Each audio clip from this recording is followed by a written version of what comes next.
Good morning, everybody. Today is Friday, December 4th, 2020. We are at the West Sahara West Library. Today's library, Las Vegas, Clark County Library District Board of Trustees special meeting. It's exactly 8:16 in the morning. Pursuant to the Governor's emergency directive, we're having public meetings either half in person and WebEx. And if you would like to make any comment, please visit please send us your comments by email to boardcomments@lvccld.org. Okay, roll call, Ms. Ellison.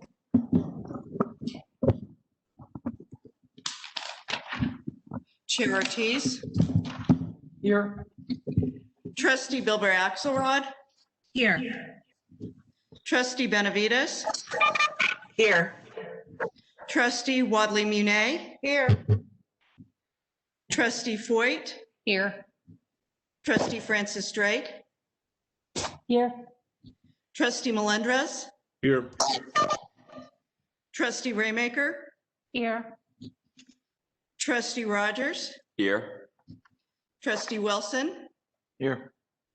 And I wanted to note for the record that Counsel Gerald Welt, HR Director Jeff Serpico, and Jane Wisner from Destiny Executive Search are all on WebEx, and they are present.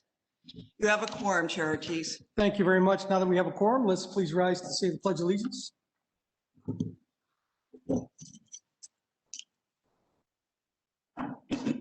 I pledge allegiance to the flag of the United States of America and to the republic for which it stands, one nation, under God, indivisible, with liberty and justice for all.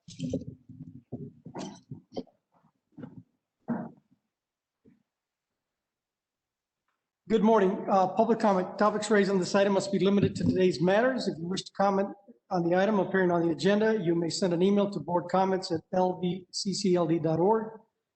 Please identify yourself when you send me the comment. Ms. Ellison, do we have any comments? Not at this time.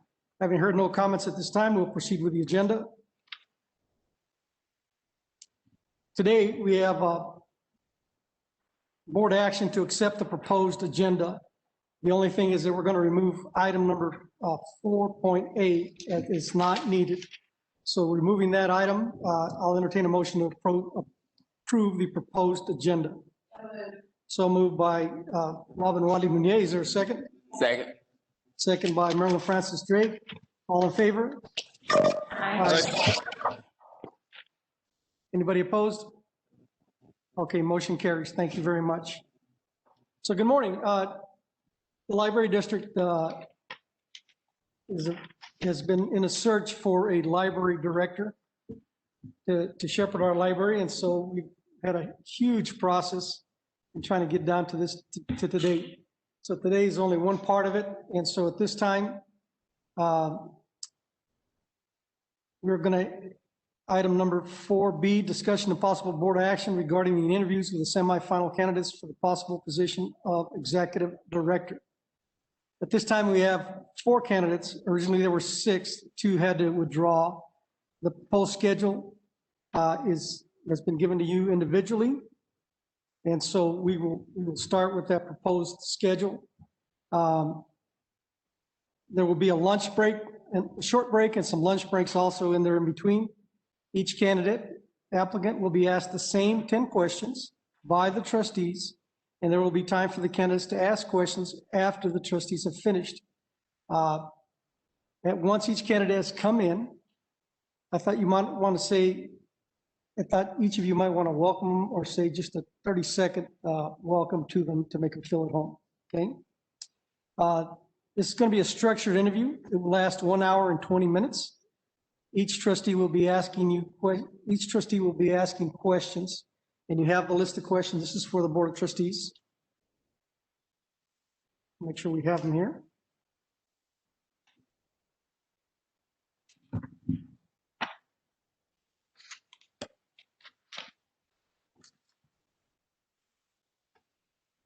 So each of you will be asking one question to each candidate, okay? All right. Are there any questions so far? The only thing we've changed is that the tabulation, we'll be giving them to Brian Wilson. Brian Wilson, and he'll tabulate the scorecards for us. And then we'll have the scores at the end of the meeting, okay? The candidates are present here in the building, separated out. They do not have access to their phone or computer, so they can't hear the question and have an advantage later on. So hang in there for those candidates that are sitting and waiting, okay?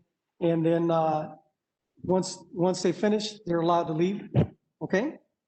And then also, one item we didn't talk about was that as you finish asking the questions, make some notes, because you may have, whoever we invite back, you'll have follow-up questions for them. So write some questions down that did not get answered today, and whoever gets invited back, you'll have the opportunity to ask them those follow-up pointed questions, okay? Our Trustee Brian Wilson, do you have any questions?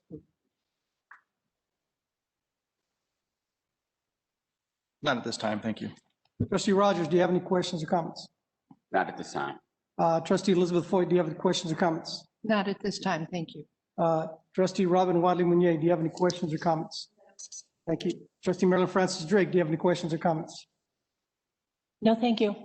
Okay, Trustee Sandra Raymaker, do you have any questions or comments? Nothing at this time. Thank you very much. Trustee Kelly Benavides, do you have any questions or comments?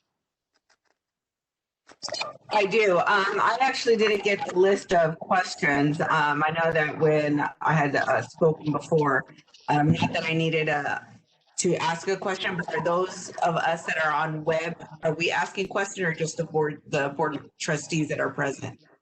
No, everybody, there's 10 questions. Each one of us is going to ask a question, the same question to each trustee.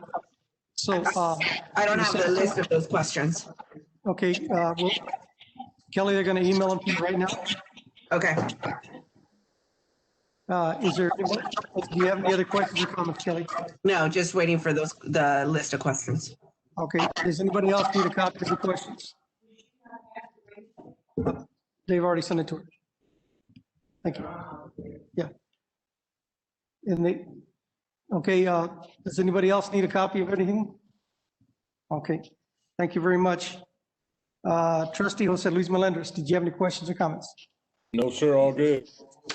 Thank you very much. Let's see here. Shannon Bilberry Axelrod, our Vice Chair, did you have any questions or comments? Nope. Okay, thank you very much.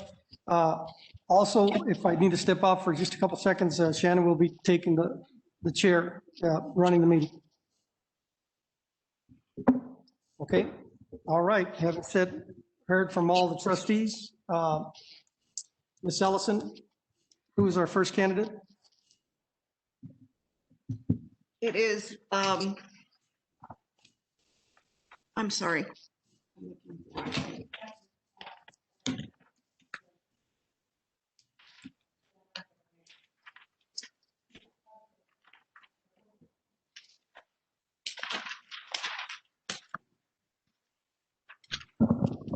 It is Patrick Todd Colgrove, and we will bring him in. Give me a minute. Thank you very much. And Ms. Benavides, did you get your copies? Oh, okay, they're coming to you and we won't get started till you get them.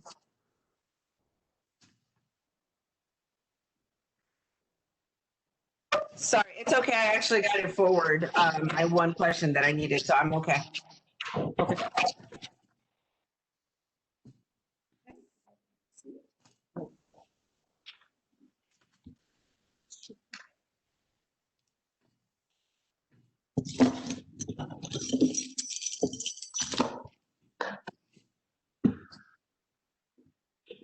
Good morning. Welcome to the city of Las Vegas and welcome to the Las Vegas Clark County Library District. We appreciate you coming in. Mr. Patrick Todd Colgrove. Yes, sir. And do you prefer Patrick or Todd? I never quite got the hang of Patrick Trustees. I go by Todd. Okay, Todd. And if I may be so bold, I noticed that not everyone is wearing a face mask. Would you be uncomfortable if I removed the mask? Not at all. In fact, if you need one of these, you can hand you one of these also. If you would like one of those, but go ahead. I defer to your choice, Chair. Thank you. So welcome. The Las Vegas Clark County Library District has marshaled in a new 2021, and so we hope to start with the new director. Hope you had some time to visit our city. I'm sure you've been here before. The questions are going to be structured. Each trustee, half are here in person, the other half are online on WebEx. You'll see them on the screen there, whoever's asking you the question. And it's a structured interview for about an hour and 20 minutes. There are 10 different questions, and they'll have a limited opportunity to ask you a follow-up.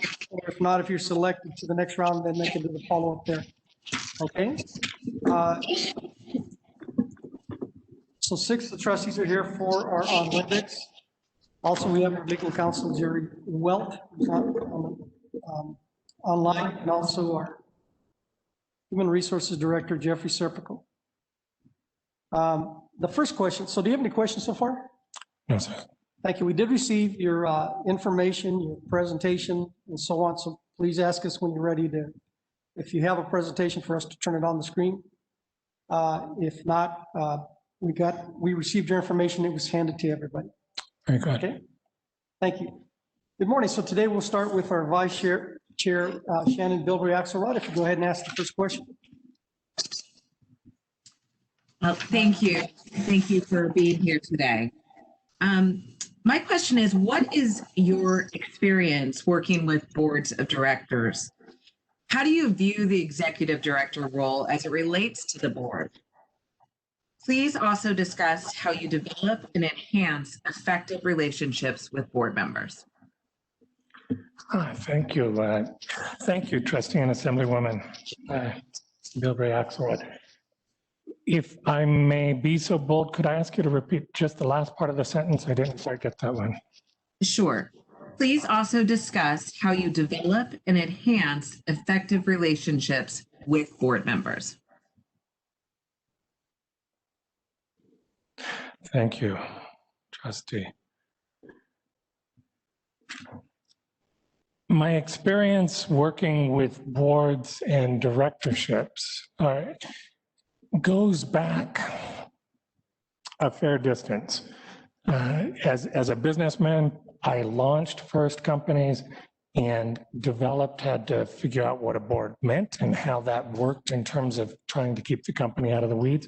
And then I grew that through my experience at the University of Nevada system, where I worked extensively with boards that were associated with libraries and also boards that were associated with shared governance of the whole institution, whether it's the institution proper or the broader system of higher education. I've worked effectively over the course of the last 10 to 15 years, especially with them. From that point, I graduated from the university and went on to working as a member of the State Council of Libraries and Literacy, where I worked directly as a board member and with other board members and the governor's office and the state librarian.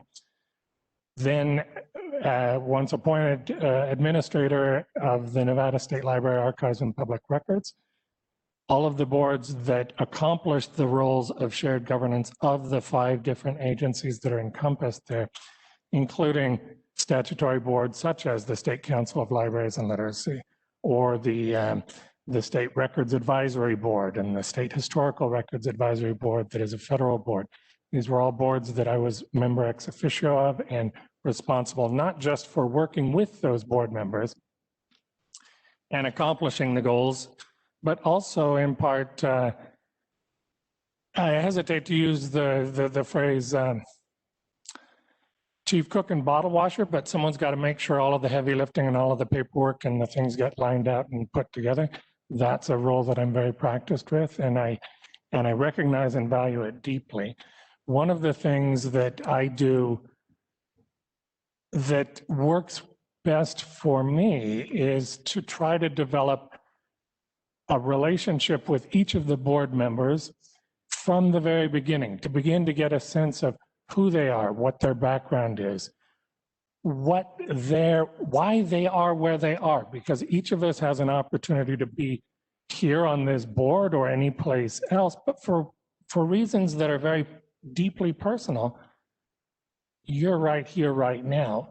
What are your hopes and dreams? What do you hope to accomplish here? What is the overarching goal of the body and how do we begin to play together more effectively and carry those goals forward. And so my role can vary depending on the board. If I'm actually a bona fide member of the board, then I have to operate in different ways because we have to, of course, as council will advise, avoid any possibilities of a walking quorum. If I'm not a statutory member or an official member of the board, then I can work directly with each of the individual board members and try to be that neutral third party that can help bring together each of the pieces so that when the board meets as a whole, it can be most effective. Would you like me to go in more detail with any particular part of that response, trustee? No, thank you. That was great. Thank you. Thank you very much. The second question is going to be asked by Elizabeth Hoyt, trustee Elizabeth Hoyt. Welcome. Glad you're here. Nice of you to come for the interview. The executive director in this community is really the face of the library district. And in that position, which is a very public role, you'll be called on to speak with the media, community organizations, and so on. You'll also be expected to participate in things not necessarily directly related to the library, but community endeavors. How do you feel about this aspect of your position, and what is your experience in this area? Thank you, Trustee Foyt. It's I neglected to say at the beginning, thanks to each of you. This is a profound honor to be sitting in front of this board. You are doing, in my opinion, some of the most important work that there is to be done in the state. And part of that is the role of the executive director. The face of the library is how we actually bring it home. I'm practiced at serving as that face. From throughout my tenure as a university professor, hundreds of public presentations where you're doing similar things, where you're actually working with the community and bringing them in, and you're being the face of the library. And most importantly, you're characterizing what the library is doing and how it makes sense in this venue or that venue. For instance, what exactly is the role of the library with keeping kids learning and opening the doors more early in the morning? That's a story that the director of the library is often called upon. I sometimes refer to it as tap dancing in a minefield, because a lot of the things that we do can be misconstrued. And if we don't have an active face proactively out there working with the community, making sure that everyone understands why we're doing what we're doing, then rather than moving the needle forward, it can go backward. And so I have a tremendous amount of experience in serving as the community's face on boards in the community, whether it's at PTA meetings, whether it's, most recently, I think it was the NV Dems was a local organization that was just 2 days before. And before you do that, you have to make sure that you're talking also with the NV Republicans and make sure that we're giving equal side. But at the end of the day, it's all a conversation. It's a conversation much as the ones that you and I might have. And if you're talking to me and you can see the library reflected there, then you want to make sure that I have the shiniest, most full-bodied experience of that as it can be, right? One of the temptations, I need to just go sideways briefly. I wasn't born an extrovert, and it's something that I've over the course of my life really had to work at. In the library practices, and as a rule, we tend to want to sort of pull back and sit in our back offices and think great thoughts about how the library can do better. Nothing has ever come positively out of that, in my experience. For me, I have to get out in the trenches and actually talk with the people and figure out where we're going. I hope I didn't wander on the response of your question, Trustee. No, this was very nice. Thank you. Thank you so much. Thank you very much. The next question is going to be asked by Kelly D. Benavides, who's our Secretary of the Board. Thank you. Can you please describe your experience managing in a unionized environment and how you ensure effective communication with staff?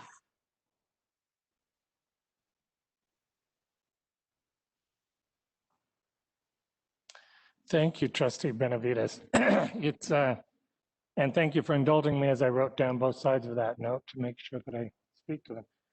Managing in a union environment is a more novel experience throughout most of the state, although as of the recent legislative action, Nevada is moving in a direction. Now the state of Nevada actually has collective bargaining as well, and good things come out of that. My experience in managing in the unionized environment, however, has been largely limited to the work that I've been doing with the unionized environment that all of the city employees up in Carson currently work with.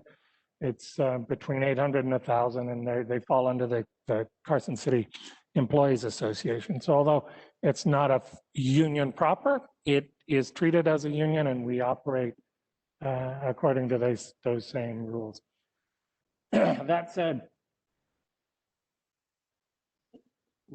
if you're working in a unionized environment or a non-unionized environment, if you're working in a purely cutthroat private industry or not, the answer is still the same. It is all about the communication, effective communication with your staff and with your leadership, just as we've been, just to build on the previous response.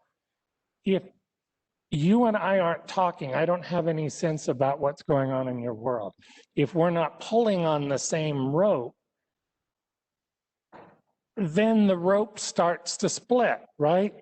There's the diagram that I always use to keep in mind is there's one model that has the boss as being the person that is standing, cracking the whip over the slaves that are pulling oars. The other one has the boss down, pulling oars with the folks and calling out the direction that we're going.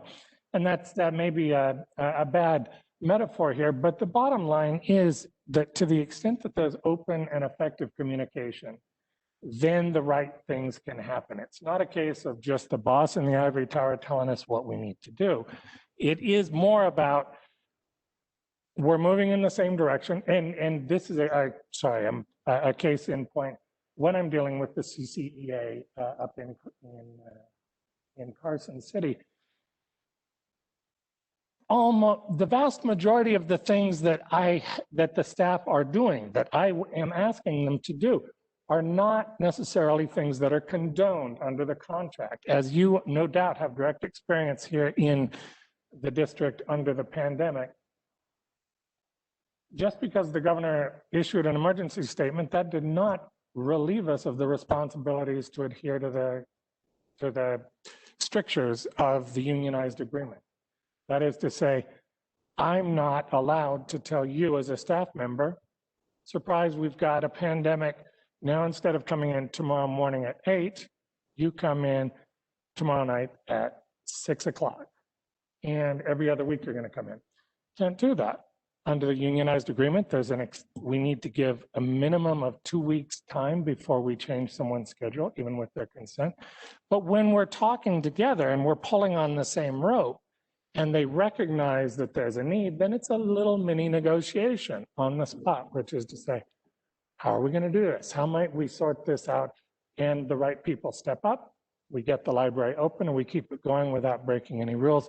At the same time, we document what we're doing as we were changing the work schedules and making sure that we all stay out of the affected weeds. I'm hoping that came near where you were asking that. But again, please feel free to drill down. Thank you. I think that was a great answer. Thank you very much, Trustee Benavides. Trustee Robin Wadi-Munde, our board treasurer, go ahead with your question.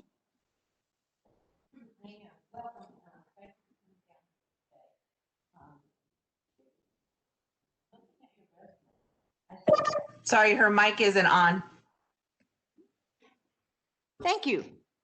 I see that you indicated that you worked with the governor's finance and office administration budgets and 6 separate agencies, and also with federal and state grants. So I was wondering if you would be able to tell me a little bit about your experiences with the largest budget of those that you mentioned and that you've had the opportunity to work with, and being familiar with the state of Nevada from here, how you've managed to deal with the shortfalls. And, you know, we probably obviously going to be facing another one with the pandemic. So if you could elaborate a little bit on that for us, I'd appreciate it. Absolutely, Trustee Wadley-Minier, thank you for the question.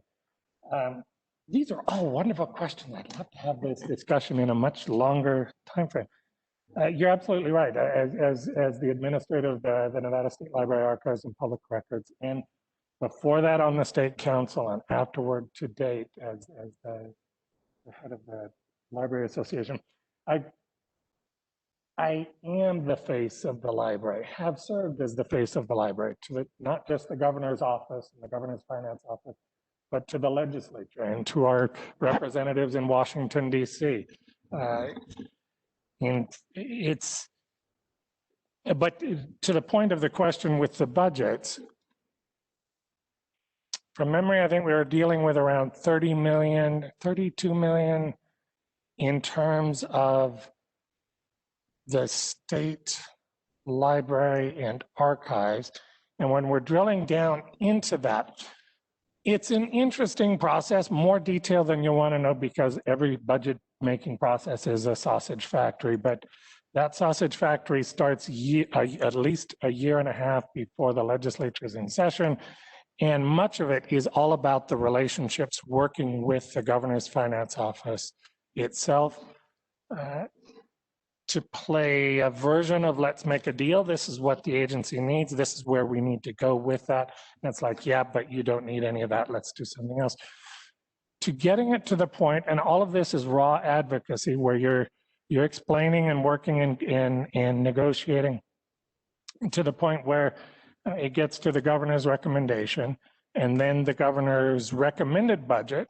The official stance is, as the administrator in the executive branch of the governor's office, that's what I want, right? It's not my option to advocate for anything beyond that. So the governor's finance office puts it together. That budget goes forward to the legislature.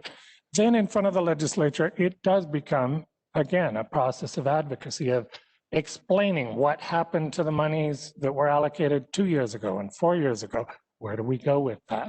And continuing to carry that string forward to make sure that we delivered on the promises that were made previously, and that there's a recognition, even a little hint of salesmanship there, that the nickels and dimes that might go forward in terms of increases could similarly bring future rewards. Following that line of thinking, I was tickled pink. I was just thrilled to be able to get at the end of the day, to get budgets across the finish line that increased dollars to the libraries around the state, including Las Vegas Clark County Library District, allocated by the state legislature by nearly 140%, which is saying something, particularly when there hadn't been an increase to those amounts for over 14 years. That's remarkable. It's a testament to the work, not just of me, but of what my predecessors and others are doing. It's a matter of telling the story longitudinally. Where do we go with that in terms of shortfalls? I'm a big fan of the saying, you know, you don't kick over the nickels and quarters that are in the carpet. Bend over and reach down and pick them up, and you'll do well. Along those lines, we have to always be looking for opportunities for those funds to come in, right? Again, it's building on these relationships with stakeholders throughout the organizations, whether it's at the federal level with the Institute of Museum and Libraries, the National Endowment for Humanities, all the way down, you know, to the state legislature and the state administrators' offices, down to the local and the city level. And a combination of those is one of the things that I was really quite proud about recently. And it was when the result of advocacy in those relationships and opportunism, actually looking at it, when the COVID CARES funding was allocated this about 6 months ago, and it went down to the states, then from the states out to the individual jurisdictions, the counties. Carson City is a consolidated municipality county. And they received about $10.2 million of the CARES funding, which was great. Only it's in the city, isn't it? But the library is part of the city. And what's the call of the CARES funding? Well, to keep the community safe. It then became my responsibility to tell the story back to the chief financial officer, the city manager, and the board of supervisors that over the course of the year, nearly 1 million items come and go through that library branch, each of them with physical things. And each time they come and go, there's lots of touching and opportunities for cooties to get spread. You know, we've been really trying to get our automated materials handler system upgraded so that all the books get sorted automatically without handling. And the self-check workstations, if we could upgrade our self-check workstations, that would eliminate the need for touching by the community in front. And also, oh, by the way, if we could get some exterior lockers, the example I used was Amazon lockers, right? Outside of the library. So someone that's at risk could still check something out online, come down after hours when the library is closed and pick it up safely and securely. Wouldn't that go some distance toward keeping the community safe? And the answer was yes. Long story short, I was able to get over 12.1% of that CARES funding redirected toward improvements for the library because it was the right thing to do to keep the community safer. In all fairness, they did not go for the completely robotic standalone library branch that I pitched as well, but they're to be commended for that action. I hope that answers the question. Well, yes, it does. Thank you very much. I appreciate your examples that you've been giving so far for the relevancy of this. And there's always the next year's opportunity for the standalone. So thank you very much. Thank you. And just as a follow-on, Trustee Robin Wadley. You're just going to call me Robin. Oh my goodness, thank you. You are absolutely right. I mean, this is time critical stuff. There are big chunks of, it's inappropriate to call it change, but there are lots of funding that opportunities that will go some distance toward keeping the district whole. Absolutely. Thank you very much. Thank you very much, Trustee Robin Wadley-Munier. The next is Marilyn Francis Drake. Chair, excuse me, Chair. Can I have a 3-second follow-up to Robin's question? Yes, go ahead, Mr. Wilson. I know you weren't executive or haven't been executive director very long in Carson, but just out of curiosity's sake, do you know what your overall budget reserve or shortfall was when you came in and what it was at by the time COVID struck? The budget reserve for the library or for the city, for the library proper? You know, rough guess if you know percentage-wise. I don't need dollars or anything. Actually, we weren't in the hole at all when we went into it. In fact, it's a combination of conservative reactions, and I think it was summer back for the previous 3 months, whereas it's warmer now. The Carson City has overall, that municipality continues to see the C-tax dollars that are coming in have been averaging around 30 to 35% year over year over what the previous was. So we had budgeted very conservatively and we carried it forward conservatively. So there's not a deficit in there at all at this point. In fact, if anything, what we've done is end up with, matter of public record, right? Here we are on the record. There is a bit of a surplus that it could be called a surplus from some standpoints, but I call it more, no, we're keeping our employees and our community gainfully employed, doing the things to forward the library's mission in the community. So we're talking taking the mobile makerspace out with the Wi-Fi cradle, spending dollars that were otherwise would at the end of the year get cycled back. No, let's use them on staff because staff need them right now. Let's carry the Wi-Fi out to the community to do everything that we can to keep kids learning by getting internet connectivity closer to the communities that don't have them. Does that not answer the question, or because we weren't in a deficit going into it? I was more like asking, what kind of reserve did you have? Mr. Wilson, I think since it's a combined library, is it a combined library, sir? With the city of Carson? Exactly, it is. Okay. That would be more, hang on a second, Mr. Cosgrove. So that would be more directed to a city budget as opposed to a library budget. So the reserve really lies with the city as opposed to the library. Thank you, Chair. Thank you, Troy Ortiz. That does demonstrate a remarkable perception there. I should have noticed the difference between the city library budget and a separate municipality. Did he answer your question on how the Yes. library itself? Yes, thank you. And so it does go back and forth. There are budgets, and as a city library, but as a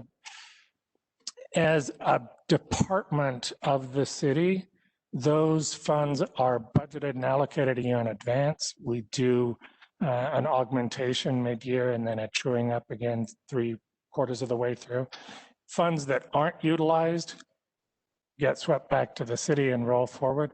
And so that was where I was being a little bit silly when I was saying, yeah, I'm doing my best to spend whatever we've got to make sure that it doesn't get swept back to the city, if that's any Yes, help. thank you. That clarifies it very much.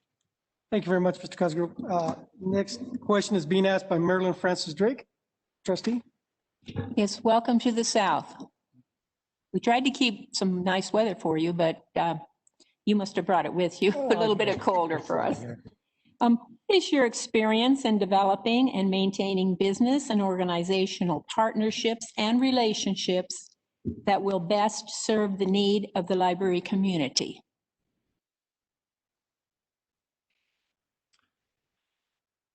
Thank you so much for the question, Trustee Marilyn Francis Drake here.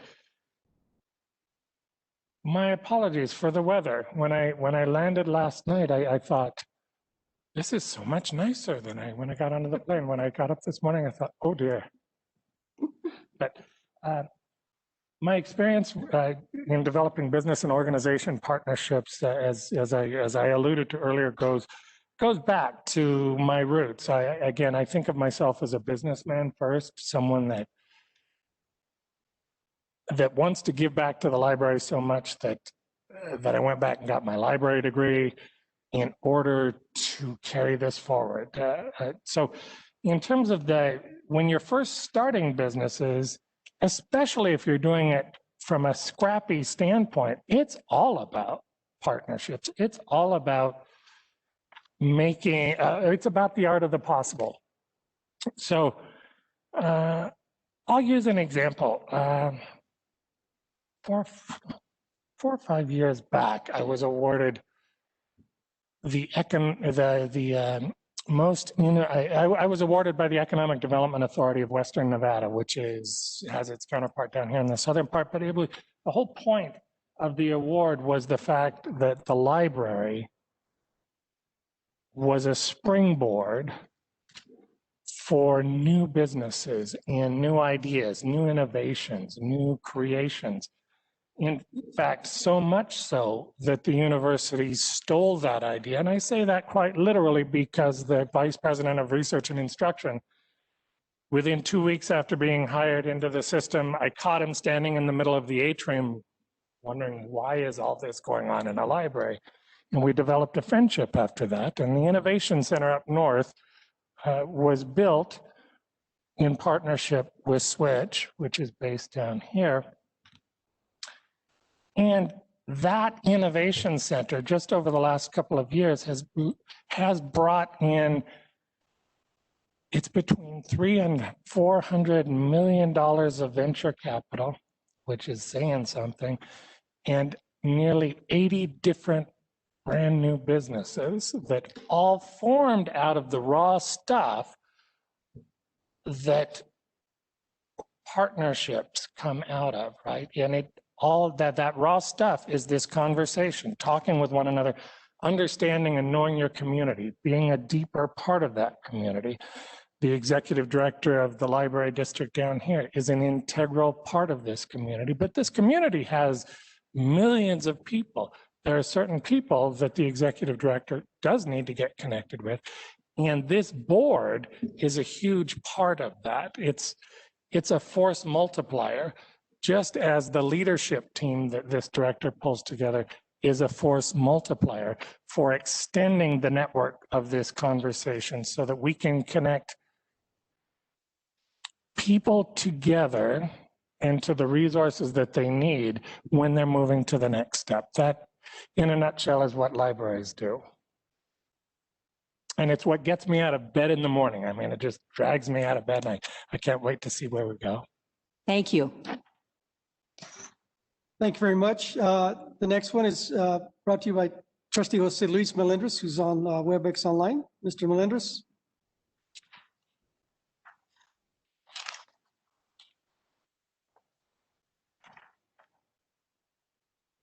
Sorry, trying to unmute everything. Morning, sir. Question for you, sir, is can you please explain your experience in representing your organization at the state legislative level? And I think you spoke about that a little bit in one of your other responses, but if you could maybe go into a little more detail about that. Absolutely. Thank you, Trustee Melendres. It's a pleasure and an honor.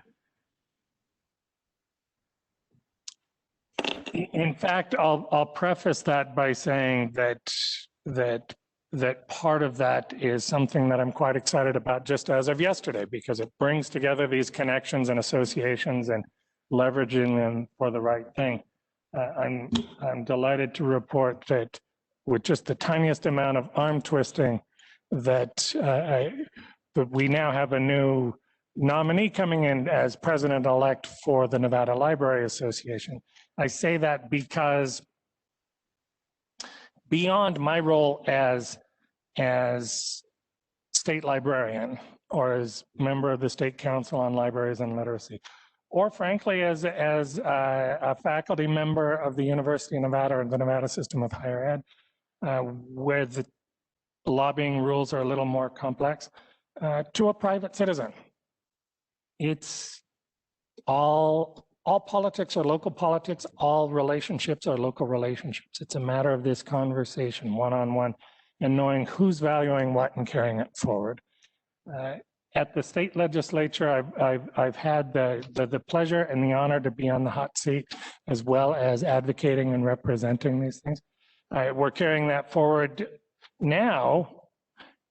If I may be so frank, that's part of where I lateraled sideways to become the executive director in the Carson City Library, is because, as Assemblyman Bilberry Axelrod will immediately recognize, the administrator's hands are much more tied when it comes to advocating. By lateraling into the role of executive director at the Carson City Library, I was freed up. I'm actually expected to advocate and lobby on behalf of libraries. I could take that in conjunction with my role as the president now of the Nevada Library Association and carry that forward, working hand ever so gently in glove with my former deputy director, who is now the administrator and state librarian. I was tickled to get her to. That's one of the things that we always want to do, right? Grow and groom our talent to become what they can be. So she has been doing that, and it's brilliant.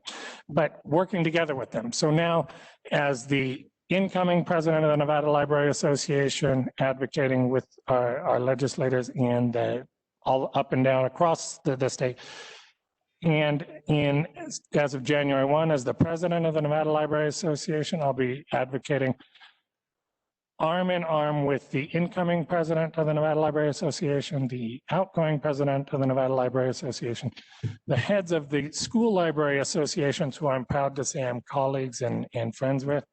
And I think it's fair to say that it would be difficult to overstate the potential impact of the legislature this coming biennium.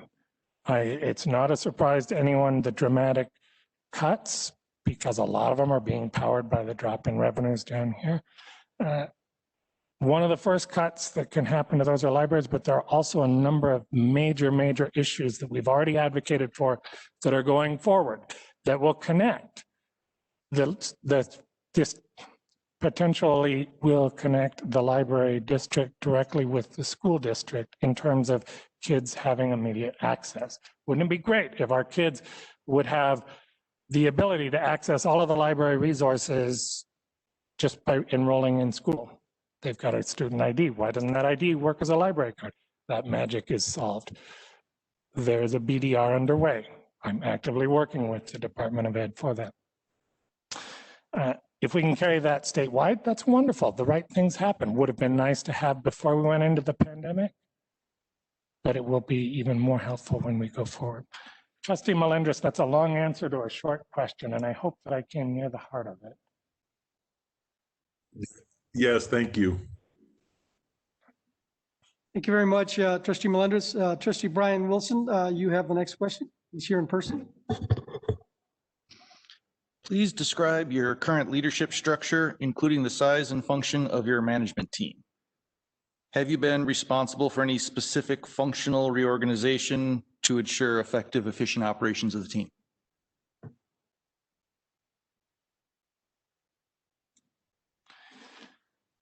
Thank you, Trustee Wilson. That is a good question, empowered by, it's something that I recognize a kindred entrepreneur, all right, someone that understands this. My current leadership team, there are two answers to this question. One of them is what you get when you come in, and the other one is what you leave when you go out with. And I am absolutely convinced that the more vertical, I absolutely appreciate the hierarchy of a vertical structure, and that there's one person at the top with a megaphone that can shout all the way down to the bottom. That structure gets in the way of being nimble and rapidly changing if you need to evolve to changing circumstances. It also gets in the way of innovation. So what we need to figure out is how do we maintain this vertical structure, this reporting structure, while we squash it down to be as flat as it can be, so that we're talking with one another across divisions, across branches, across agencies. Where I'm at right now, in Carson City, there's me, well, actually, you've got the mayor and the board of supervisors, 5 folks. Then it comes to the city manager, and then dotted line to me, because my real boss is the chair of the library board of trustees. That has 5 people on that committee. That comes down, so to me and a creative learning manager, an access services manager, a collections development manager, and a department business manager who also doubles as my deputy. And then underneath them, you have the separate teams that are working together more closely. In terms of reorganizing those,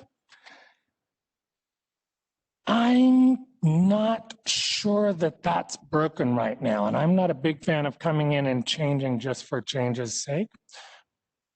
We're effectively working together right now. We've squashed it a little bit by bringing in the layer that's below those managers that are called the supervisors, so that we can talk more, we can kill multiple birds with one meeting as opposed to having to have separate ones.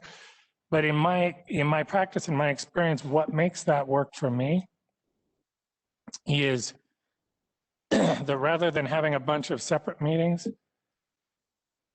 every morning I come in and I walk around and I go from one person to the next. We're always talking. I sort of carry that meeting managing as I walk around, if that makes some sense, following up on that thing that you and I talked about yesterday. Where's that? How's it going? What's in your way? Can I be some help with it? Where do we need to go with that? Next person, next person, next person. And you keep it going. It's more work from the director's standpoint, but I find it to be more effective use of my managers and supervisors' time, rather than hauling everyone into one room where everyone has to sit there and not think about it while 2 people are having a conversation over here. Maybe it's just, I'm jaded from my experience in the university, where there tends to be a lot more meetings that are perhaps a little less productive than in private industry. If that speaks to the question. Yes, it does. Would you consider that to be more of a, and I don't mean this in a negative way, I mean in a paying attention to the details way. Is that more of a micromanaging style of liking to know exactly what's going on in each department? Or is that more a style of, I want to be there to let my team know that whatever they need, they don't have to be left off in the dark to just go figure it out? And again, thank you for clarifying, because that's exactly the point, right? I've used the example often of like a sock puppet. If I have to micromanage you so that everything that you do is something that I'm telling or providing the oversight to, then why did I hire you? Or why did they hire me? Because we've got two people doing the job of one person.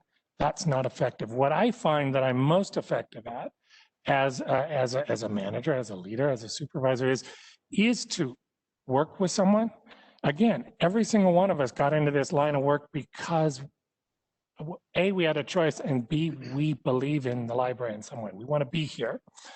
What I find is that by figuring out what that is and helping you supercharge that, and the second part of your question is basically saying, what's in your way? How can I be of support? Go team, right? Then I can adopt that cheerleader approach.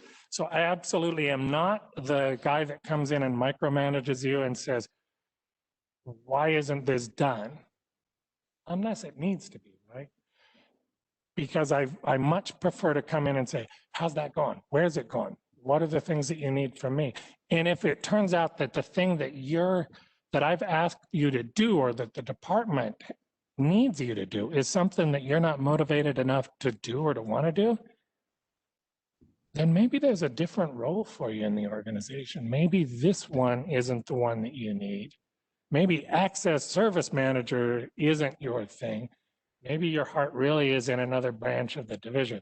That's a more long-term working and reworking with folks to try to get them lined up. But what I've found invariably is that to the extent that I can do that and strategically align individuals' hopes and dreams and motivations with the needs of the organization, that every single person that comes into work comes in like me. They jump out of bed in the morning and they're excited to be there.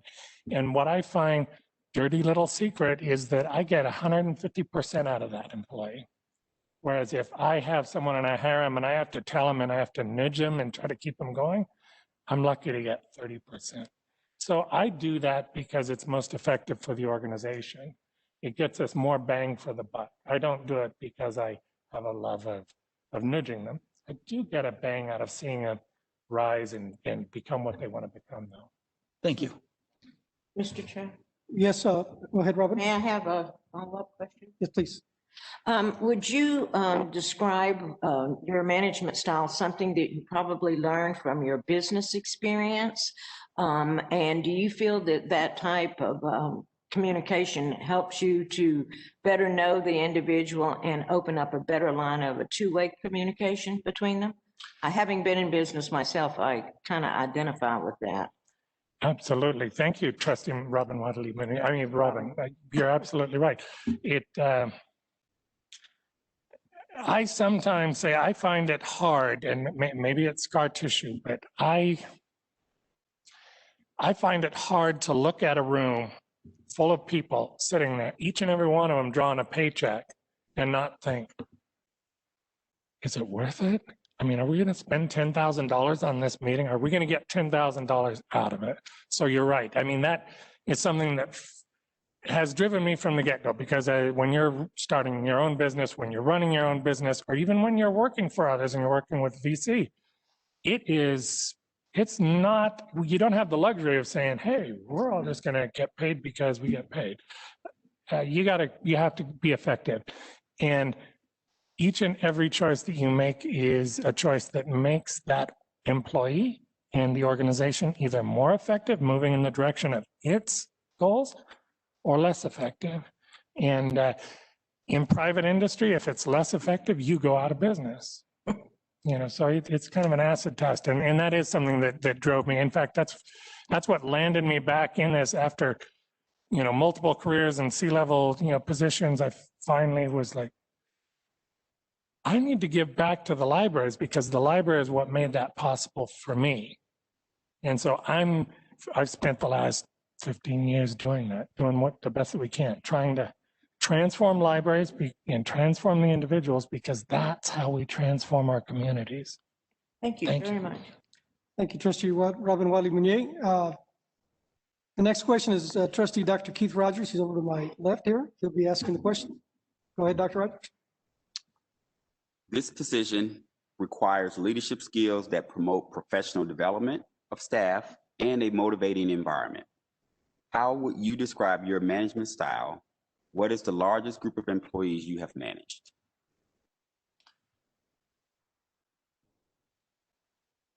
Thank you, Dr. Rogers. Trustee and Dr. Rogers. I've been bouncing off of aspects of this, and you're absolutely right. So my leadership style, I would say, is part cheerleader, part transactional. You've got to get something for something and keep things going forward. But full-time about promotion and enthusiasm. Again, my leadership style is about trying to figure out, why are you here? Because you have a reason. I mean, you actively selected again to be here. What is that? Where can we go with it?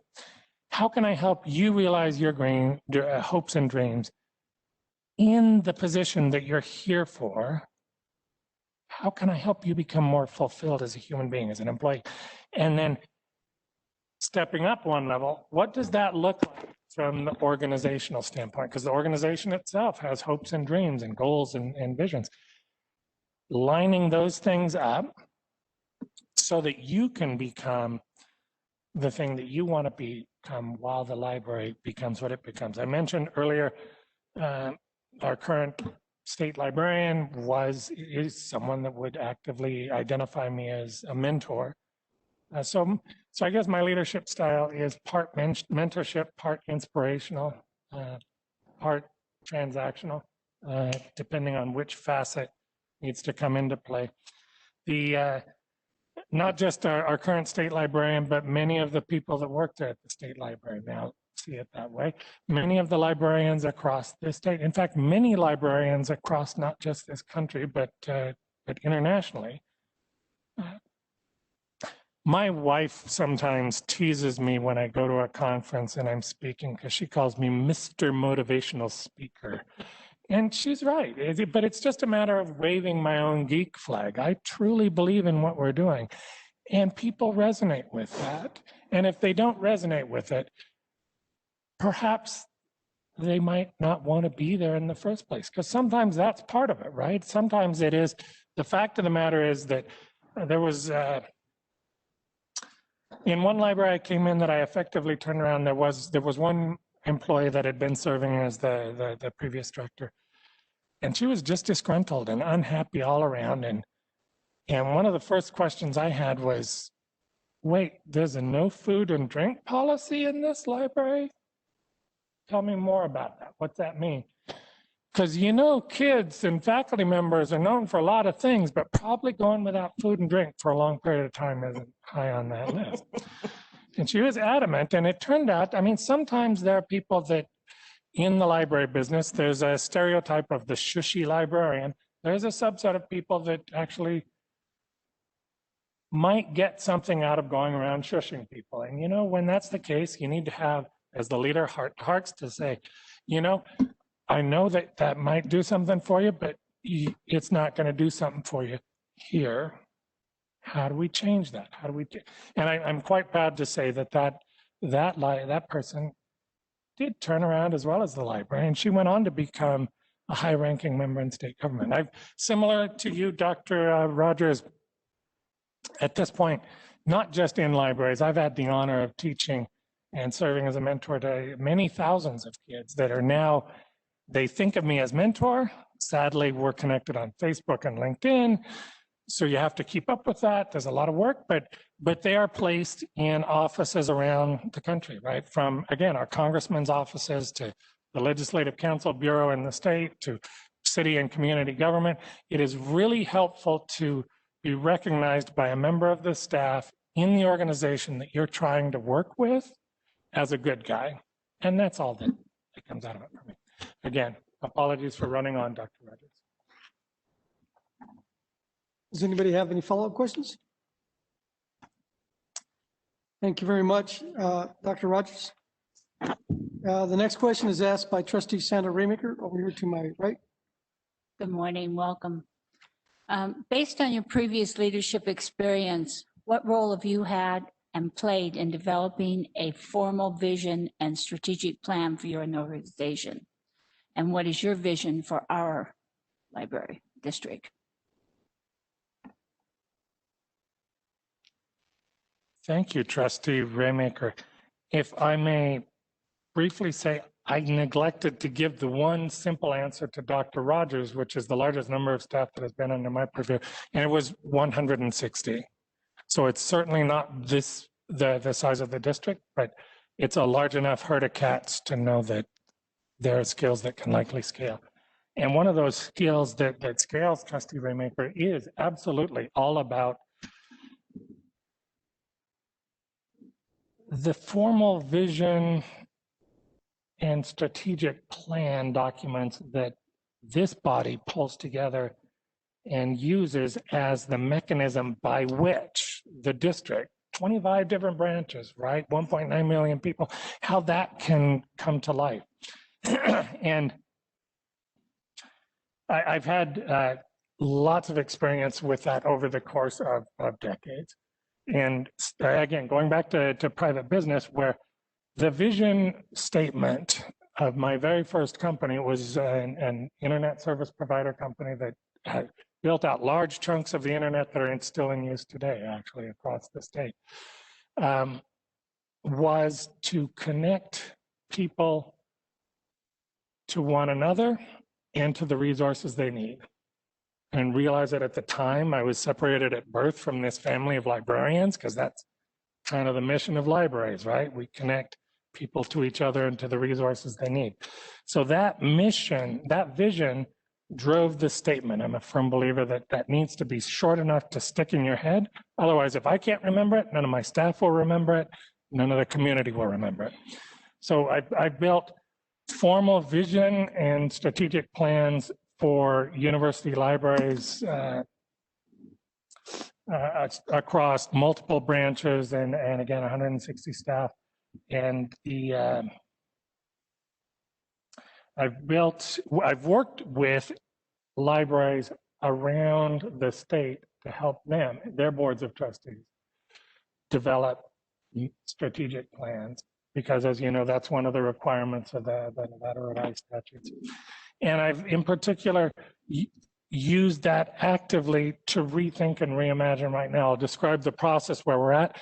Normally, the strategic plan is something that might be outsourced, or folks come in and they draft it up and you have this big, thick document and you think that you accomplished something, but it's too big and thick and it gets put on a shelf and no one comes back to it and reads it. What I do is we'll take that document and read it and get to know what each of the trustees meant by that. Where does this go? And then start convening conversations with the community. Get the stakeholders there, talk with them one at a time, figure out where they want to go, get together in group meetings beyond just public input in the Board of Trustees meeting. What you do is you start with yourself and then you train your leadership staff and you activate. I've used the phrase before, force multiplier. It's what our library staff is. When we as a library want to develop a strategic plan for the community, we can leverage 800 people that work for this library to reach out across that much broader community. And we do that in meetings where we bring them together. We do that as members of the staff, as each of us condense that and bring it together into one thought. I need to clarify that last statement about force multiplier with our staff in the community. People that think that that might be less than possible, I'll hold up Facebook as an example. And you are literally no less than 6 connections away from anyone else in the entire world, right? So it's not that immediate circle of people that you're directly connected to that's most important. The most important economic theory of the last 4 decades that won the Nobel Prize was the concept of the strength of weak ties. So that circle of people that are your immediate friends are important, but it's their friends that bring in all of the ideas that you're not thinking about, that are ways that the district can carry forward. So what we did in the Carson City Library System is to say, here's our strategic plan. Everything was geared up to have the University Center come in and basically rubber stamp the strategic plan for a second time after holding maybe a community meeting. Instead, what we did is we convened training in human-centered design, which gives us the ability to hear what our customers are actually saying when they come to us on the service desk, to hear what they're saying when we work with them in community groups and meeting groups, so that we can then, as a staff, work with the University Center for Economic Design to bring in the voices of many thousands of more in terms of these larger strategic goals and plans. Then, suitably informed, that gets condensed down into the actionable steps and the items that then make their way up to the Board of Trustees, because you all can look at them and say, this is what the community is saying. These are the ways, these are the priorities that we want to move with it, if that makes some sense. So my experience with that has been at least a half dozen different times in very specific, large organizations that spanned multiple branches. And the vision for this district, good heavens, thank you. One of the casualties of being a university professor is that you're trained to talk longer than you should. And so thank you for understanding. The vision for this district, I think the critical path here, the reason why I'm here right now is because there is no bigger opportunity to be of service to the people of Nevada than right here in this room with this group of people. The people of the state of Nevada are hurting in a big way, as you all know, and that's just COVID now. That's the economic downturn that is already here to some extent, but it's a trailing indicator for CTAX. We're looking at years down the road where things are going to be likely more ugly. The district is the single biggest opportunity to help keep kids learning and keep adults earning. What you're doing with your workforce development stuff is, again, I told your branch manager when I walked in here, thank you. The work that you are doing is the most important work that is going on in the state. Whether it's letting those kids in early enough and giving them access to Wi-Fi so that they can keep doing their schoolwork, or if they're doing the career development and redevelopment. Long term, I would say we're looking at a bandwidth that's 6 to 8 months out, and then 2 to 3 years out, and then I'd say 5 to 10 years out. 5 to 10 years out, things are probably pretty happy, much happier than they are today. So my focus is right up front. The near term, we've got to do everything we can to be nimble with COVID. I've been able to do that up north because, frankly, I was one of the 10 chiefs that is in the Department of Administration. That is the backbone of state government. It's not a mystery to me what the governor is going to do in terms of, well, are we closing down again? Are we reopening up again? What are we going to do with these limits? Which has enabled me and my library system to be ahead of the curve. We stood up curbside services literally within hours of it being a possibility. We reopened physically to the public within days, and we're right there within a day of when Las Vegas Clark County opened because we had that ability. Our focus has been that this is the highest and best good of serving our community, because at the end of the day, they're the ones who are footing the bill, right? If the community can't be in here using the library resources, when it comes up and it's time to revote or re-up the tax to keep the libraries open, as a taxpayer, I'm less likely to do it. And the damage that gets done is just impossible to measure. Again, I come from very different circumstances from where I am today, because the library is what fanned the sparks in me and helped springboard that forward. You do that every day. In fact, Trustee Foyt, I believe you were in the audience at the Nevada Library Association meeting when your former director, Ron Hazen, stood up and called me on the carpet when I was preaching about how the library can provide this way out. And he said, yeah, that thing, that's what the LVCCLD does every day for over 1 million kids. And boy, that really caught my attention. So I mean, again, that's what we're doing right here, right now, over the course of the next 6 to 8 months, leveraging all of the assets that I got forward at the Nevada State Library. The state of Nevada was one of only 5 awardees of the next big chunk of COVID relief funds that came forward. That's part of the Sandy grant. If you haven't run across it already, we're rolling it out already. There is an opportunity to really springboard what you're doing with workforce development, because it's $13.9 million that will be channeled through workforce development, the Governor's Office of Economic Development, and libraries around the state. What better place than right here, right now, right? If not us, who? So what I would see over the course of the next 2 to 3 years would be this district launching forward in an even deeper way. The work that you do in your branch, I mean, it's just remarkable to be able to continue the force of workforce development, not just a handful of folks getting certifications and degrees, but to really make a big dent in the community and get people jobs, get people's careers and certifications. And most importantly, make sure that the rest of the community understands that that's the business of libraries. It's part of what we do. We're not looking to replace the employment training and rehabilitation folks at all. But we are absolutely a force multiplier for what they can do.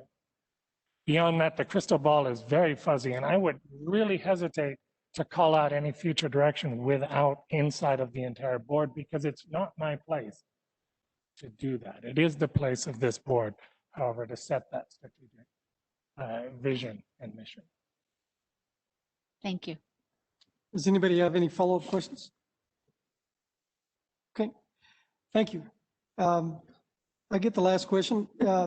First is a comment. The Las Vegas Clark County Library District serves a very large and diverse community. Very large, very diverse. 2.3 million, I think, is what we're at, or 2 million. The question is, how do you view your role? How do you view the role of the executive director as it relates to the assessment of community needs? Can you share with us your experience in this area? How do you view the executive director as it relates to the assessment of community needs and the development of programs and services to meet those needs? That's the question. Thank you, Chair Ortiz. And I'll be brief because we've touched on this to some extent. I think it is the work of the executive director. I think this is part of what it's structured for.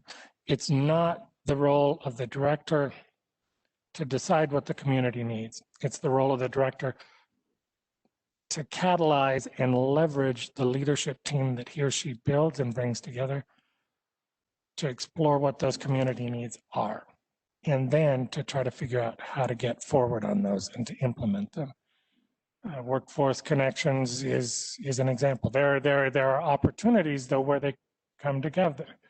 As an example, with the Community Workforce Experience Program, there's a subset of individuals in the community that are recipients of temporary, and it's TANF recipients and others needy families in order to put food on the table, and they're required to volunteer at community organizations in order to meet that need.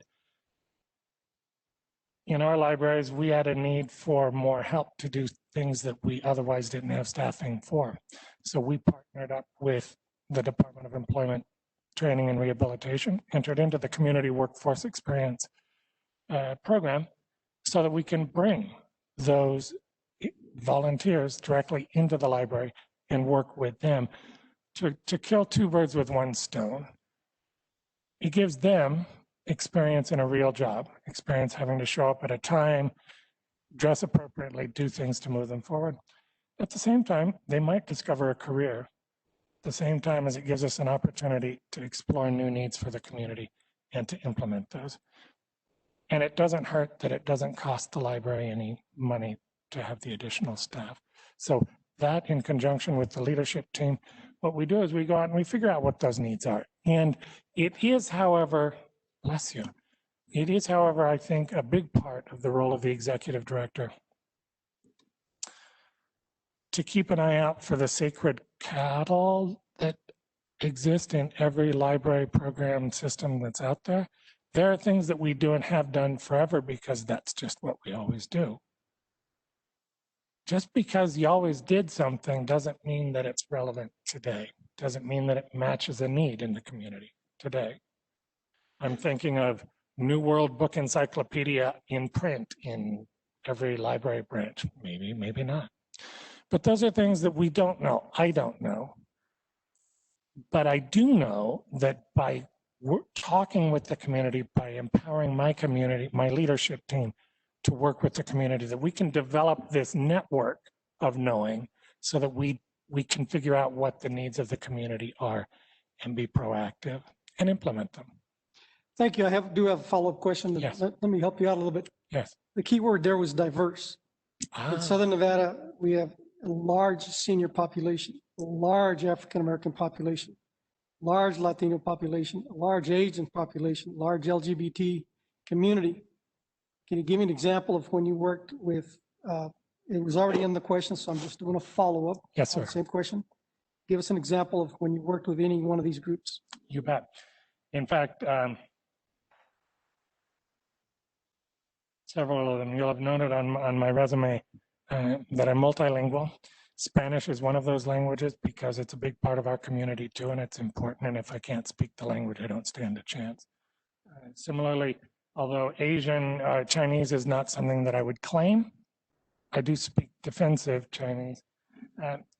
The example that I'll use of working with a community to discover those needs is perhaps controversial, but it is solidly in the LGBTQ neck of the woods. I'm a business person, which means I'm a surviving business person, which means I'm a pragmatist. And so in one of the branch libraries that I turned, it was a beautiful library, beautiful collections, nobody was using it. Once we turned it and it became a vibrant, active hub as it was coming to life, I realized that people were standing in line to use the restrooms. Hadn't occurred to me. Started talking with people, looking at them and figuring it out. And not surprisingly, it was mostly women standing in line to use the restrooms that were labeled women. And men apparently are much quicker at that. So after the library closed, I inspected both the bathroom, all the bathrooms actually in the building that were labeled that way. And they were male and female, but guess what? They had exactly the same equipment. So the pragmatic side of me said, let's work with the organizational structure, get them relabeled as gender neutral. So you could be one or the other. It had not occurred to me that there were non-gender identifying folks in the community. Just was not part of my universe. And yet, in addition to the lines disappearing so that we didn't have to build hundreds of thousands of dollars worth more of restrooms in the branch, I had a subset of the community come out and tell me in no uncertain terms, thank you. Up until this point, it turns out that over, I I will misquote the thing, but it was between 70 and 90% of the time that a transgender person attempts to use a public restroom, they end up getting sexually assaulted. And for the first time on the campus of the university, they felt that they had a safe place to use the restroom. Remarkable. That opened a gateway.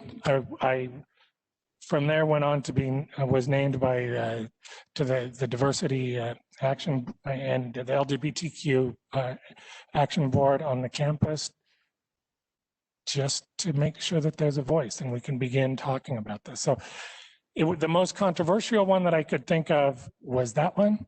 And rather than saying, let's shy away from it, we said, no, is there a need? Yes, there was a bona fide need. Turns out about 5% of the community falls into that non-gender binary identification mode, and they have a right to use the restroom. And that's not in the way of their using the library going forward. Beyond that, other than just actively working with each of the folks, to me, it's kind of immaterial. It's just a function of figuring out what do we need to do to make sure that we're the most service to our community. Thank you very much. Does anybody have any follow-up questions?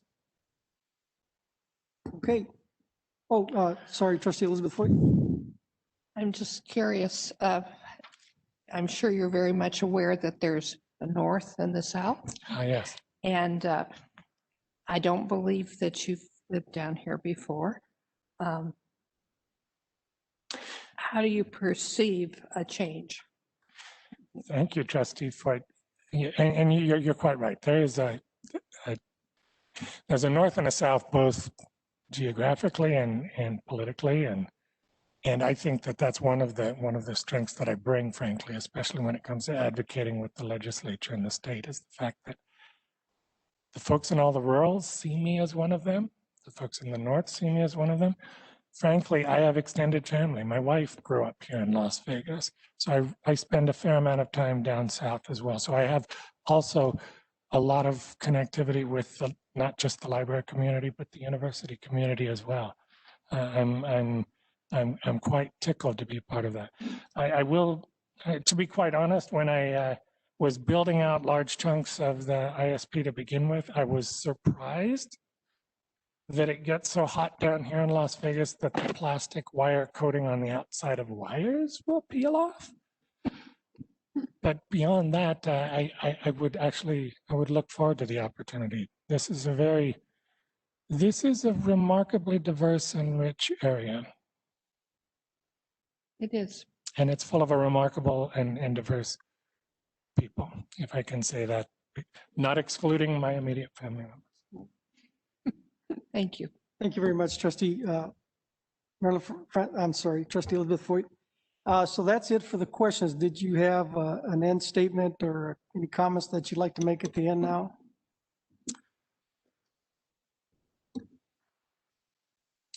I haven't prepared a formal end statement, Chair, and I'm sensitive to the fact that I've run on long. I would say that what I should have said in the beginning, which is how deeply honored I am to be sitting in front of this board. I am absolutely, in my heart of hearts, know that the work that you're doing is the most important work. I'm honored to be able to throw my hat in the ring and possibly to be of service. If there's a path forward and I can be of service, throw me under that bus, because the bus that we're talking about, my value statement in a nutshell, I would say on day one, I'm ready for the legislature. On day one, I'm ready for anything that comes out of the state government. I'm already well practiced at working within and within all of the nuances of city, county, state, and federal government. I'm practiced in all of those. I'm uniquely positioned to help us move forward the work on the Sandy grant. And again, don't call me cheap, but one of my value propositions, I'm proud of the fact that in every organization that I've signed on with, not only has it become, better, more central to its focus and more successful, but at the same time, I have a history, a track record of recovering multiples of my salary right out of the gate. And that's critical. That's what we need to do as we're going forward, right? Because we're going to need every penny over the next couple of years. Thank you, though, above all, for your time and for your consideration. Well, thank you for coming to Las Vegas and sharing your time with us. We value and appreciate you personally and the work that you do. And so we still have other candidates to get through. Just as a commentary, our legal counsel advises that this was the method to do the interviews. So I would have preferred differently, but because of the open meeting laws, that's what they tell me. I follow orders. And so I apologize that sometimes it's a little bit more awkward as opposed to how everybody else does it in business. So please accept our apologies, but that's what we have to work with. Secondly, we hope you take the time to visit some of our libraries, take the time to visit some of the city, of course, and the county. It's a wonderful location. I moved here over 30 years ago and I never looked back. So thank you again. If I may just ever so quickly, Chair. You're absolutely right. As I've seen some of the best and the brightest of your library branches here, if I may ask for a recommendation. I was here when you opened East Las Vegas Library. Again, it's a jewel in the crown. And I think the reopening of the Mesquite branch, that was really quite exciting. I haven't seen perhaps the more rickety underbelly, if there are any places that I should explore in order to have a more realistic expectation of what we might be wrestling with. We're investing in a lot of capital improvements money, and so there probably is no rickety, except maybe one which needs some bathrooms, but I didn't mean to put you on the spot, sir. I would encourage you to visit the Charleston Library. It's unique. It's attached to a college, the College of Southern Nevada. Very good. That's a pretty good one. I would encourage you to go to Whitney Library. It's a rather large library, but serves a large population of underserved, and they do a fantastic job out there. But any library in itself is really good to visit. But those two come to mind. So you get the college population, and it's an inner city, but yet it's really different than a lot of other libraries. In Whitney Library, you'll see it's a good serve. They do a lot of programs given their size of the library. Thank you, sir. Thank you. Thank you very much. Having heard candidate Patrick Todd Colgrove, thank you very much for your time. At this time, we'll take let's see, we'll be back at 10 o'clock. Is that correct, Ms. Allison, 10 o'clock? Yeah. And so, yes, 10 o'clock. And at this time, please, this is for the trustees. Your scoring sheets, please put your name and the candidate name on each page. Name and candidate name on each page. Please. And so that, and then Brian Wilson, he's going to tabulate the scores for us toward the end of the day. And Brian, we're going to have your phone number so you can text them the pages, take a picture of the page and text them the page. Your phone number, sir? 702-763-7117. Okay, for those of you that are on WebEx, not the people here, the people on WebEx, if you can put your name on every page and the candidate on every page, and then text every page to Brian Wilson, Trustee Wilson. His number is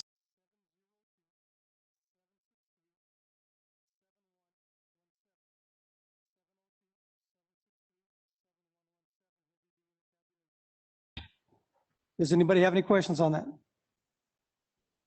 And then everybody in person, just hand them over to Brian Wilson. Okay, having heard no comments, this meeting is going to go to recess till 10 o'clock. Good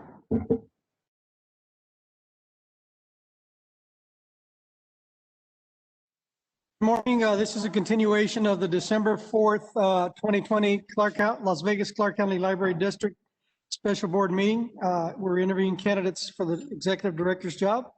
It's 10:04. We're calling the meeting back to order. Ms. Ellison, who do we have next? Lopez Lassiter. Again, Amber Lopez Lassiter. Thank you very much. The candidate Amber Lopez Lassiter will be brought in so that we can ask her questions.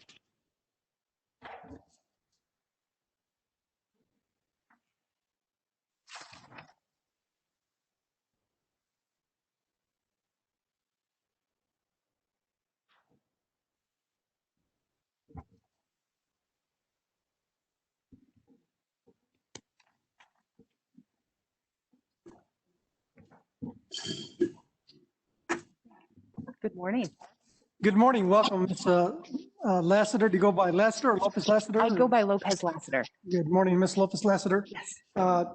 This is the Las Vegas Clark County Library District Board of Trustees. Each one of them will ask you a separate question, and there may be some follow-up questions also with that. You can take your mask off if you like, or you can leave it on, or we can give you a plastic one if you so wish. My name is Felipe Ortiz. I'm the chair. Welcome again. We're excited to have you here with us to see to get some answers to some questions that we have from. Okay. Thank you. Do you have a presentation, or do you are you ready for the questions? I'm ready for the questions. Okay, very good. This morning, our Vice Chair Shannon Bilberry Axelrod will ask the first question. Wonderful. And she's half are here present, the other half are on WebEx. Great. Thank you. Go ahead, Mrs. Vice Chair. Good morning. What is your experience working with a board of directors? How do you view the executive director role as it relates to the board? Please also discuss how you develop and enhance effective relationships with board members. Wonderful. Well, thank you so much, Vice Chair. First, I'd like to start by saying it is a tremendous pleasure to be here today. I am really taken aback by all the tremendous work that this library district has accomplished. But to get straight to your question, I have a considerable amount of experience when it comes to board of directors. Governance is actually part of my background and my expertise.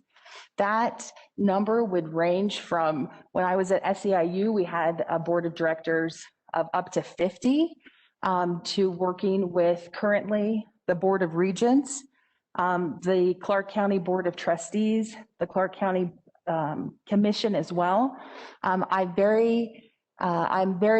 able to seamlessly transition into working directly for the board that I report to, as well as the external boards that are part of the governance structure of the organization. In terms of my view, I view the leadership position of the organization as tasked with delivering on the vision and the mission of the board. So I very much enjoy being in the position of staffing the board, as well as being tasked as being that leader who is out in the community and working on behalf of the organization. When it comes to developing relationships and developing partnerships, that has been a key aspect of my success. I believe that it is the only way to succeed, by building the type of partnership and collaborative nature that will allow the board and the entity to really execute the mission of the organization. Obviously, communication is key. Being able to build that type of rapport and being able to quickly build the type of rapport where information is flowing to the board, but in turn, information is also coming to the board, and that person is responsible for ensuring the day-to-day of the operation as well as the external piece. And lastly, I would say, in conjunction with communication, it's really about action. So, you know, in my position at Nevada State College, communication is key, but in order to continue to build fruitful relationships, you have to really back it up with action. And that is something I'm experienced with, and to prepare to continue developing. Trustee Bilberry Axelrod, did you have any follow-up questions? No, that was great. Thank you. Thank you very much. Does anybody have any follow-up questions? Thank you very much. Elizabeth Foyt, trustee Elizabeth Foyt, who's here present to my left, she'll be asking the next question. Wonderful. Good morning. Good morning. The executive director is the face of the Las Vegas Clark County Library District. This is a very public role, and you may be often called upon to speak with the media, community organizations, all forms of outreach. How do you feel about this aspect of the position, and what is your true experience in this area? Great. Thank you so much for the question. This is an area in which I am exceedingly comfortable. My background is actually in communications. I have experience of being the external face of an organization. I actually prepare people. It's something I enjoy to do in doing trainings of how to best present yourself and make sure that the specific message of the organization is interested in putting out gets out there. I was actually thinking before this interview, typically I would prepare someone to sit in this seat. And one of the things I always share is there's a lot of research that says, if you stand with your arms in a V prior to presenting, you're better well received. And so I may or may not have been in that study room, with my arms up, but it's something that I can easily go from being that person, being the external person. I very much enjoy sharing the mission and the vision or the specific initiative, to also ensuring that the proper people are sharing that same sort of messaging, whether it would be you, trustee, the chairman, or the vice chair. Thank you. Does anybody have any follow-up questions? Okay, thank you very much. Kelly Benavides, she's our secretary for the board. Go ahead, Ms. Kelly, she'll be asking the next question. She's on WebEx. Thank you. Can you please describe your experience managing in a unionized environment and how you ensure effective communication with staff? Absolutely. Thank you so much, Secretary. I actually have over a decade of union experience. And so that's initially what recruited me to Nevada, was a position with the Service Employees International Union as communications director, and then later as chief of staff. Communication is key. I've been on both sides of whether it's representing unionized employees and working closely with the employer, and also managing a union. So at SEIU, we did have a bargaining unit there. I also worked with the Clark County Education Association with K-12 educators. And most recently at Nevada State College, our staff there is not unionized, but they did go through the process of exploring unionizations. Again, communication is key. Especially in the times that we're facing now with budget reductions and knowing that the future is not clear, informing employees every step of the way, being very transparent about what the budget process looks like and what may or may not come to fruition, identifying the specific areas that may need to be examined for reduction, and also building a very transparent relationship with the bargaining unit. So I believe here it's the Teamsters that represent some of the employees, making sure that those dialogues and discussions are productive, and being able to report out what those discussions look like, and anything and everything that is on the table for discussions. So I know when I was at SEIU back during the economic downturn, we were one of the first unions to come to the table to open up the contract and look at recessions. I know we're not there yet, but even looking at salary freezes and being very sensitive that when it comes to cents and dollars, and when it comes to the very valuable staff of this library district, that of course we want to keep them updated and want to mitigate any real concern that we can by providing that type of information. Benavides, did you have a follow-up? I do. It sounds like you have been on both sides of the table. What are some of the similarities and what are some of the differences from sitting on each side of that table? Sure. You know, I mean, one similarity that I always came back to, no matter which side of the table, is that everybody in the room, whether you're bargaining or in discussions and dialogue, is there for one purpose, and that is to fulfill the mission of the organization. And so at the end of the day, that is something that we have to remind ourselves, and that is an area where I have a lot of expertise in bringing people to the table and recognizing what those specific similarities are. Obviously, things don't always go in the most streamlined way possible, and there may be some either concern or just outright dissent in how, you know, management is handling things, or there may be concern in, you know, not feeling a level of cooperation.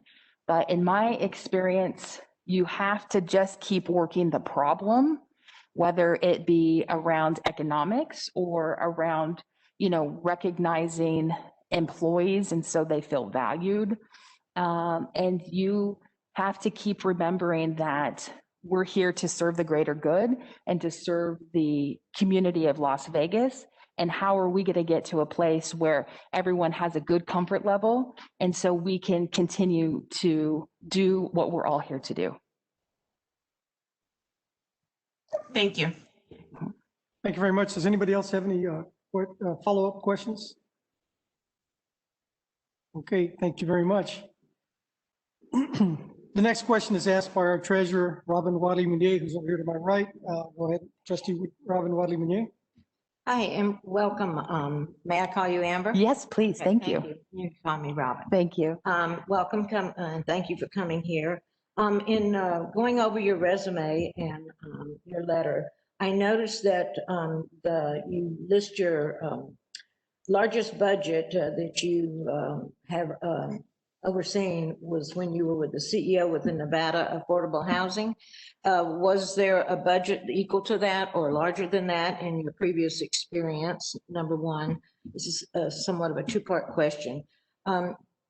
Sources of funding other than the state, were there any, or federal funds? And then how did you deal with budget shortfalls? Because in that position that you held, that was the hardest hit budget you mentioned. And working in my capacity in previous history, I know that there's a huge need in that particular venue. So if you could help answer those or elaborate, I'd appreciate it. Absolutely. Thank you so much for the question.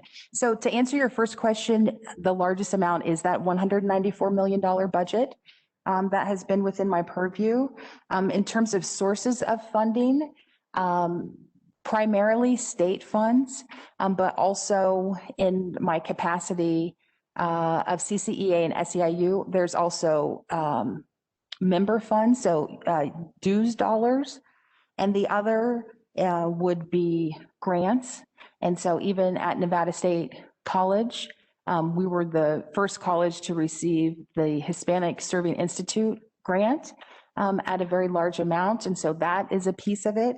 And in terms of shortfalls, I had an opportunity to review some of the minutes and the public documents from your discussions, and it looked like what you all did here at the library district very closely aligned with the type of decisions that were made at Nevada State College, with the exception of the voluntary separation.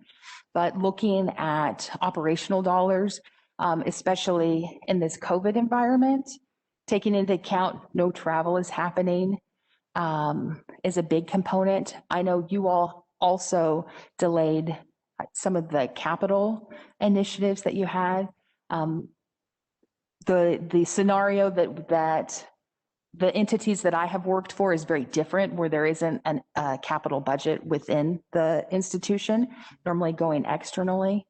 but, you know, we haven't looked at salary freezes yet, but position freezes, looking at what types of positions can be delayed for hiring. Also recognizing any sort of attrition if those positions need to be backfilled.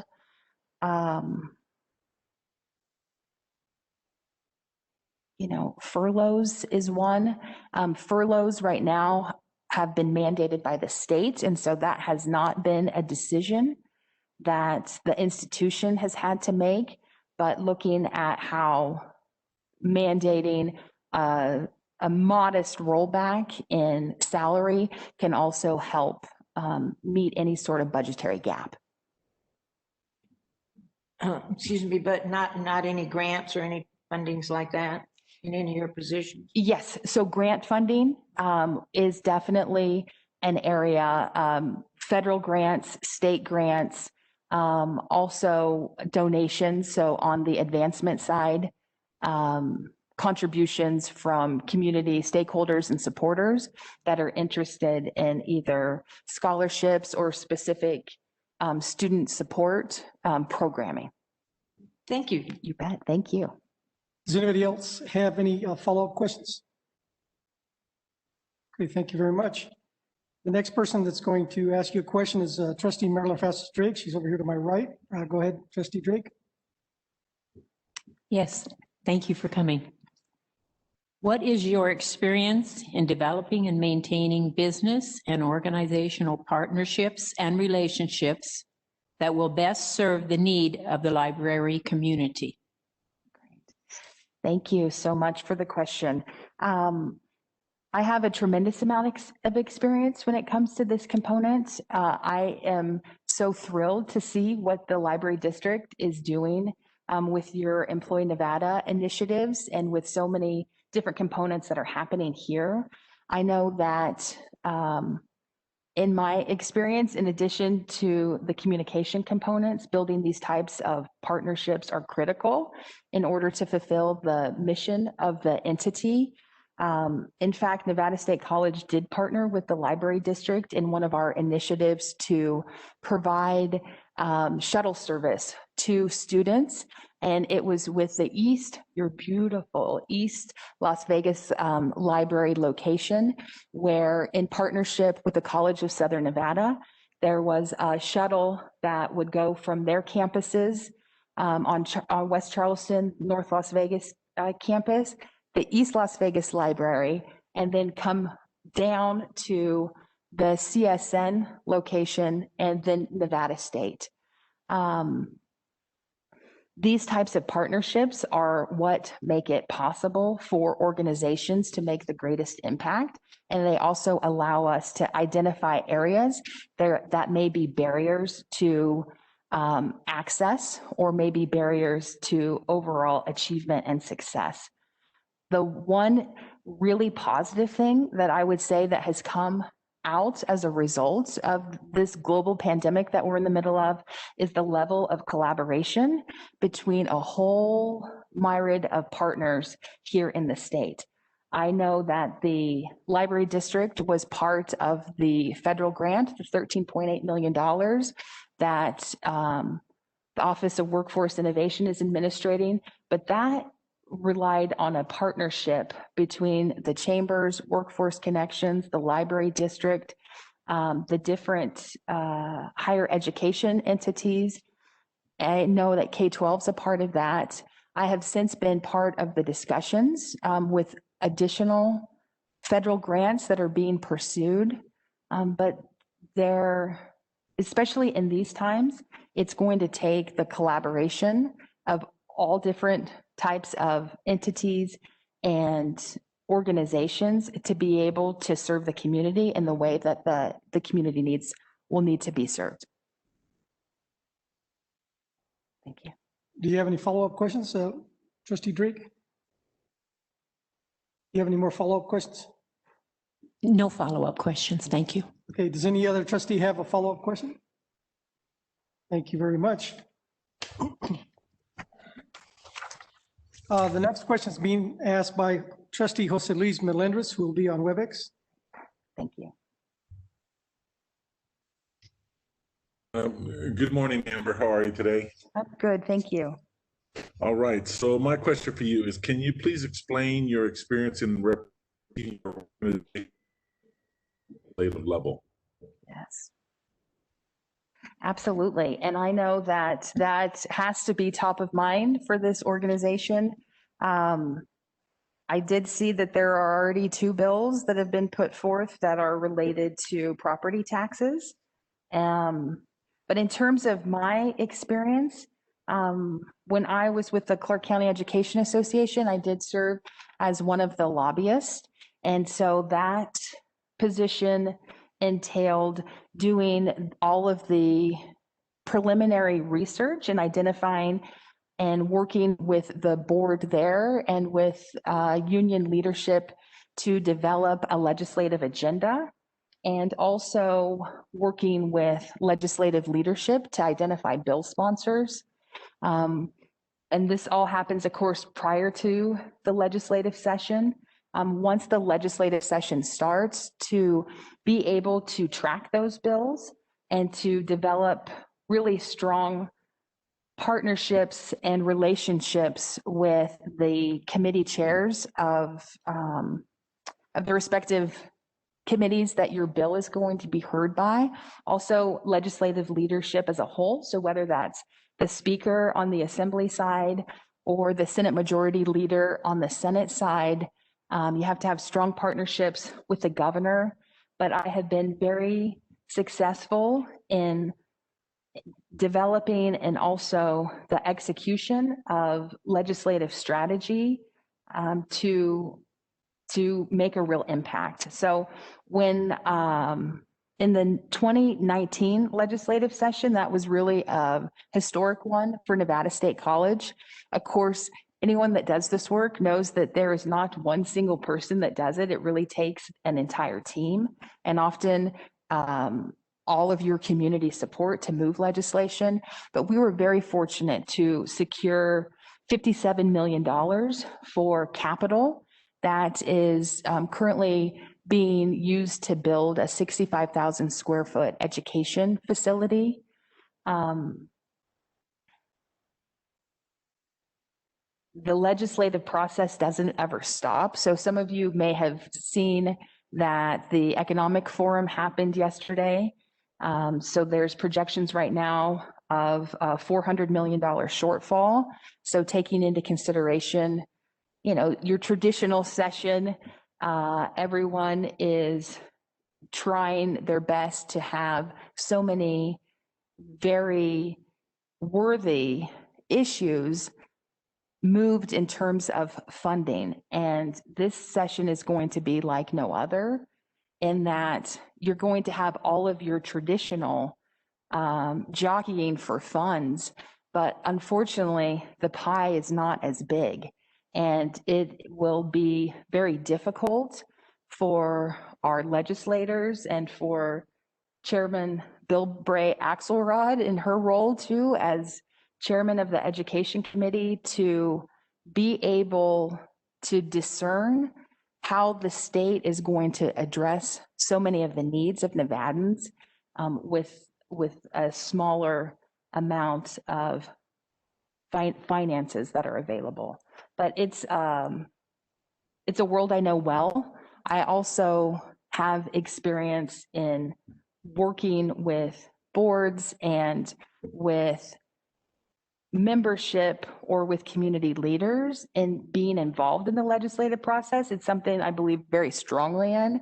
And for anyone that has not had the opportunity to testify or to even make public comment, it's a very powerful experience. And we are so very fortunate here in Nevada to have access like I've never seen, where our legislative leadership is very willing and very open to meeting and to hearing new ideas and to trying to really troubleshoot and figure out how we're going to move the mark and how we're going to pass sound policy here in the state that's going to move Nevada forward. Thank you very much. Jose Luis Mendes, do you have any follow-up questions?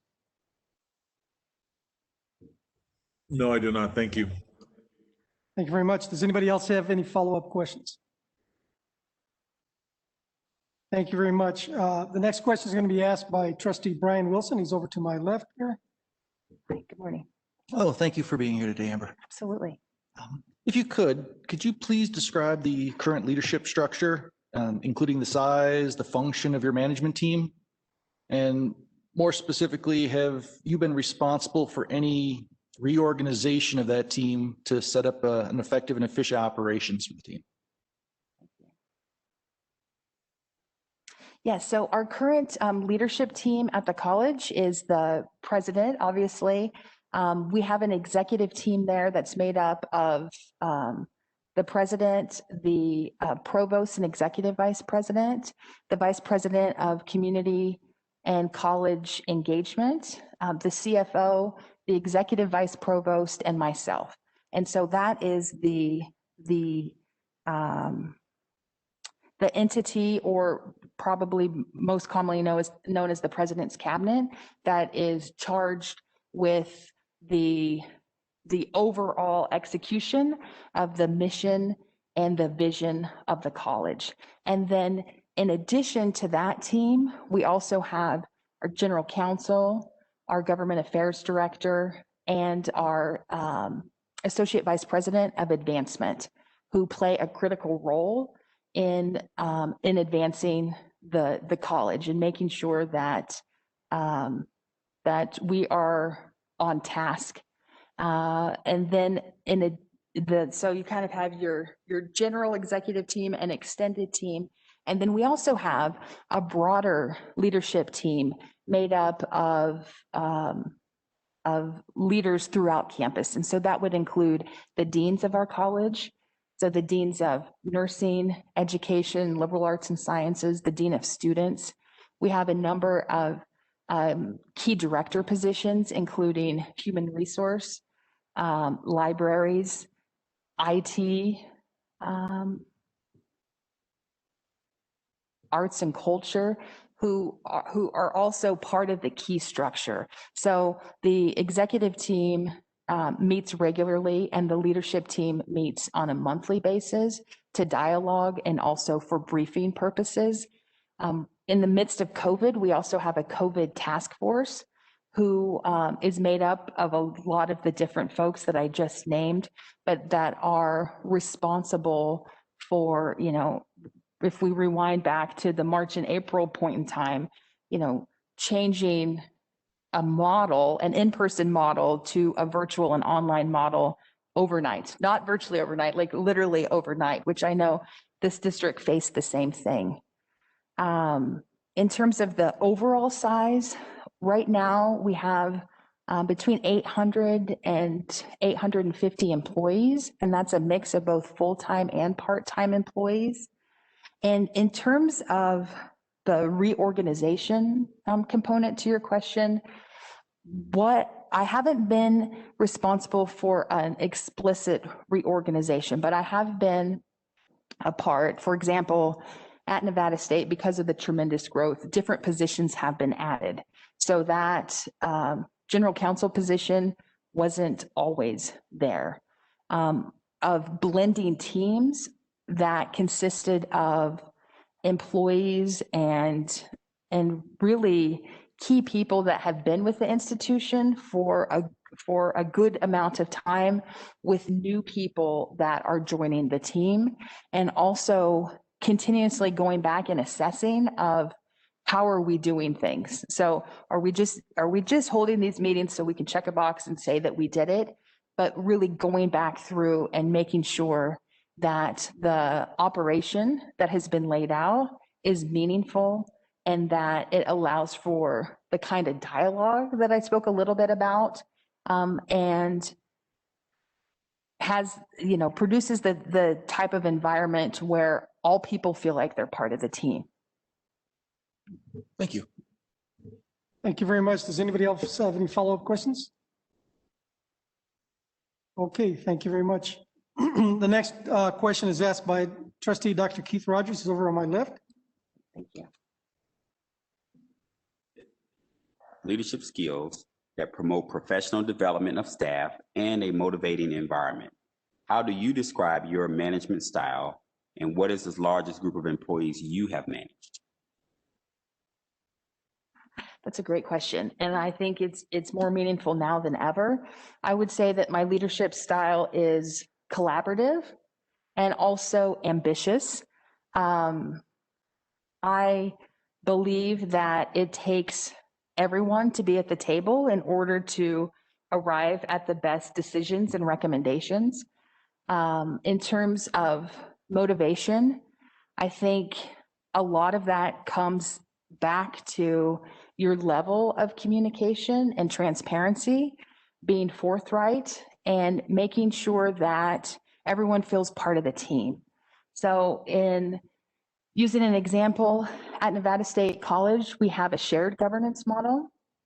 And so there's a lot of work that happens with the faculty senate, which includes representation from both academic and administrative faculty. We have a classified employee council. And of course, at a college, you have your student government. So keeping those key entities involved, making sure that they feel like at any point in time, they can walk into anyone's office and have a discussion and ask questions. There's also, on the leadership side, taking into consideration any sort of external components. So whether that be a foundation board or, in my circumstance, the president's advisory board, keeping those people engaged and utilizing the skill set that they bring to the table, but also letting them know all of the wonderful news that's happening. And so they can serve as an ambassador.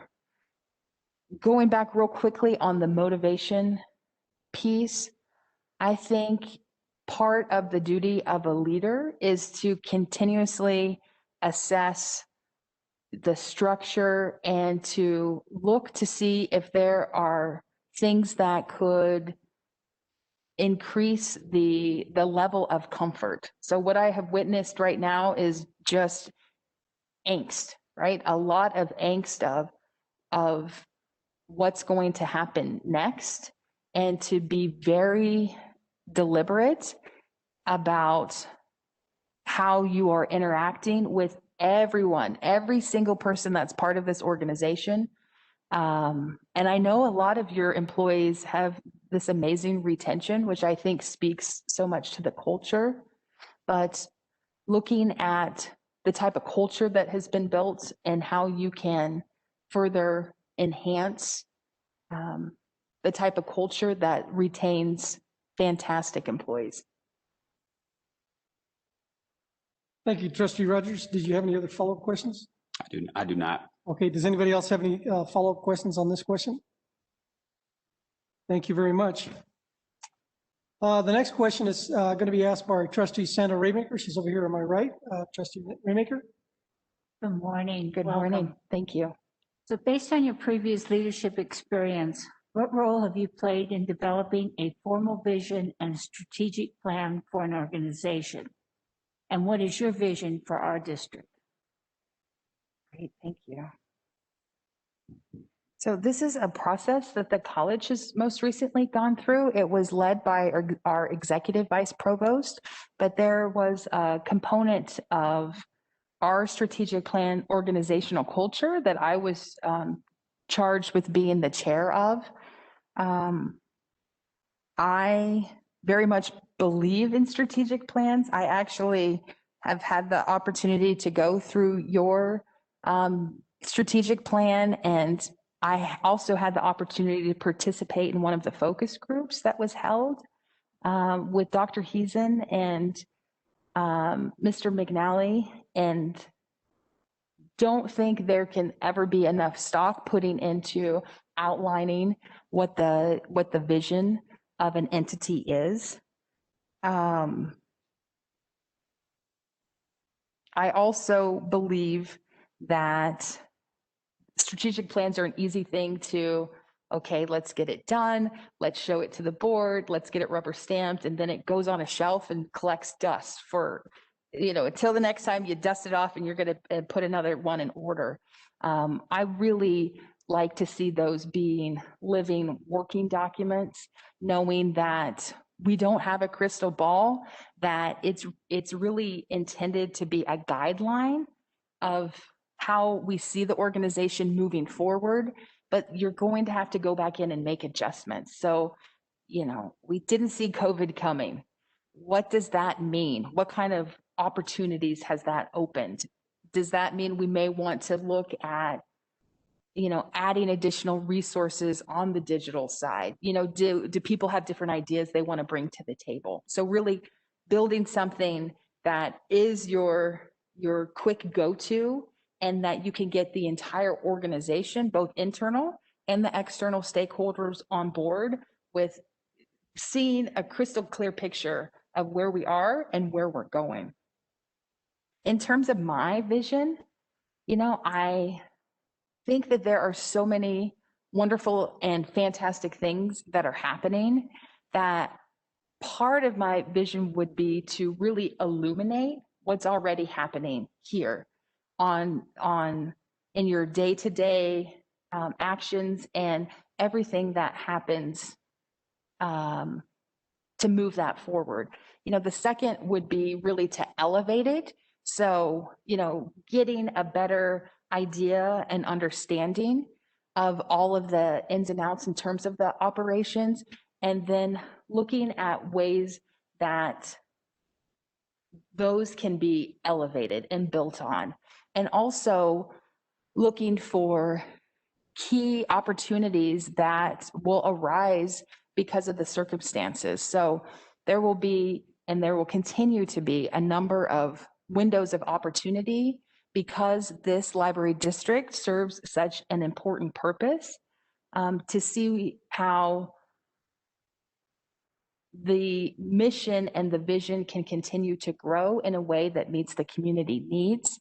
And of course, to have that dialogue with the board and with key staff within the district, and with so many of the community partnerships that have already been built, and seeing how this library can serve because of the vast reach of, it used to be K-12, and then it was P-20, and now it's P-20 plus. And I think people are getting to a point where they recognize that lifelong learning is really the only way to continue to be viable, and in terms of workforce need, but also just in terms of quality of life.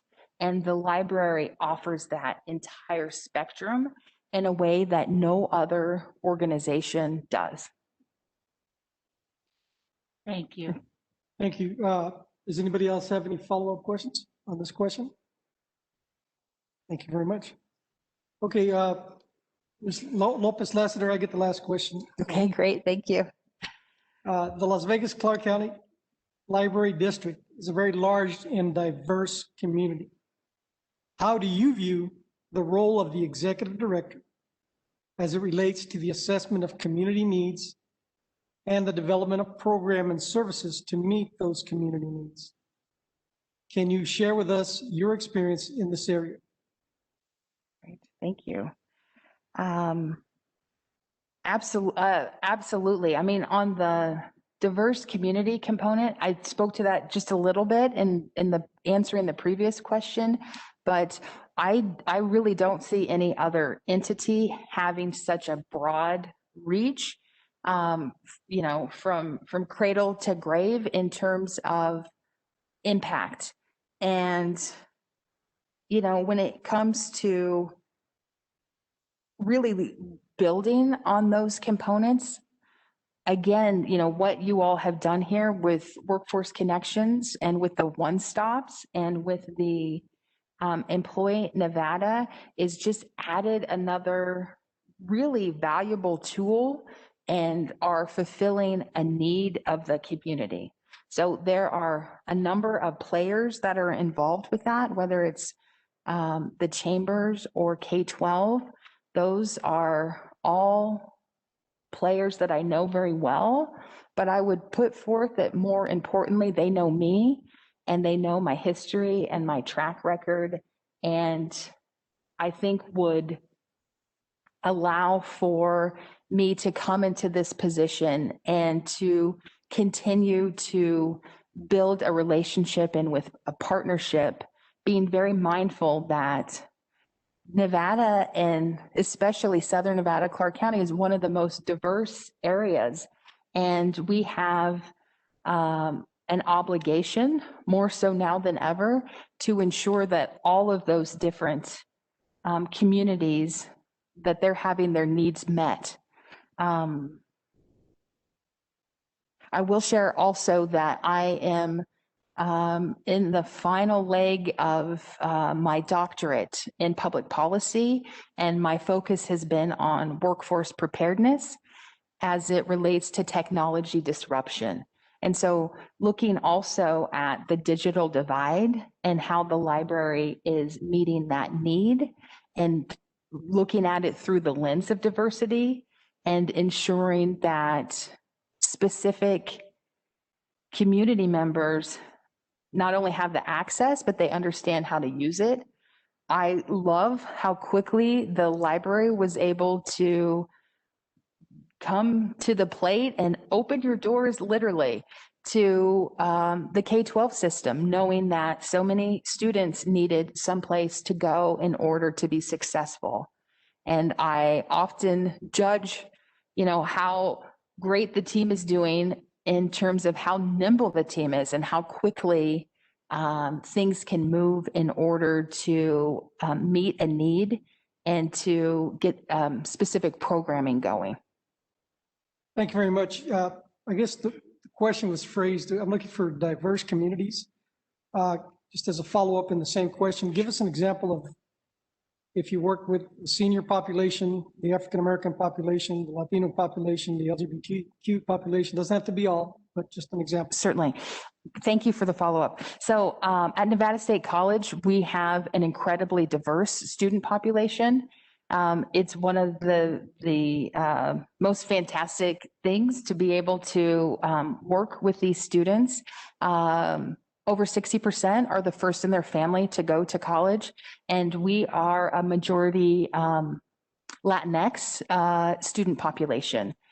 Within that, diversity is a incredibly important component of ensuring success. And so looking at specific initiatives within the African American and Black student population, as well as Asian population, the Latinx population.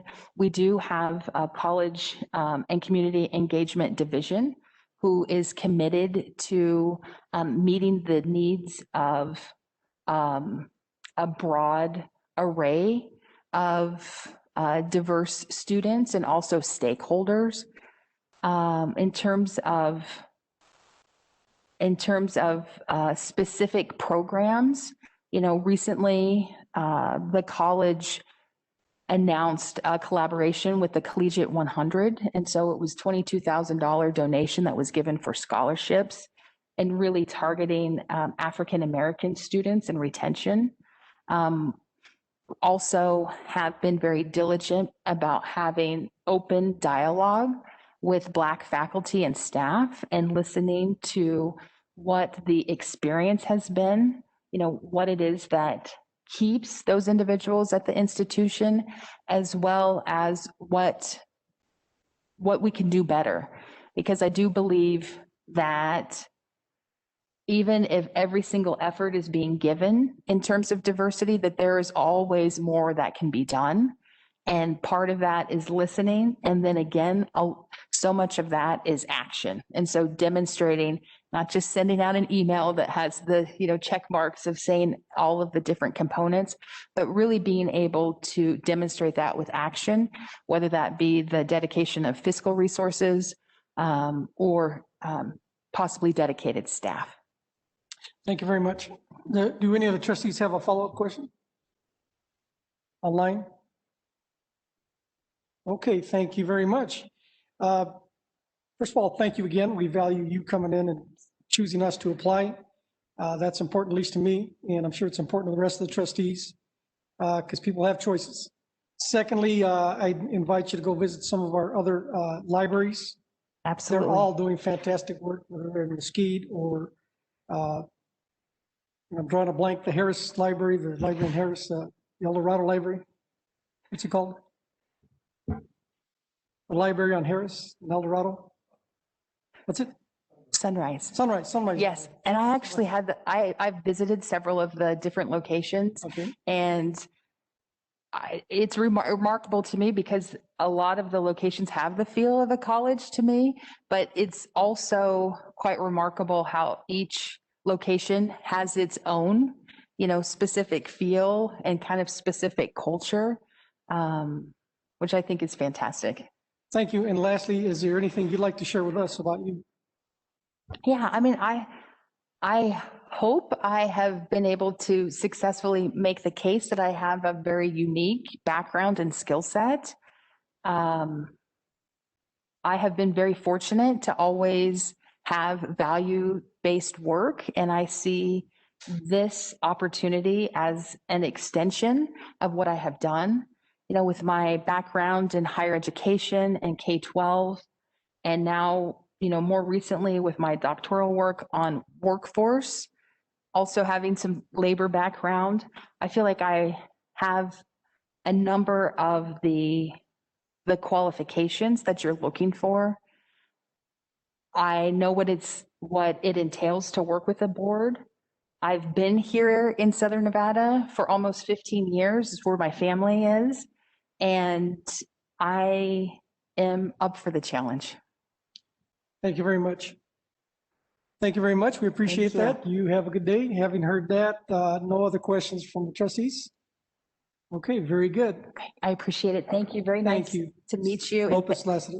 Thank you for having me.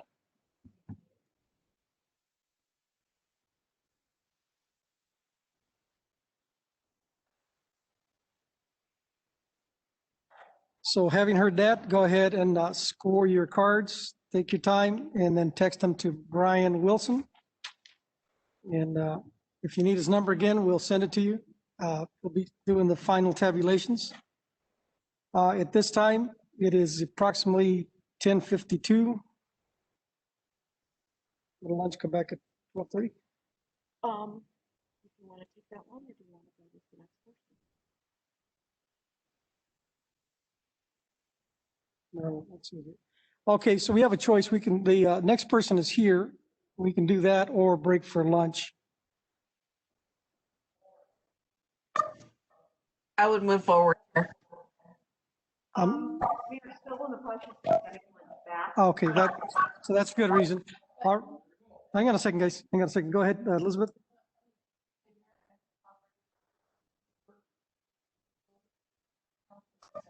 Her mic isn't on.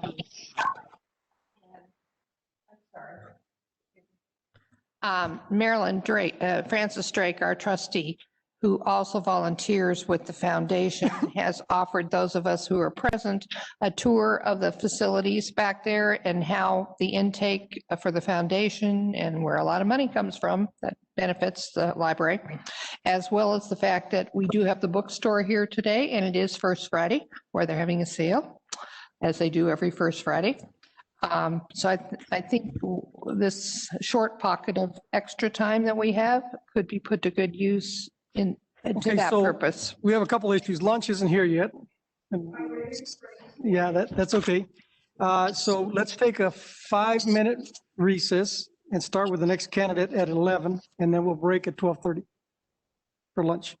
Allison, is that acceptable? That way we can get lunch here. Is anybody opposed to that?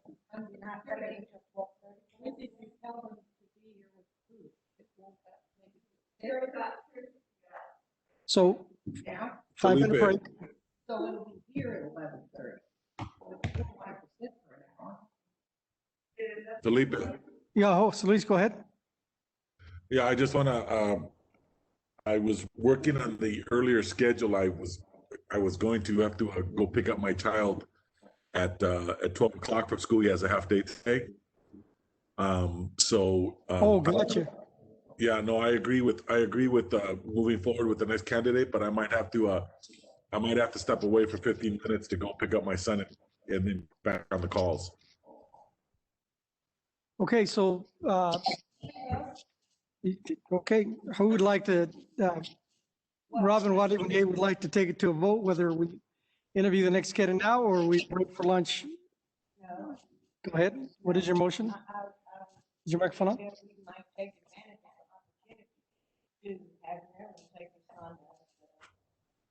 Sure, I think it's important that the employees here understand, appreciate. Her mic is not on.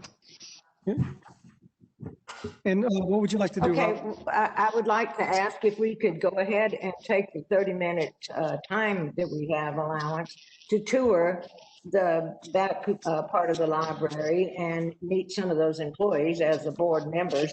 Unfortunately, those that aren't here in person will not be able to do that, but we do have the lunch coming and it will sit for an hour and be cold. I'm not even partaking of that lunch. I brought my own, but I do think that we need to consider that, number one. Number two, I think it'd be very important for us to tour that. And number three, we did have lunch scheduled for 11:30, not 12:30. Okay, having heard that, I guess we'll break now for lunch and then go. Well, I thought, are we not going for a vote? Because I would like to just continue and try to can you guys do the tour after? I do also think that it's incredibly irresponsible to do a tour during a pandemic where our rates are so high, but whatever. I would very much like to just move this along. Let me bring this back to the issue. How many people, this is just, it's not really a vote, but it's a poll. How many people would like to, I want to go down the list.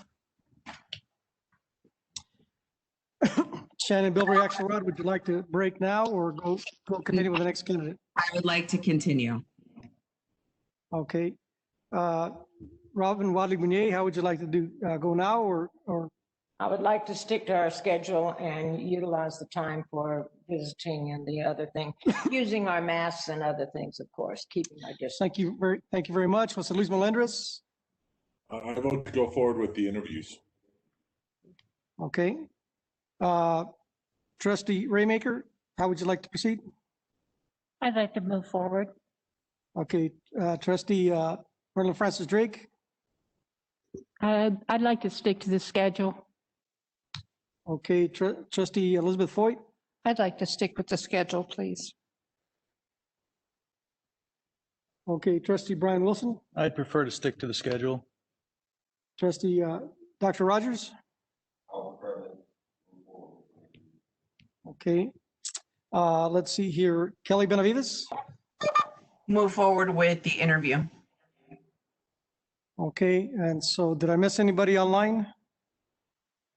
Jose Luis, Shannon, got yours. Jose Luis, Kelly. Okay. So right now we have 1, 2, 3, 4, 5, 9. So let's move forward with the interview. Okay.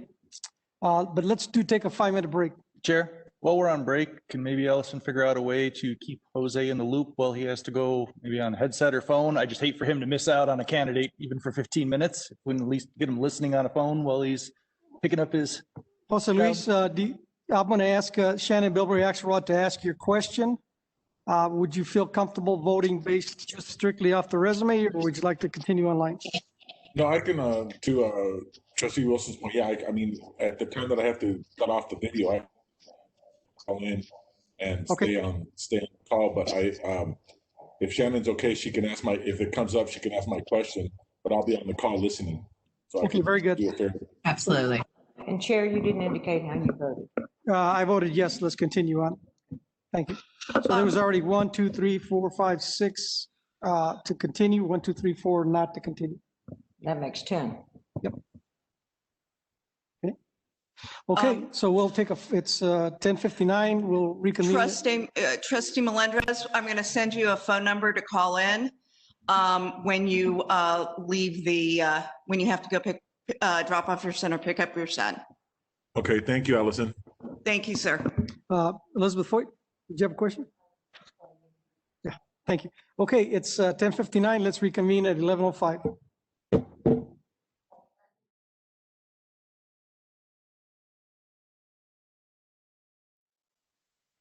All right, let's call this meeting back to order, please. Allison, bring in the next candidate.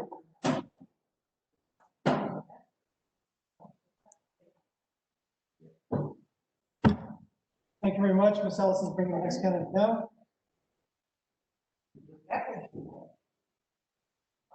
Pardon me? Allison is bringing the next candidate now. Okay, thank you.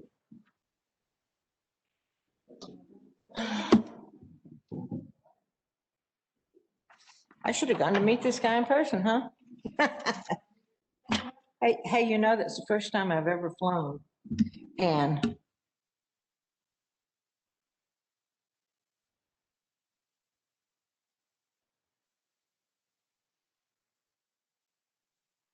Sorry, we're like.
He's right there.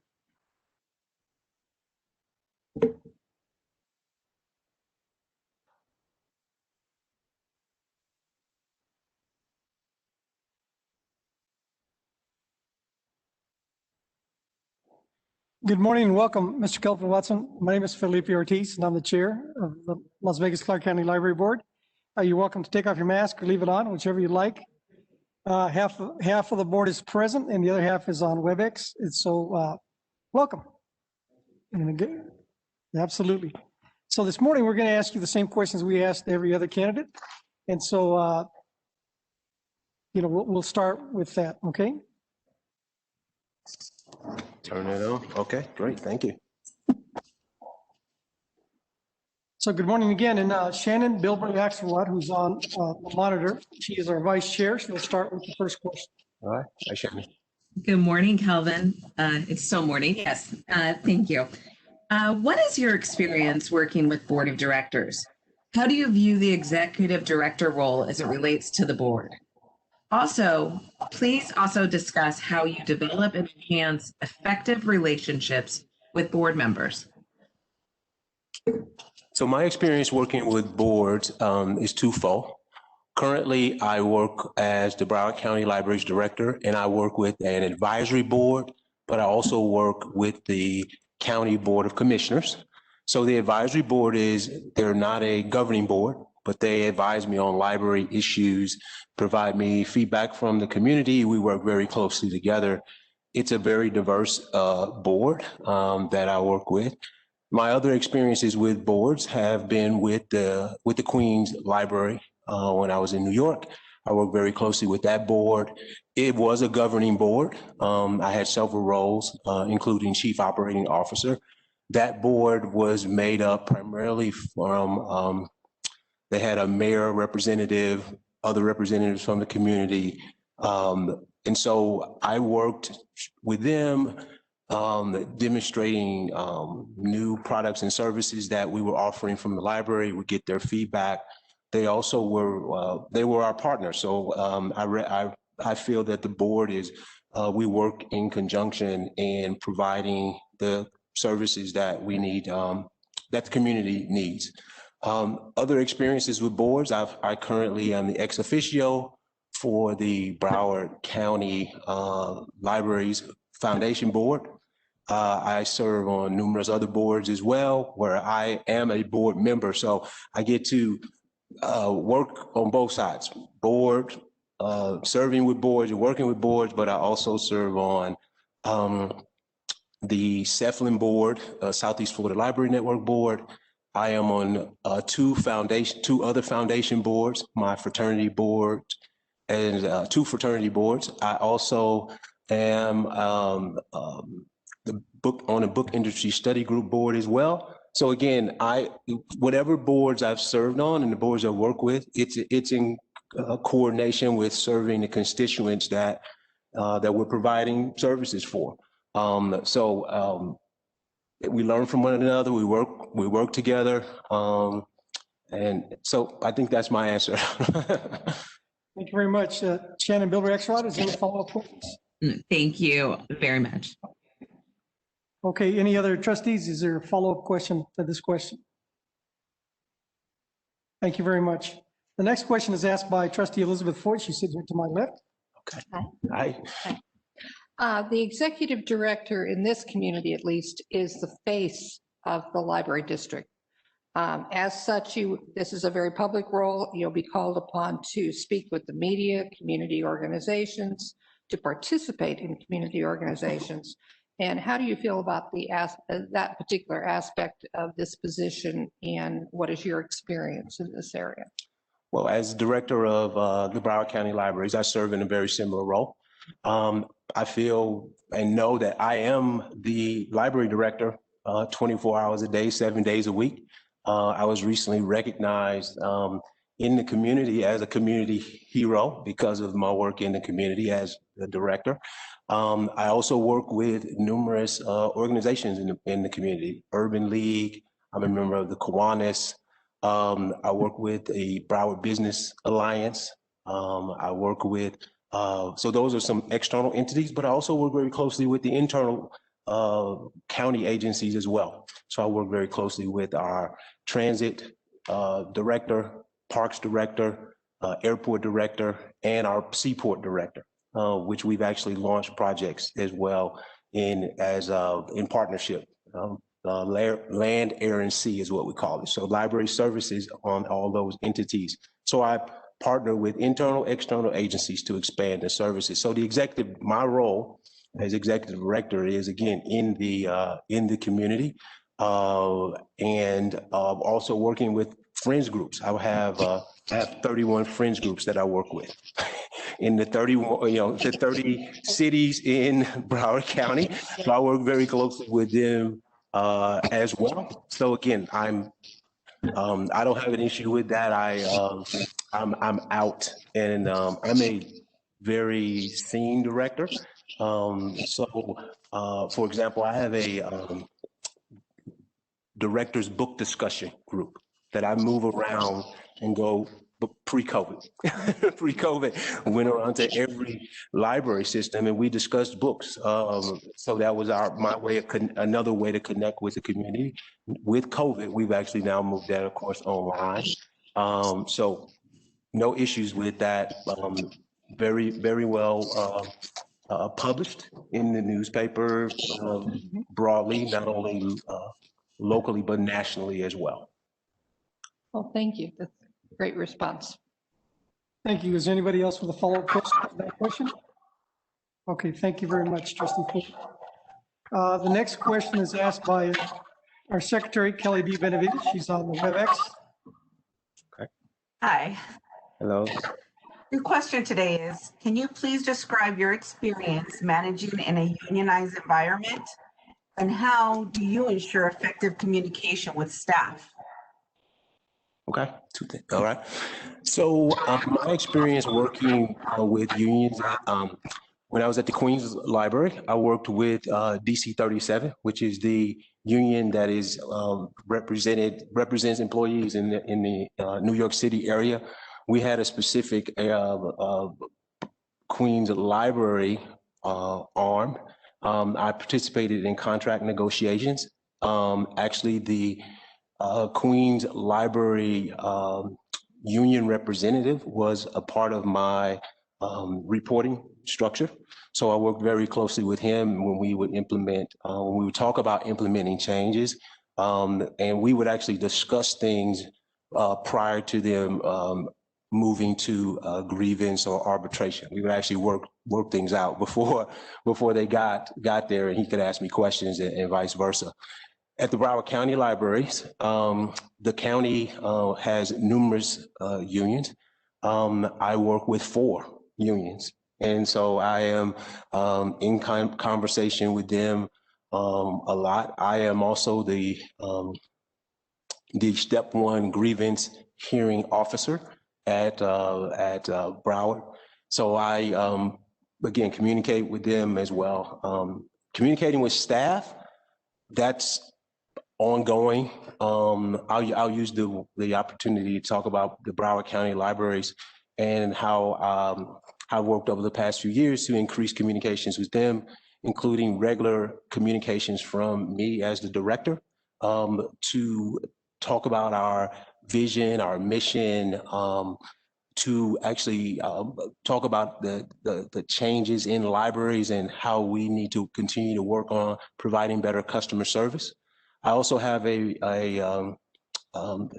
talk about having an open door. I would probably tell you, if you call my staff, they would tell you I truly have an open door. I set aside every week 3 hours just for communicating with staff on Tuesday afternoons. And they can schedule appointments with me, talk about whatever they want to talk about. Initially, people would actually make the appointment just to see if it was actually true that they could actually come and talk to me, which was something interesting when I first started with the organization. Other ways that I communicate, recently we just had a celebration with our building services team that worked during the elections. And so I pull in different teams and actually communicate with them as well. Whenever I join a new organization, I take time to go and meet with each individual person. For example, at Broward, I went to every branch. We have 38 locations. I went to every location within the first 30 days. Also met with the internal teams as well, collections, business and finance, interlibrary loan, digitization. So I'm a very communicative leader, because I believe that communication, there's never enough communication because that's one of the hardest things to get right and keep that, keep the grapevine from having issues that come up. Thank you very much. Kelly Benavides, any follow-up questions? No, thank you. Thank you. Any other trustee, any follow-up questions? Okay, thank you very much. The next question is going to be asked by our treasurer for the trustees, Robin Wiley-Millier, she's right here to my right. All right. Thank you. It was good. A little long, but it was good. Her mic is not on. Oh, sorry. I noticed in your resume and information you shared with us that you list here the most recent budget, I guess, that you're working with is a $70 million budget. It's actually a little over 70 million now. We've received a increase. Okay, I have somewhat of a 3-part question. Is that the largest budget you've ever managed? That's the largest budget from a organization standpoint. When I was working at Ingram, not necessarily my budget, but we had it was probably about $135 million that I was responsible for as the direct sales manager and director of sales. So it's probably $135 million. At Queens Library, our total budget was $150 million. My particular pointed responsibilities was about $40 million as COO and about $30 million as Chief Innovation Technology Officer. Okay. So, and I noticed you also have experience as a CFO.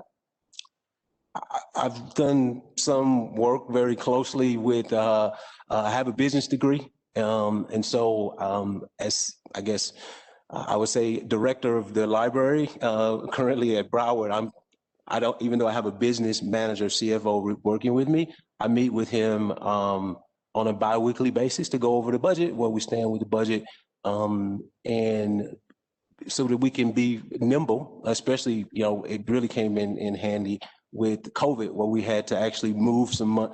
I'll call it move, but we weren't traveling, we weren't doing education, we weren't doing some of these other things. So we reallocated those funds to do some work. Okay, and could you explain to me a little bit how you've had to deal with shortfalls in the budget, maybe due to COVID or in other places that you've worked, you've had other scenarios that caused you to have shortfalls? I would say, luckily at Broward, I haven't had to deal with a shortfall as of yet. Well, as I was saying, we actually for this fiscal year received a 2.95% increase in our budget. So I would say at Queens Library, I had, I would say a slight shortfall. How I deal with shortfalls is just looking at the budget, looking at the different areas, reallocating funds where we can. For example, this isn't necessarily a shortfall, but it talks about, I'll explain about reallocating. So we spend about $200,000 a year on magazines, periodicals, newspapers. Currently, because of COVID, we are going to be purchasing any physical items. So we're taking that $200,000 and reallocating it, repurposing tablets that we already had. We're going to be using digital magazines. And so we invested more in the digital magazines to make up for some of that. We're going to also reallocate those funds for more technology that we'll need to actually do more online programming, for example, as I foresee that is going to be something that we're not going to necessarily claw back with COVID. So from a financial standpoint, again, I literally meet with my business manager twice a week, look at the budget. Prior to me flying out, he emailed me the budget. So just because a budget is you have to keep looking at it as things change, and so that I don't like giving money back to the county. I'll say that. And what about grants and other funding mechanisms that you might? I know Florida is one of the states that is doing quite well, and the growth opportunity there has just been very substantial. But do you? So our budget, federal or state agencies and organizations and independent? Yes, ma'am. So primarily our budget comes from the county. Of course. But we also receive about 1.5 million roughly every year from the LSTA grant from the state. We also do apply for numerous grants. We received a grant this week from the CARES Act funding for about roughly $55,000 in CARES Act funding. We also work with local community foundations and other areas for funding for grants. We have a grant. We probably have 2 or 3 IMLS grants going on right now where we receive funding for. We have a community foundation grant. We're actually putting on for Esther Roll, we're actually putting on a play that we are using local community people to perform, and it's a local community grant. So we actually are doing that. So it's grant funded, and then there's a cash match. So the foundation is helping with the cash match, and then I have some donation trust funds that I could actually contribute to as well. So though majority of our funding comes from the county, we still have probably 3 to 5% that comes in from other entities. Thank you very much for your answers, and very clear and concise. I appreciate that. Thank you. Thank you. Do any other trustees have any follow-up questions? Chair, Go ahead, Trustee Wilson. May I call you Calvin? Yeah, sure. Yes. You mentioned that you've been very fortunate not to have to deal with budget cuts and actually ended up getting a bump in your budget this year. One, it's kind of a two-parter. One, was the budget increase you got proportional to the other agencies within the county? And two, would you say your philosophy to managing the budget is a use it or lose it approach? I would say it's proportionate. We have a county that is very supportive of our libraries. And I have also been able to, since I've been with the county, receive increases. We received a $500,000 increase last year for our electronic resources because of the projects we were working on. And as I mentioned, the 2.5% was an across the board increase proportionate to other agencies.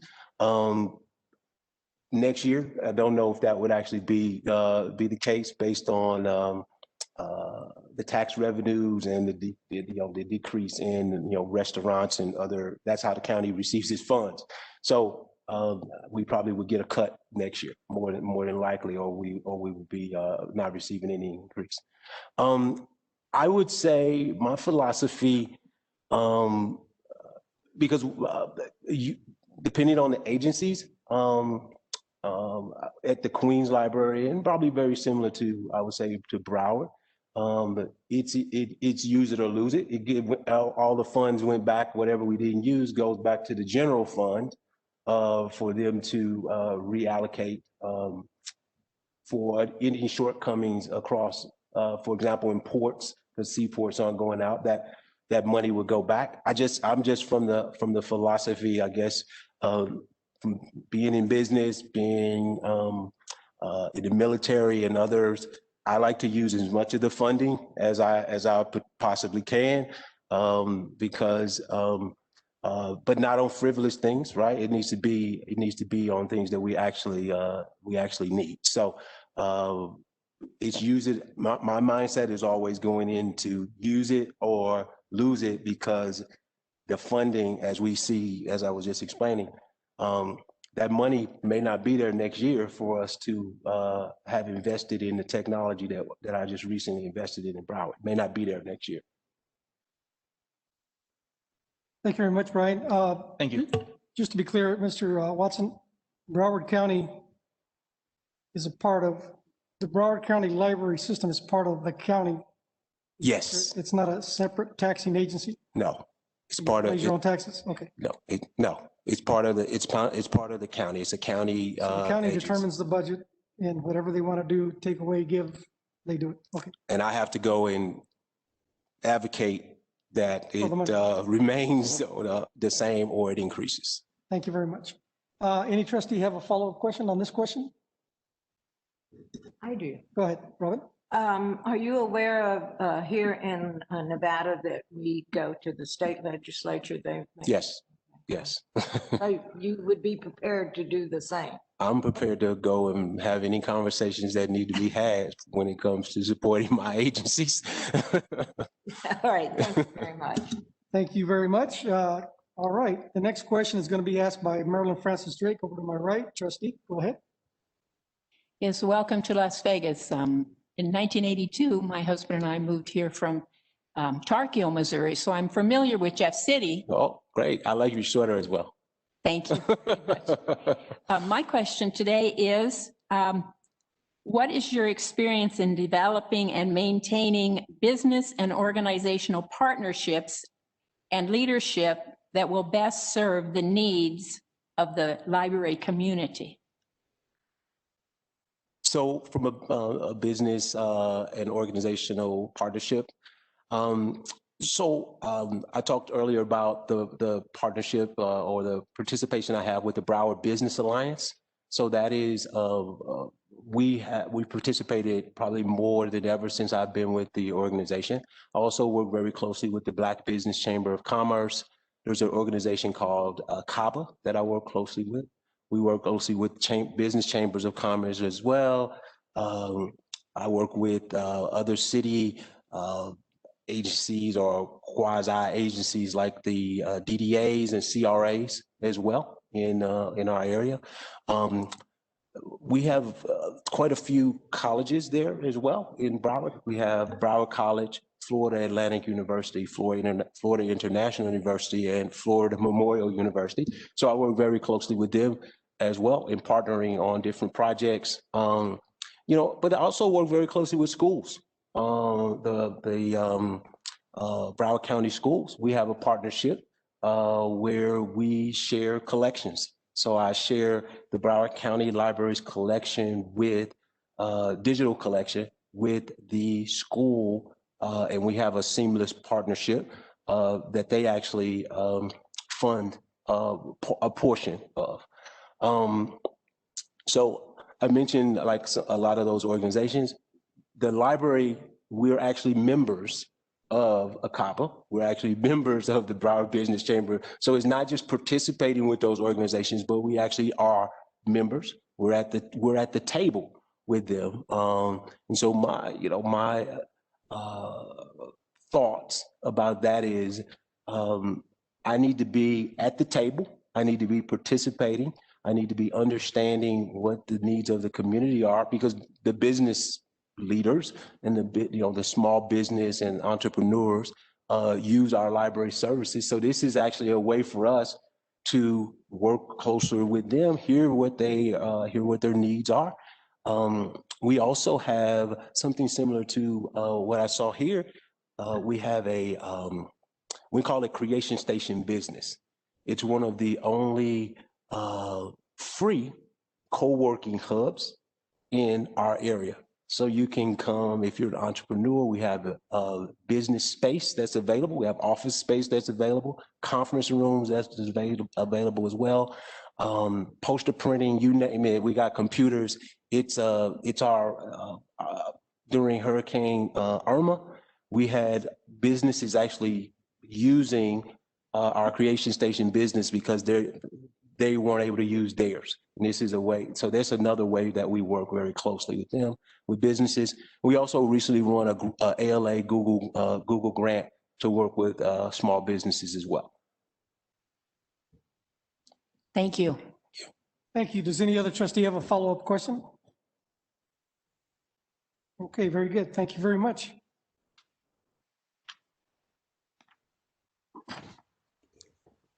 Trustee Jose Luis Melendres, he's online. He will be asking the next question.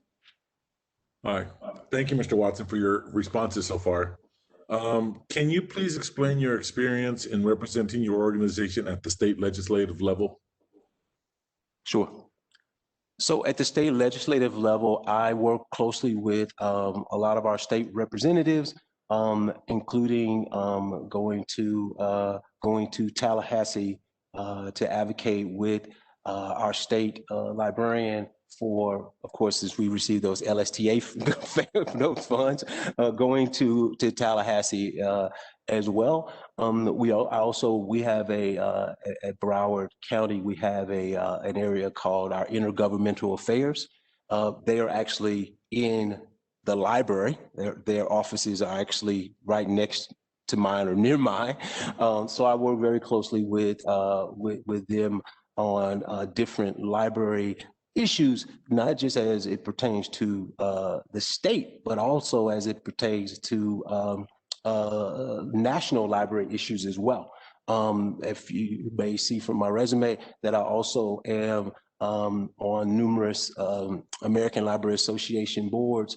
And so, for example, the ebook issue, as it relates to libraries and publisher pricing, I've taken that issue to our Intergovernmental Affairs as well. I also, because of our connectivity with the, elections, I've had the opportunity to meet several of our representatives and work closely with them. We also provide representative space in our libraries as well. and a few representatives for our state legislative representatives happen to be some of my fraternity brothers currently as well. So I get to advocate library issues directly with them also. Thank you. Mr. Luis, any follow-up question? No, thank you. Okay, does any of the trustees have a follow-up question with respect to this question? Yes, go ahead, Robin. Having that office right next to your office, what advantages do you feel like that might help you have both with the state and when you said your representatives, I'm assuming you meant the ones in Washington, D.C. from the state of Florida? From the state of Florida, as well as the local, our local state representatives, state representatives also. So it's just more convenient for me. I have a good relationship with his name is Marty, so I have a great relationship with Marty, that having that proximity. Even if we didn't have a great relationship, the proximity just kind of helps. Like I said, when I specifically thought about the issue nationally when it came to the ebooks. He works. We have lobbyists that are in DC, and this issue around ebook pricing, of which I am particularly close with, and have been particularly close with for numerous years now. I met with Marty, explained the situation to him. He certainly understood it, and I also then provided him with resources that he would need to share with our lobbyists, so that we can move this issue forward. Many other things have occurred since then, so that issue has not yet made it to where I suspect it will be in the next year or so. So you're saying that it's allowed you to have your representatives, both state and nationally, be more abreast of the National Library Associations and others' procedures and projections and things like that. And would you be able to kind of transfer that as well to here? Yes,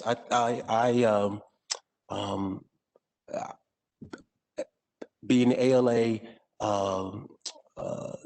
co-chair of the Digital Content Working Group, that's something I'm currently still participating in. I am also on the Urban Library Council's ebook advisory group.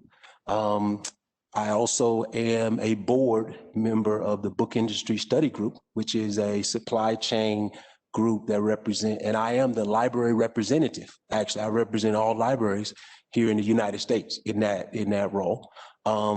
So I would be able, this is not not just because I'm at, I was going to say Borders, not because I'm just at Broward, but these positions, wherever I am, they are positions that I will continue to participate in. Thank you. Thank you for detailing that more for me.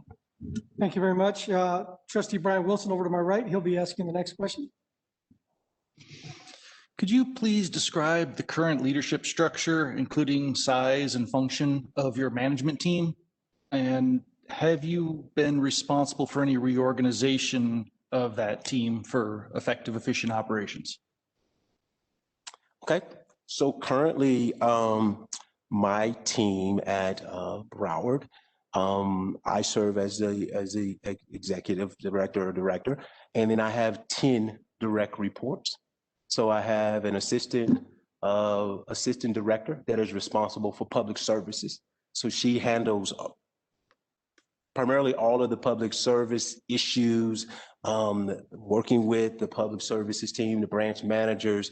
They come up with public service policies and procedures.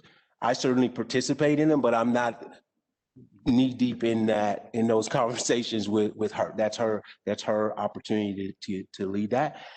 I have 2 other direct reports. I have 10 in totals, as I said, but I have 2 other direct reports. The main library regional manager reports directly to me, and the African American Research Library regional manager reports to me as well. Those are our 2 flagship libraries. So they report directly to me. We primarily do a lot of our system-wide programming through those two libraries. But even though they report directly to me, there is some dotted line, I would say, because they also serve the public. So the assistant director also kind of guides them on public service issues. Marketing and our publicity reports directly to me as well. Promotions and all of those things, our press releases, et cetera. I have a business and finance manager that reports to me. I am an administrative officer who is sort of like a chief of staff. So her role is kind of chief of staff. She kind of corrals all of the folks and review things. She assists me with things. Human resources. I have a human resources officer, IT manager, collections manager, and our community engagement manager reports to me as well. So 10 in total. I meet with them on a bi-weekly basis, each individual. I also have a weekly administrative meeting where we just kind of touch base. That, I talked about communication earlier. That's our communications meeting where the entire team gets to meet. There has been some restructure since I've been there. I use a model similar to the model that as COO, I reported to the CEO in Queens. I kind of use a similar model of having the direct reports report to me, and that administrative call it administrative admin officers. That's what it is, the administrative officers meeting. So the changes that I've made since I've been there. We had a previous assistant director before she was responsible for all the public services, including the two flagships. That's something that I changed. The other change in restructure that I changed was the administrative officer has our building services. So the building, capital, all of those areas no longer report to the finance officer. They report to her, which then reports structurally just is a different model. So I have a handle on what's happening with our buildings, what's happening with our capital, what's happening with our refresh projects. I have a better handle on it, and it's not going through that individual. Some other changes I've made is in regards to collections. Before we had a very fractured collections. We had everything was centralized. We had centralized collections, ordering, so everything was happening centrally. I decentralized a great portion of that. Now the branches have responsibilities for ordering for their individual branches. And I also brought in all of the collections under the collections manager, including our digital assets and our special collections as well. And our interlibrary loan also. Thank you. Thank you very much. Does any trustee have any follow-up questions? Anybody online? All right, very good. Our next question is from trustee Dr. Keith Rogers, who's over on my left. First, thank you for your service. Thank you, and same to you. And I too hail from the Show Me State. Oh, really? Could you share could you describe your management style, as well as how you would leverage your management style to promote professional development of staff and creating a motivating environment? And then lastly, apprise us of the largest group of employees you have managed. Okay. So my leadership style has changed over the years, from being in the Army, where I was a different leader at that time. So now I would say, since I've managed and led so many teams over the years, it's probably more situational leadership. Situational. I manage based on the situation, which has been helpful to me. I'm a collaborative leader.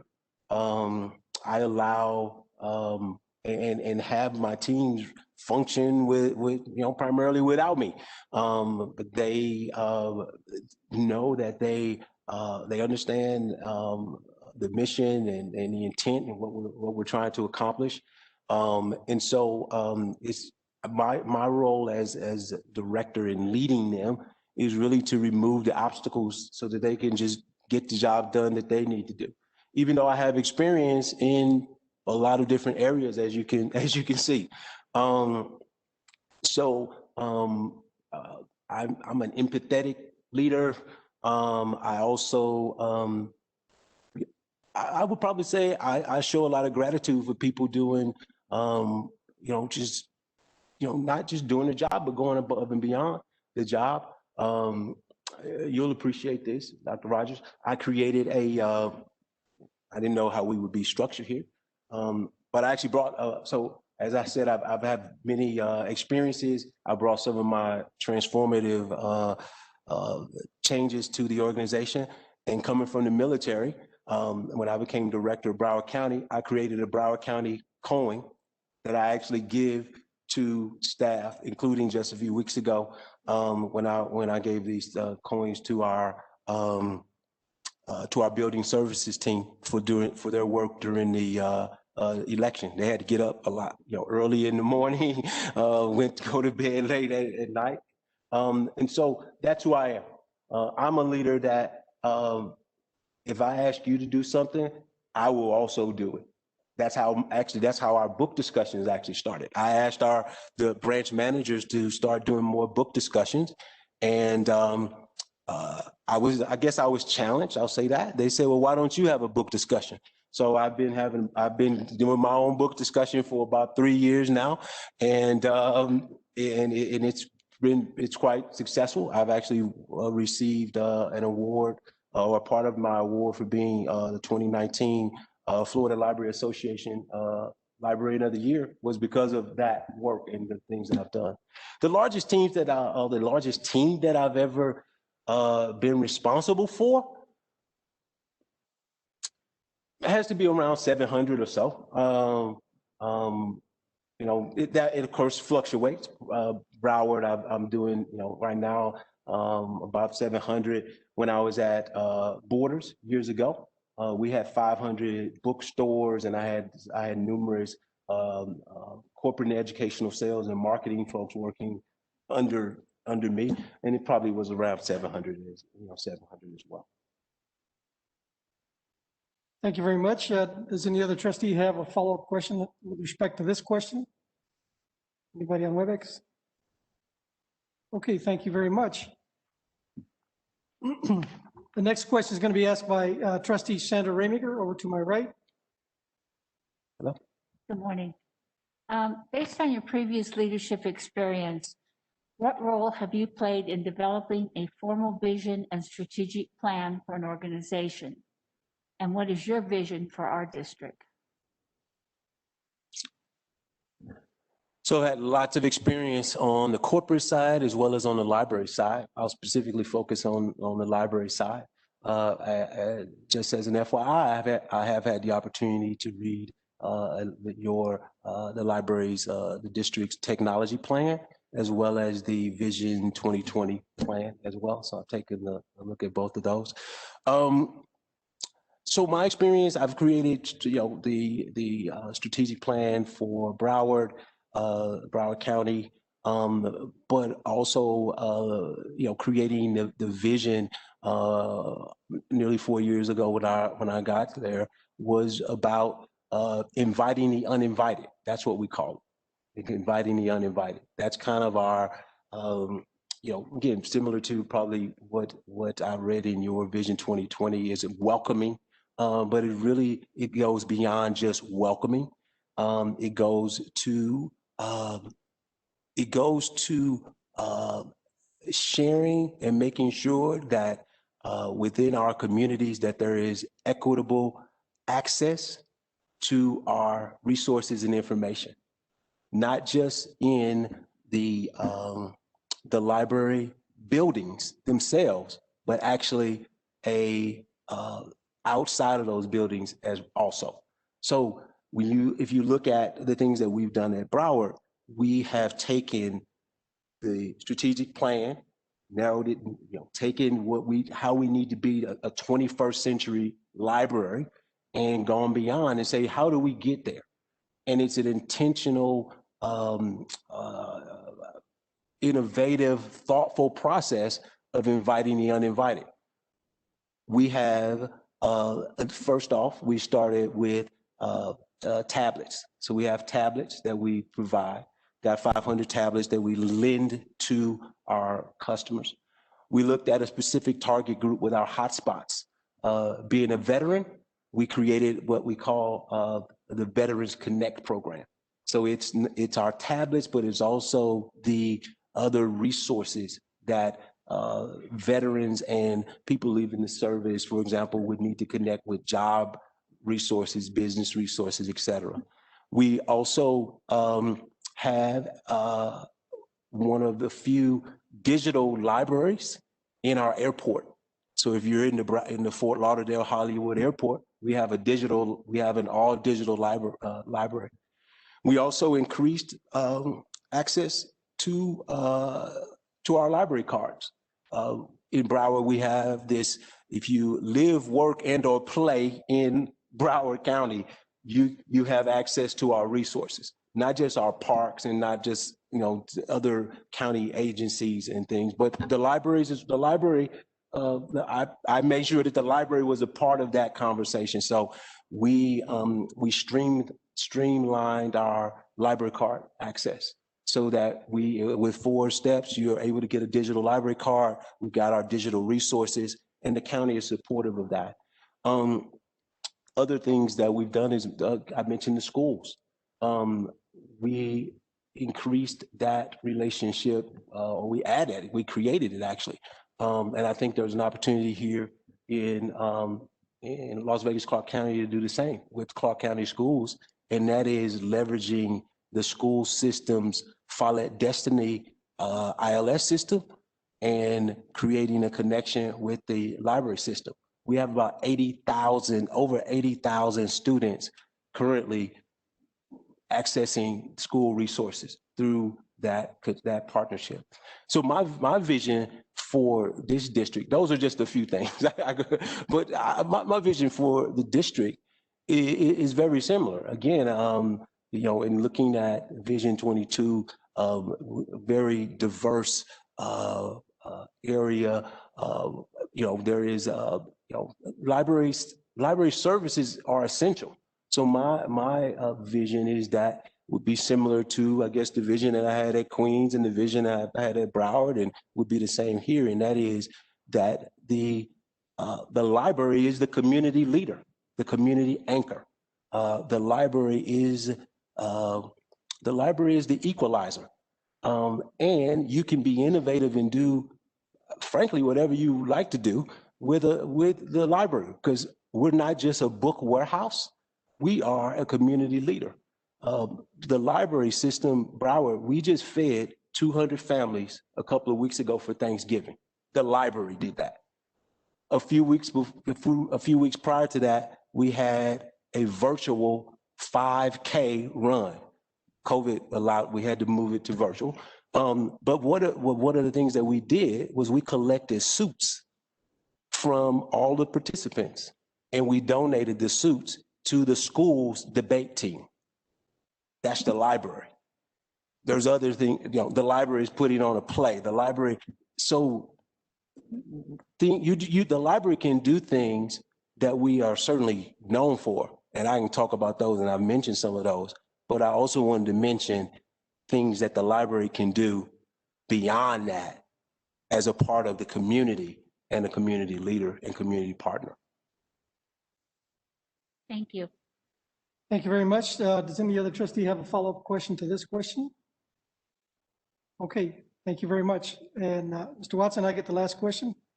So the Las Vegas Clark County Library District is a very large district and a very large population. And so it serves a large and diverse community. So the question is, how do you view the role of the executive director as it relates to the assessment of community needs and the development of program and services to meet those needs? or you can share with us an experience in this area. Okay. Couple things. I've had the opportunity to work in two of the largest and most diverse library systems in the country. The Queens Library, serving 2.3 million people, very diverse, hundreds of languages spoken, and now in Broward, where we serve, depending on what statistic you look at, 1.8, 1.9 million individuals. You know, in serving diverse communities, you gotta ask them. You need to ask the community what the community wants and needs. You know, I continually asked at Broward when the staff comes to me and they have an idea, and you know, I'll say, well, who did we ask? How do we come? You know, that's the question, right? And also, the other piece of it is, does it fit with our inviting the uninvited and making people welcome into the library? So one of the things that we did at Broward, which was not only transformative but innovative as well, was we put Amazon Echo for Business devices at every service point in our libraries. And we did that as part of a program called Project Welcome. So it's welcoming people who don't speak English, for example, or don't have a good way to communicate with us. We use these devices to help us communicate with the customers and asking them what they need, and to serve them better. That's an example. We are modernizing our print and copying services to offer translative services to our customers as well. So it comes down to asking them, and not just asking them in the usual places. I work very closely with an organization called Hispanic Unity in Broward County, and so I'm talking to them and asking them what they need. But also next week, for example, I have a meeting with the Holocaust Document Education Center that is located in Broward County as well. So it's not just about serving people multilingual, the multilingual community. The community diversity is not just about ethnicity or the languages we speak, it's about everything. And that's why I'm serving on the Florida Library Association's Diversity, Equity, Inclusion, Accessibility Task Force, so that we can work with our libraries in the state to diversify our library staffs so that we can better serve the community. We also recently sent all of the Broward County staff through something called, we call it LGBTQ plus 101 training. Because again, and everybody went through it, including me. So everybody's going through this training because we serve diverse communities. And the only way for us to be better is to know and understand and feel comfortable with serving that community as well. Well, thank you very much. There's a couple things, but first things first. Is there any follow-up questions to this question? Okay, haven't heard none. Is there anything that you want to tell us about yourself that we may have missed or you'd like to share? Well, briefly, I'll say, first I'll say that I am a leader with nearly 30 years of leadership experience in multiple different areas, including the military, my corporate experience, national library experience. I've also mentioned Broward and Queens Library. I understand, looking at what the board wants in an ideal candidate, and me looking at this opportunity, I felt like I was an individual who fit most or not all, if not all of those areas. I've worked in numerous areas, led different areas. I am an individual that comes with the experience to work with different organizations, focusing on cultural innovation, change, transformation, transformation, not just in the services that you offer, but transformation from within.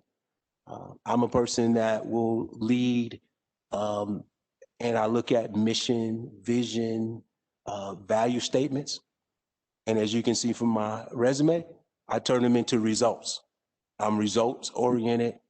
I don't like to sit around in meetings talking about things.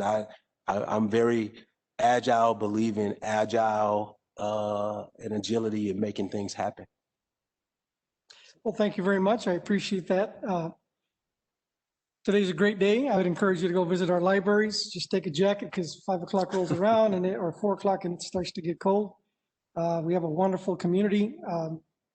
Been here 31 years. And so please if you come by yourself or your significant other, please take some time to visit outside the casinos. I will. And go enjoy the casinos too. We need your money. We'll take every tax dollar. Having heard, is there any other questions from anybody else? Go ahead, Robin. I do have one. Given that Florida has had the advantage, I guess, of the ability to not have such a budget shortfall in the state legislature and stuff, there'll be a big transition if you come here because we have not had that fortunate circumstance. How do you see the way you would try to make that transformation here? Your innovative and creative ideas are marvelous, but I'm not sure that there'd be funding for that. How would you see that? I'm sorry, I should have asked that. No, that's fine, Robin. So may I call you Robin? Yes, please. So here's something, Robin. Not everything is done with money, I think. That's the other piece of that, right? I'll give you an example. One of our commissioners last December challenged us to increase our story time by 5%. Okay. His idea was to have us hire more librarians to do that. I had another idea. My idea was that we would train every librarian. Anybody in the librarian classification would go through story time training, me included. That's how we did it. And we increased our story time by 5%. We started doing more story times because now I have more librarians to do more story times. So you just have to think about it and be creative. And again, sometimes it's about, some things do require money, but not everything. And so that's how you have to think about it. You need to think about how can you repurpose what you already have? Like I mentioned with the magazines, and just think about creative ways. And actually now we've offered a new service with the digital magazines on the tablets in the libraries. And we may never go back to physical magazines again. And we just saved a couple $100,000. So you handle adversity by looking at the issue and coming up with creative solutions. I learned that throughout my career. And it's about, I think about, when I was a sales rep, I used to read this book called Spin Selling. It's about solutions. That's what you have to, come up with. Thank you very much for that example, and I appreciate that. Thank you very much. So the record is clear. Robin Rodley McGay asked a follow-up question with respect to question number 4, which had to do with budgets and budget shortfalls. Well, thank you very much. We appreciate and value you coming to us. People have choices, so we appreciate you applying. Thank you for having me. Relook at everything, and we'll let you know. Yes, sir. Thank you, sir. Thank you. Enjoy the day. All right, you too.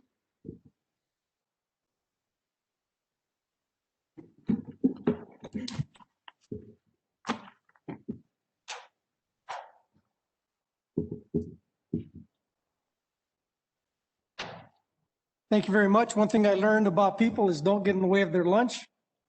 So we're going to take a lunch break. The question is, do we want 1 hour or 1 hour and a half? Senator Remaker? 1 hour is plenty. 1 hour? Okay, 1 hour. Robin, 1 or 1.5 hours? 1 hour is fine. 1 hour. Elizabeth Foyt, 1 hour or 1 hour and a half? Brian Wilson, An hour is fine with me. Dr. An hour is more than enough time for me. Kelly Benavides? Hour or less. Okay, 1 hour. Shannon Bilbrey? Hour, please. Okay. Jose Luis Melendez? Okay, probably stepped out to pick up his kid. We'll text him. Okay, let's, it's 12:08. We'll reconvene at 1:10. Thank you.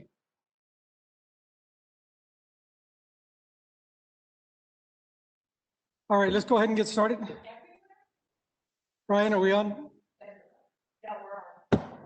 Welcome back. It's approximately 1:10 on Friday, December 4th, Sahara West Library. We are doing an executive director interview for the Board of Trustees. And so we are down to our last candidate. Ms. Allison, go ahead and bring in the last candidate.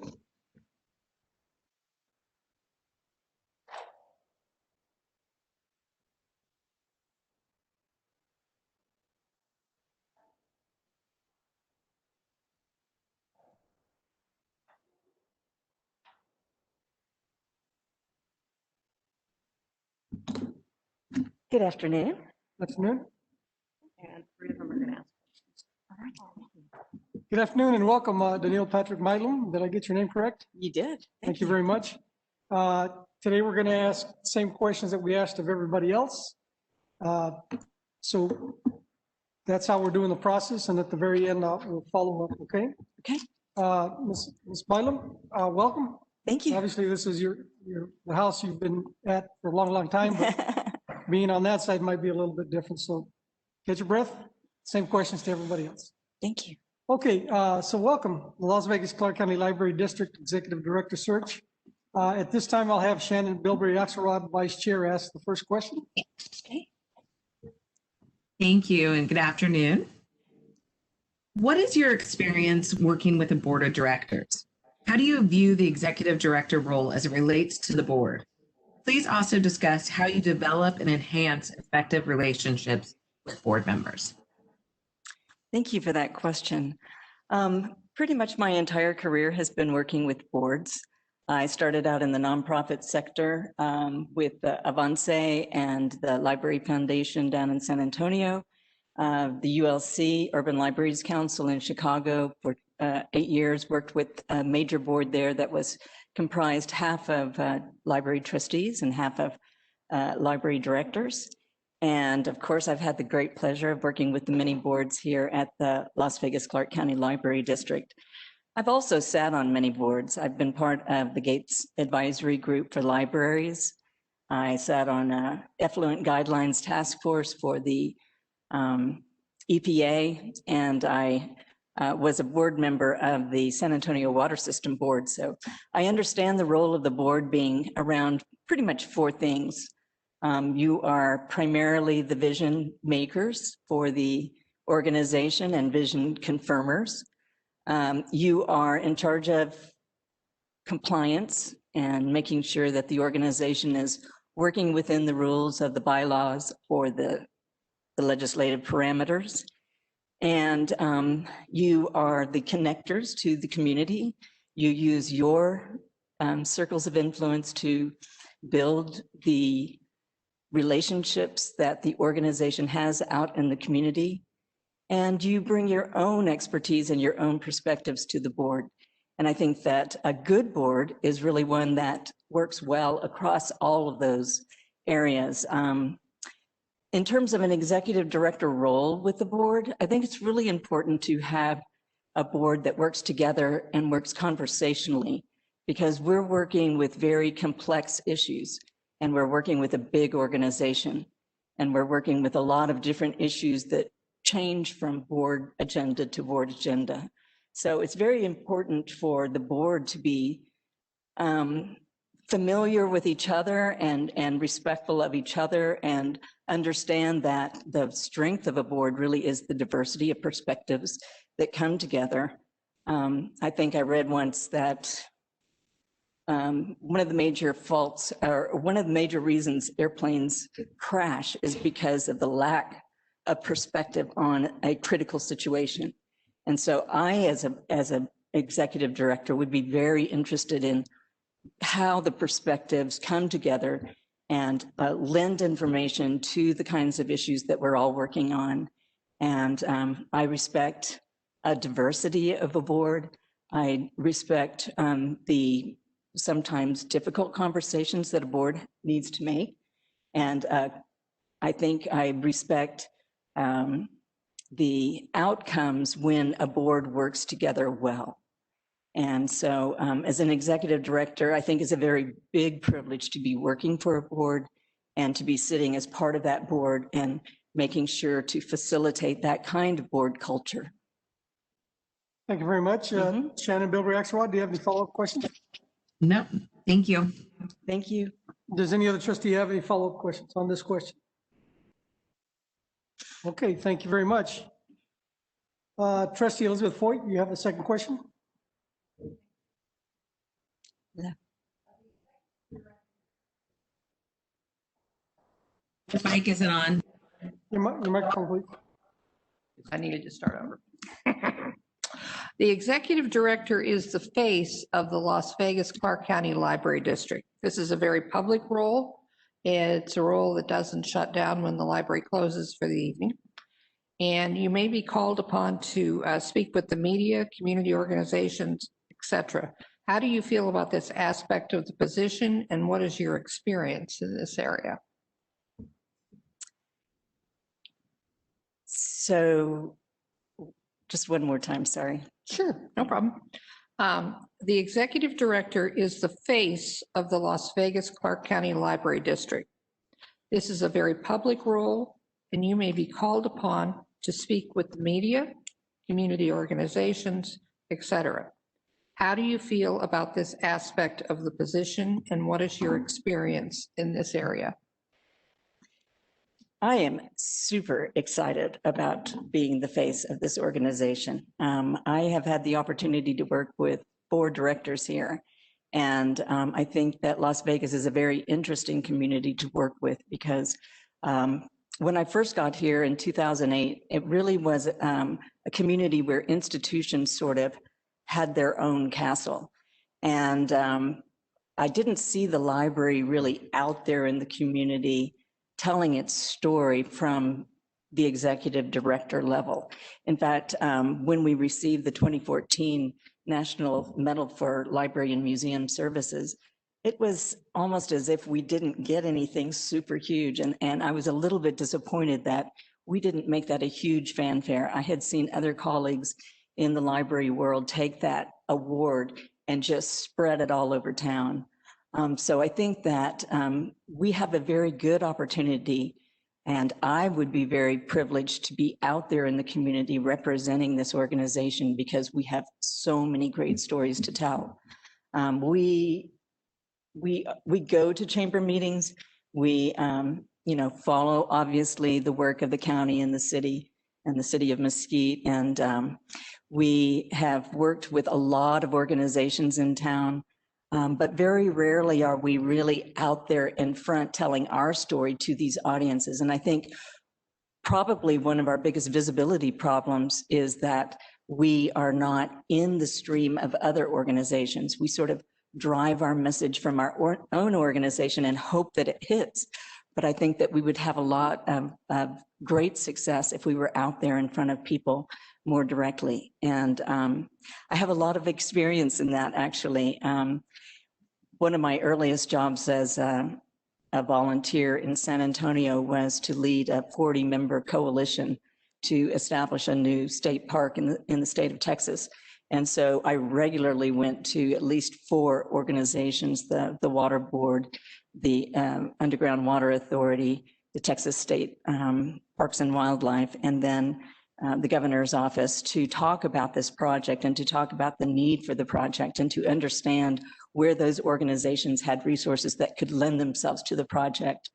When I got to the Urban Libraries Council, I had the opportunity to talk to the board about how they wanted to structure the agenda around their around the library's role in community development, economic development, small business, and so forth. And so I have a lot of experience sharing with various boards and from various communities about the importance of the library and the role of the library and how the library can reposition itself to be even more visible and more valuable.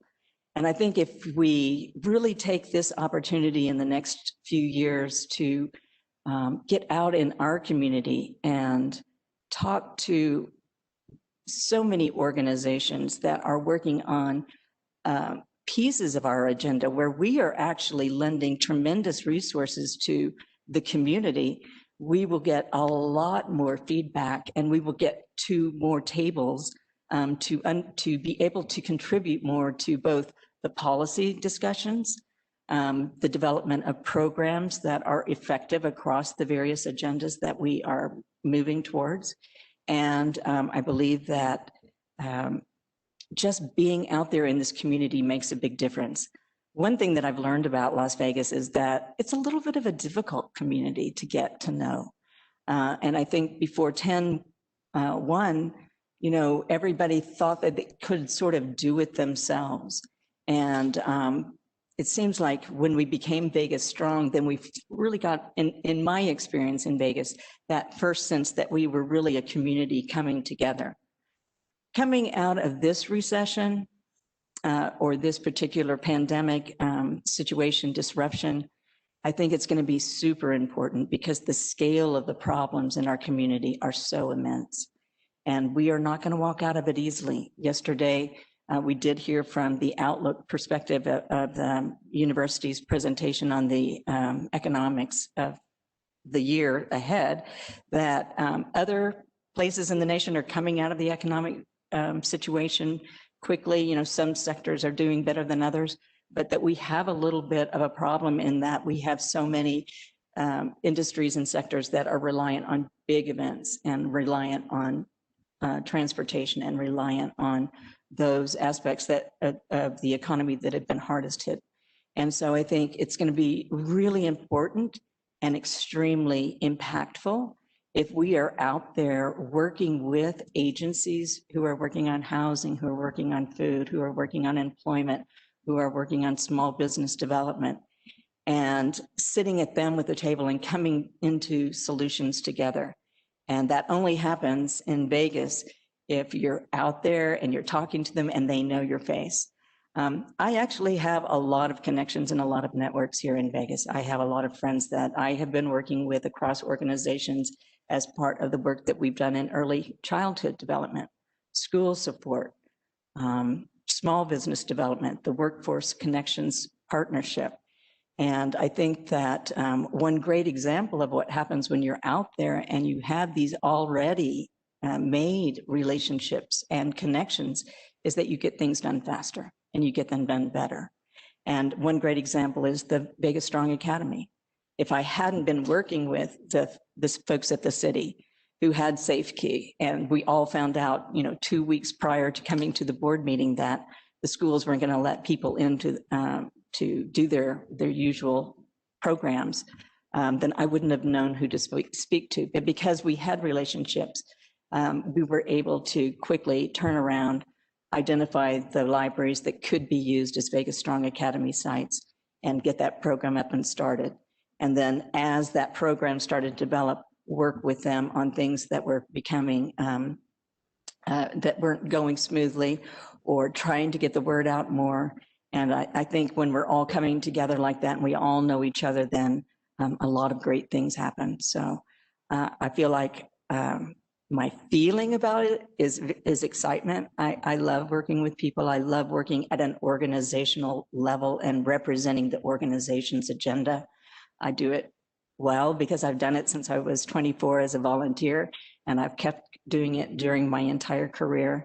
And the experience is that I believe it lends value to our organization. I don't think it's good for us to be invisible. I think we get power when we're out there, we're visible, we're vibrant, and we're bringing value to our community, and people are coming to us.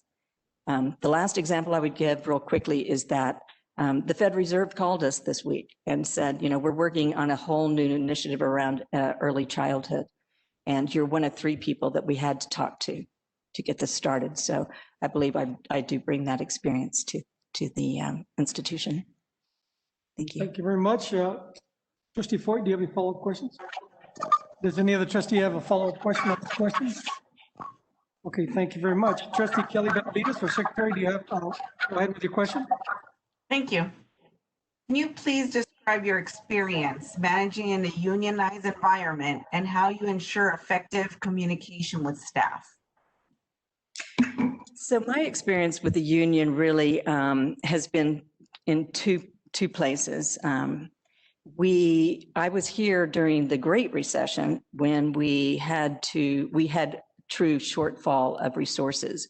And we had a very difficult conversation about not only doing away with the raises for those years. Actually, I think we negotiated several years, but also layoffs.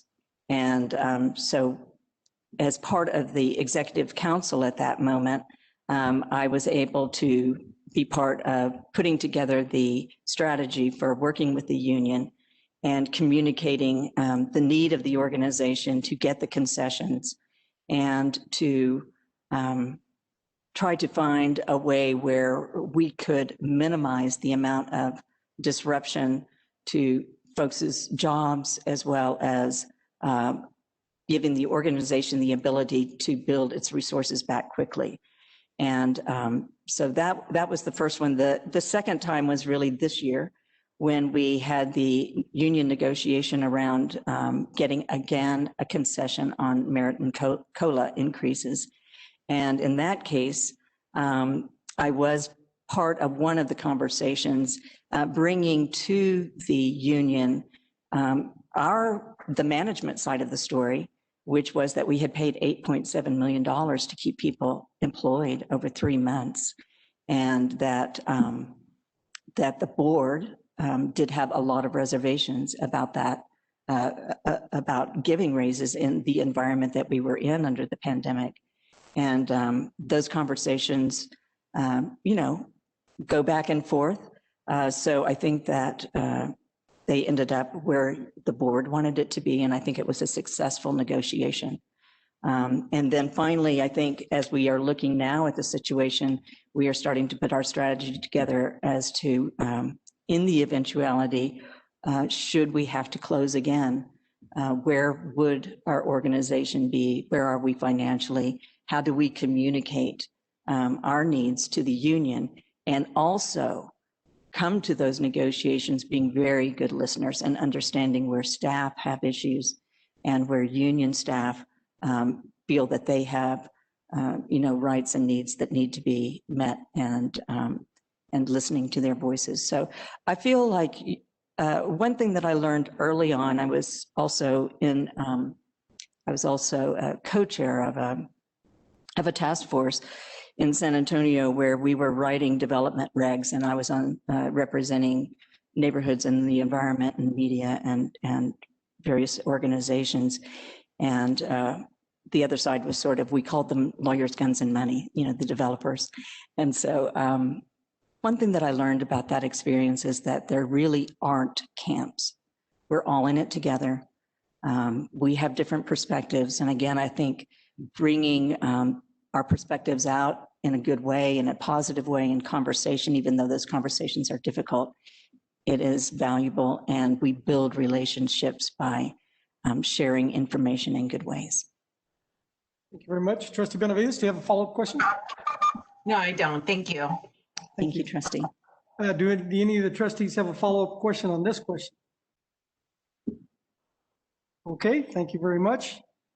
Next question comes from Robin Wadley Munier, our treasurer, on my right. Okay.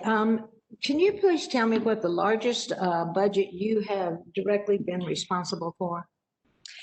Well, the first budget that I was directly responsible for was when I worked for the city manager of San Antonio, and I was in the budget analyst for the Urban Development Action Grant, and the grant was $90 million. And we had several projects that were rolling, a mall development as well as a hotel development that was related to the convention center. So that was my first sort of budget that I managed. I also served at the city of San Antonio, looking at various department budgets as we went through the annual budget, and helped the budget director, who I reported to, review those budgets, and that was a $600 million budget. At the Urban Libraries Council, I built the budget for the program and development work that they were doing. And from year to year, it would vary between $2 and $10 million. I think that that was primarily, that was both building the budget and putting the pieces together, as well as managing it and making sure that projects stayed on time on budget and were scoped properly so that there wouldn't be budget surprises along the way. And then as I joined the Executive Council here, my first budget was 2009, where we had a budget of about $84 million. And within a year's time, it went down to $48 million. And that was a terrible experience of budget management. But what I learned, part of it was what I learned from our great CFO, Fred James, and that is to cut immediately, because if you let a budget deficit go, it really tends to grow exponentially over time. And so your best budget cutback strategy is to be realistic and cut as quickly as possible. And I think that we did show our community that when we did that, we were one of the first public institutions that came back. We managed to keep our 7-day-a-week service, but we had to cut a few hours off the edges, and we brought those hours back. We brought the people back within, I think, a year and a half. And we have continued to be a great organization that has auditors who come in and out of our organization very quickly. Having worked with some nonprofits where the auditor would come in for over a year, and one nonprofit where the auditor became the CFO, I appreciate this organization because I understand that its budget is very solid and that it is built in ways that are model budget practices. We routinely get awards from the Government Finance Officers Association, and it's stuff that I learned both at American University and at Trinity in my international and urban studies program, that, you know, when you build a capital budget, it's not just about the projects, it's about the replacement funds and so forth. And so I am very familiar with our budget. I have been on the review of all the slide decks of many of the presentations that have been given. And I believe that the way the budget is structured for this organization is extremely strong. And as you heard at our last meeting, also stable. Okay, you touched on part, it was a three-part question, actually. That was the first part. You dealt with the budget shortfalls. You explained how you've had that experience. Could you elaborate a little bit more over your years of experience and how you found sources for funding to deal with that? And as you know, our state is looking at a severe shortfall, as many other states are. So if you could just elaborate a little bit on that. Right. Thank you. Thank you, Trustee, for the question and for reminding me of that second part. So the sources of funding, I think one of the big inquiries we had when we did the capital, when we did the facilities master plan, was asking Applied Analysis to come in and share with us some of the sources of funding that we might be able to tap into outside of our big sources, which are property tax and C-tax. And unfortunately, in our state, there really are not other public funds that are politically feasible for us to really get our hands on. When I was working with the Urban Libraries Council, I did 2 reports for them on financial sources of funding for libraries across the country. And there were some states that were very innovative. Ohio, for example, was using a license plate tax But that did not turn out well for Ohio, because when a governor changed and decided that that wouldn't be a source of funding for the library district, all the libraries of Ohio really took a big hit.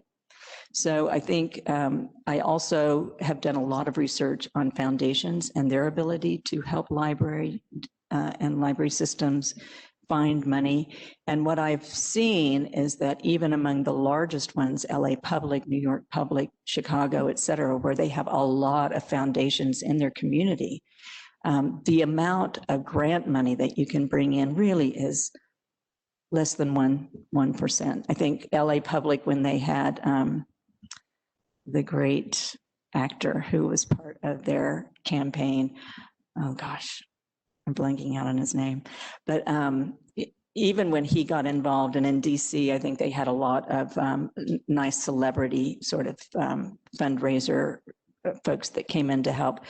You're really not raising a lot of money. So I think in terms of alternative funding, foundation funding, philanthropy, corporate funding can be good for one-time projects.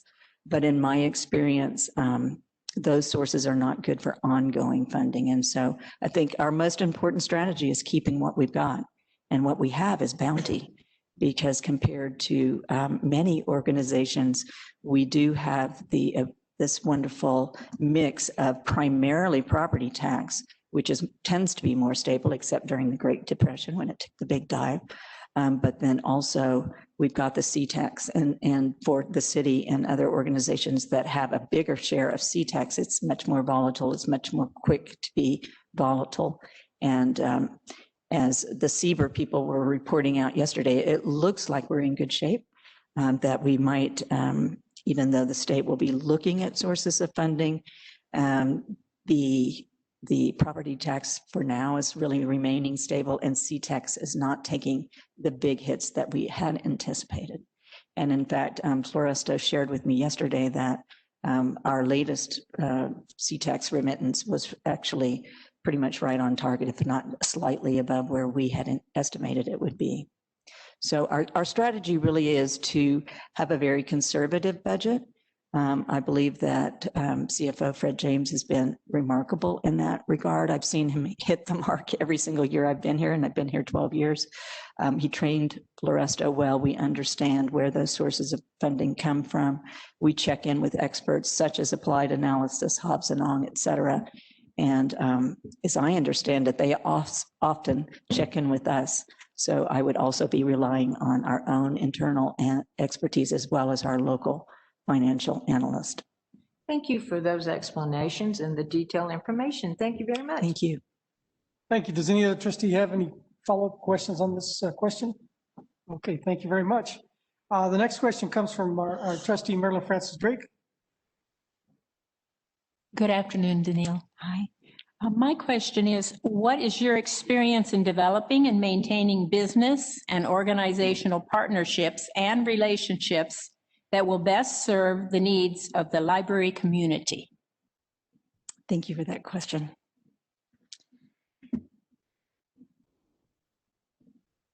I have a long history of raising money, and probably the hardest place to raise it has been here in Las Vegas. I came to town thinking, oh my God, all these rich casinos, and it's going to be like so easy. But partnerships are really the way that we get our biggest share of value from our community. And building partnerships is, I believe, an art. I listed on my resume, my first publication that I listed was the Partnerships for Free Choice Learning.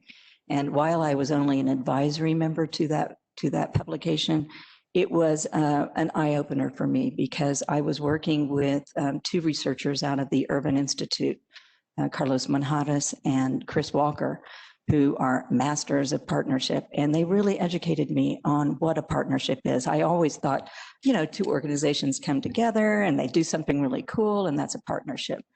And then there is another definition out there that that is more painful, that partnerships really are difficult relationships to engage in, because it's kind of you kind of find out things later that maybe you didn't know.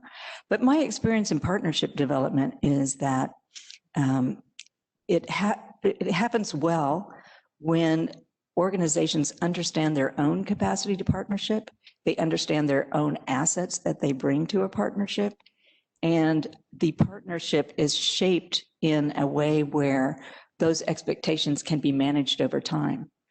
Oftentimes the partnership starts at the top of an organization and then devolves over time, to the folks that are really carrying out the partnership.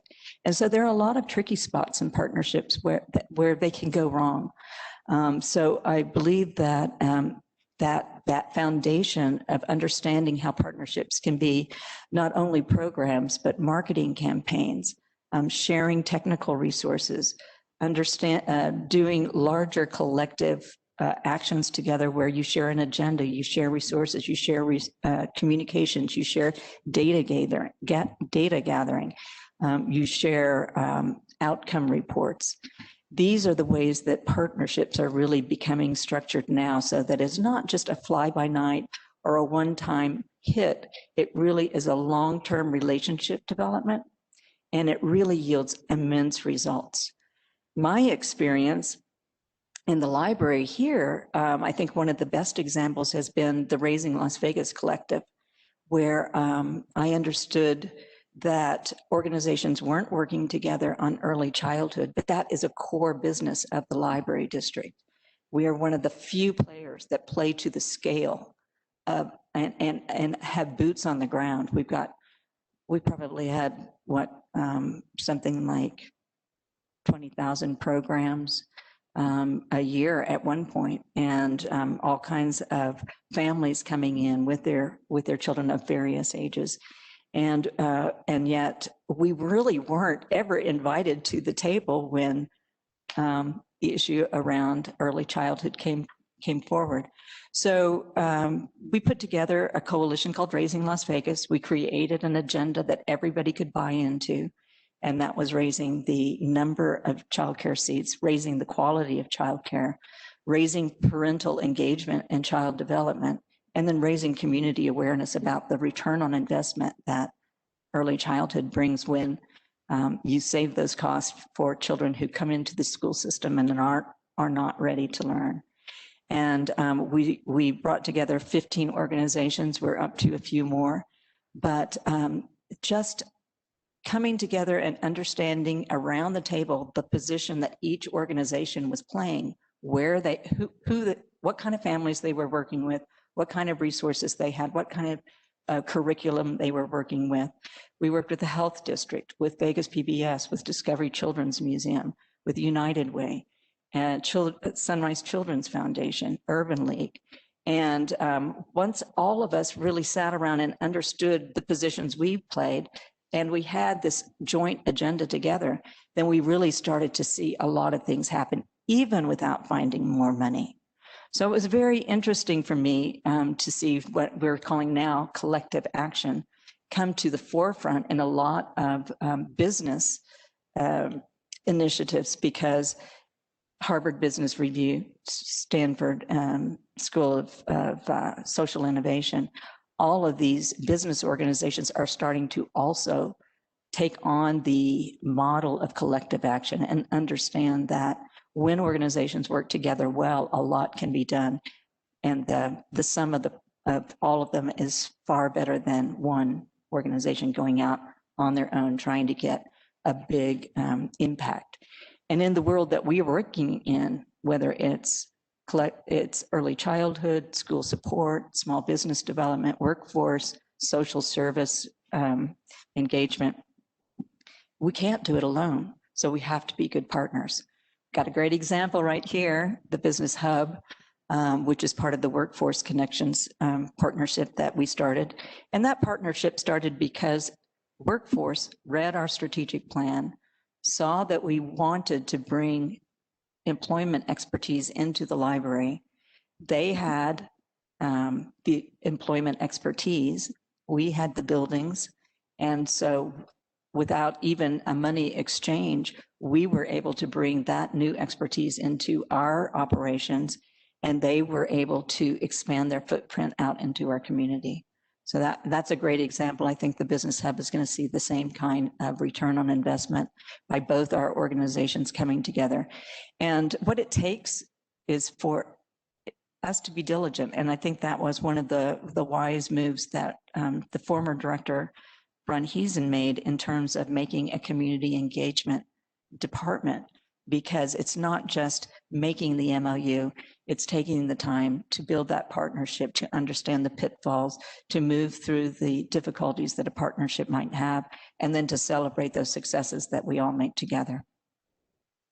Thank you very much. Do you have, Marilyn, do you have a follow-up question on that? No, nothing more. Thank you very much. Does anybody else have a follow-up question on the question? Okay, thank you. Jose Luis Melendres, who's online at WebEx, you'll be asking the next question. Hello, Danielle. Hello, Jose.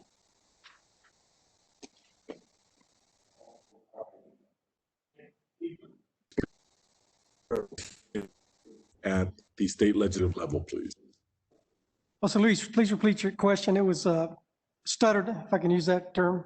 Sorry. Try again. Can you please explain your experience in representing your organization at the state legislative level? Yes, thank you for that question. So I have had a lot of experience in legislative, I guess you would call it lobbying, but I also call it conversation and information. I've participated in all of the library legislative days, both at the Urban Libraries Council for those 8-9 years, as well as the state and congressional legislative days that we have here in Nevada. And those have been very interesting experiences because it really gives you an opportunity to go around to all of our congressional and legislative delegates at the state and national level and give them the opportunity to understand the business that we're in. We're in the challenge of libraries today is that people think of us in a nostalgic way. And I think that this district is way ahead in the nation in terms of being a very vibrant organization that does surprising things around technology and digital divide and all of those other great literacy initiatives that we make. So just the conversational level of working with the delegates is very, very important. And then I've also had experience bringing issues to the legislators and taking those through committee. And with the help of our former board member, Mo Dennis, Senator Mo Dennis, and Assemblywoman Shannon Bilbray Axelrod, and the many other delegates that we work with on a regular basis, we were able to, I worked on the issues around public safety. I worked on the issue around the district being able to make donations to the foundation. And I worked on the issues of bringing more money to the state library budget. I also worked on, I brought testimony through the ALA Legislative Office to former Joe Heck's Committee on Labor and about the power of libraries to engage in workforce development. And that actually resulted in the Workforce Act being, when it was revised 2 years ago, libraries were named as an agent that all workforce boards across the nation should bring to the table when they want to do effective workforce development work in their communities. Thank you. Jose Luis, do you have any more follow-up questions? No, thank you. Does any other trustee have any questions on the question? Any follow-up question on the question? Okay, thank you very much. Next question comes from Brian Wilson over on my left. Please describe your current leadership structure, including size and function of your management team. And have you been responsible for any functional reorganization of that team? The current management team? Okay, thank you, trustee. So my management team, I would say, is both my department and since July, I've been the acting deputy director for the executive for the district. So I think that the structure of my management team in the department is very small. We are a mighty team of 3, and we have very explicit responsibilities and roles that we play. We do a lot of collaborative work, and we work across the departments to get our work done. So I would say that the leadership and management philosophy is very distributed leadership. I'm not a directive person. I do work in a way that builds buy-in and that builds comfort levels of just, getting clarity on a scope of work, setting deadlines, putting folks in charge of their responsibilities, and then working collaboratively to get the work done in a way that is effective. In terms of the executive council, I represent my department, but then I'm also now working across departments and trying to build better cross-organizational structures. So I think that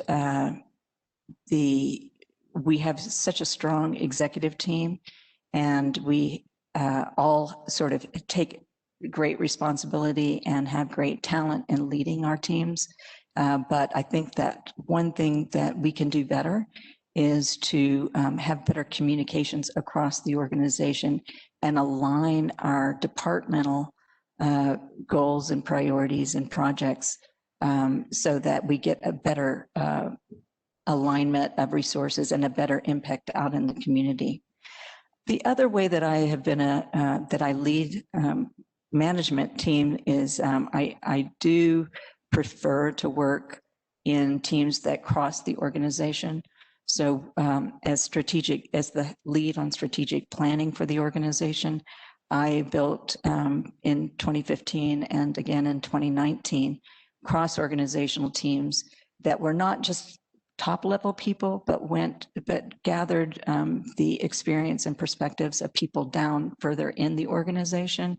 And so that as we're developing strategies for our future business plan and community impact, we have the benefit of their boots on the ground experience, the mid-level manager experience, the folks that are coming in from facilities and marketing and HR and finance and all the departments that come together as part of our special district. So that, I believe, is the way that I move forward in terms of leadership. And I don't know if I answered all the parts of that question, but. Yeah. Okay. Thank you. Thank you very much. Mr. Wilson, any other follow-up questions on the question? No, Chair. Thank you. Anybody else? Do you have any follow-up questions on this question? Thank you very much. Trustee Dr. Keith Rogers, you're next with your question. Could you describe your management style and how it informs the way you promote professional development of staff and create a motivating environment? And lastly, what is the largest group of employees you have managed? And I can repeat it if you need me to. I think I got it. Management style and largest group. And how your management style, you use it to inform how you promote professional development among your staff and create a motivating environment. So my management style really is distributed leadership and distributed management and collaboration. And I think also I tend to be out there in the front in terms of seeing a big picture. I'm a Virgo, so I see from a bird's eye view, and I like to connect the dots. And so my management style really is to always sort of go up above what's going on in the organization and in the community, and try to drive towards the horizon that is maybe the longer distance, and then pulling together the pieces that need to come together in order to make a strategy move forward or a project move forward. The largest team that I've managed, I guess, actually was back in San Antonio when I ran that coalition of 40 different organizations. And so that's where I learned that if you can establish clarity on the agenda or the project scope, and have everybody get the buy-in, then you probably have a better chance of having success. And I think that over time, working with the, I believe it was a 12-member board of the Urban Libraries Council, and then this board and the management, the executive council, I have operated in that way. So I try to be as clear as I can be about where I think we're going, and then I try to pull together the pieces and establish good communications and good project, I guess, parameters, deadlines, responsibilities in order to keep everything on track. How do I keep the team motivated? I think I do listen a lot, and I do try to understand how, I do try to understand the expertise that the various members of the team bring, so that when we move forward on a project, we're really understanding all the steps that go into it, as well as where we're trying to go. So clarity on where we're going, clarity on the roles and responsibilities of the pieces of the project, and then understanding that in a distributed leadership style, I don't have to have control over every single thing that happens. I like to build the trust relationships among the team members so that they know where I am and I know where they are in the project, and we can touch base on the critical milestones, but the work in between can be done in a very autonomous way in terms of the other team members. Thank you very much. Do you have any follow-up questions, Trustee? I do not. Okay. Does anybody else have any follow-up questions on this question? Okay, Robin, go ahead. Could you elaborate just a little bit more on how you create a motivated environment with the staff, and not just your leadership team members, but the staff as a whole, all Right. unit, Right. through the drivers all the way up? Right. So one of the projects that I ran at the Urban Libraries Council was the Executive Leadership Institute. And one of the major course components of that was around change management.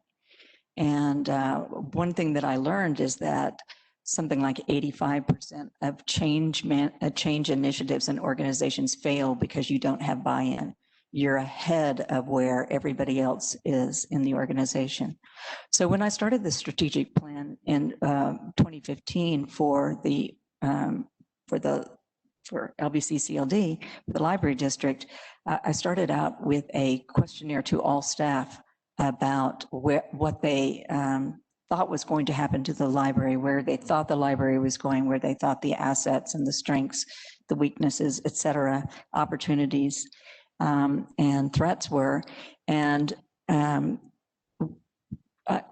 I think getting information about where people are when they start the process is very important, because then if you're trying to drive an initiative and try to drive change, then you can understand where you're going to maybe meet resistance, and you can work with people in conversation and sharing experience, sharing information to build the buy-in. Without buy-in, I don't think that you can move projects or initiatives forward. And so I think that motivating people by building buy-in, by making them feel like they belong to how the initiative is rolling out is probably the critical piece of motivation. If people feel heard, if they feel like they are, if they feel like their expertise is being engaged, then I feel like you get further down the road. And I believe that that works because I guess the second part of it is communicating then along the way how far you've gone, what has been accomplished, pats on the back, recognition for people. I think is also very, very important. One of the things that I saw when we moved from the first director that I worked under, Dan Walters, to the second director, which is Jeannie Goodrich, was that Dan was a very top-down guy. And a lot of things got done, a lot of very difficult things got done, infrastructure projects such as the automated materials handling that saves us so much money in terms of personnel and staff time. But when Jeannie came in, she immediately communicated across the staff in ways that they had not really been communicated with, previously, and much more friendly, much more open, much more inviting. And I feel like that is a great part of my style in terms of understanding the importance of people having a voice in the process, being heard, being understood, and then being also part of the solution making for, whether it is procedures on how things get done or long-term vision and strategy direction. Thank you. Thank you very much. Anybody else? Okay. The next question comes from Sandra Raymaker, trustee. Good afternoon. Good Welcome. afternoon. So based on your previous leadership experience, what role have you played in developing a formal vision and strategic plan for an organization? And what is your vision for our district? Thank you for that question. When Dr. Heesen came on board, I was given the additional responsibilities of strategic planning for our organization. And since my background is in urban planning and development and community development, he had been working with me in Urban Libraries Council. He gave me that task, and I was very excited to have that added to my portfolio because I am a person that likes to see down the road and see what's coming. And at Urban Libraries Council, I had really understood that we were in this tremendous change environment in the library industry, moving from libraries as places for transactions around books, media, libraries as places for programs, to a more transformational role of the library as a community development partner.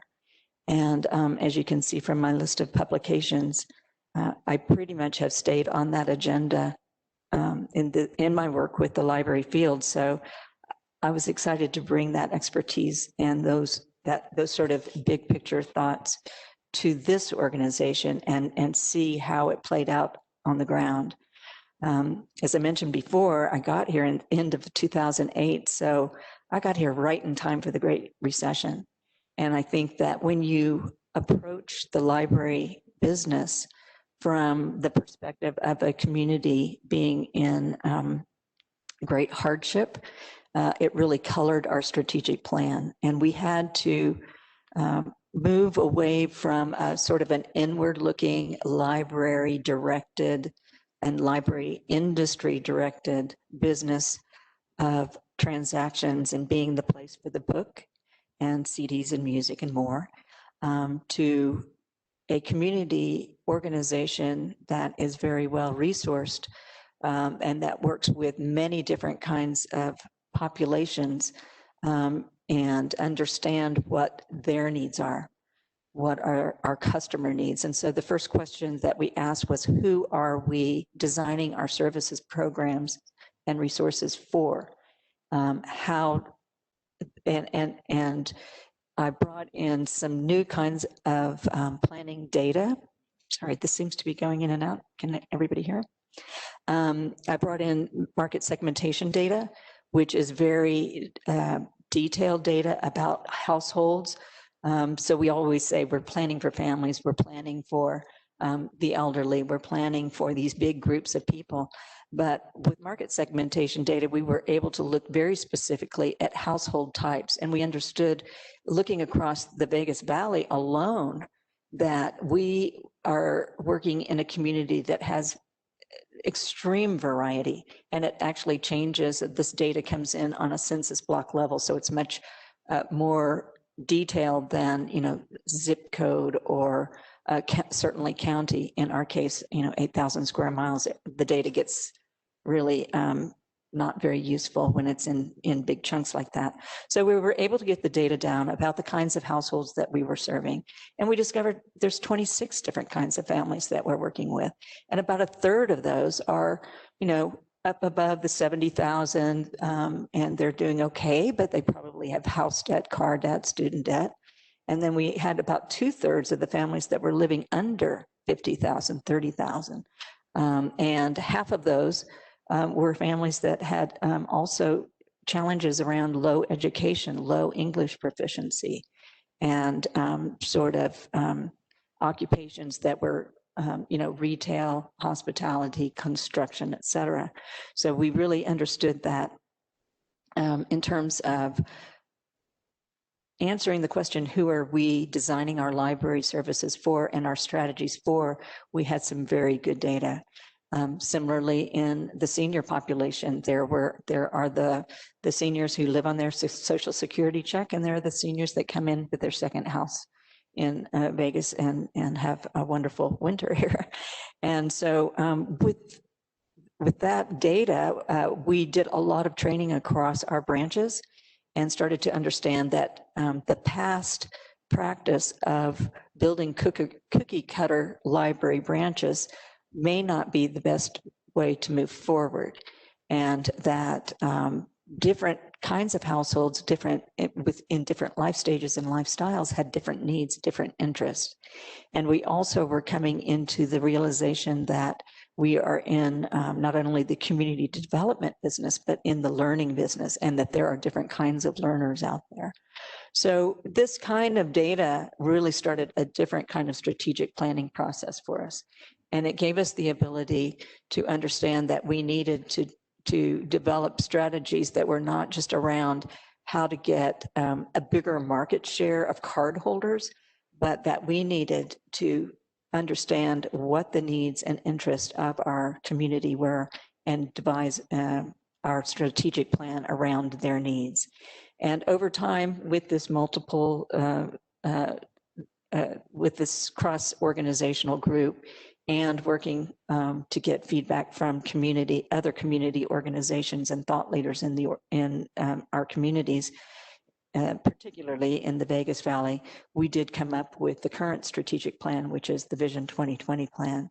It has 4 strategies: limitless learning, business and career success, connecting people to government and social services, and being a place for community and culture.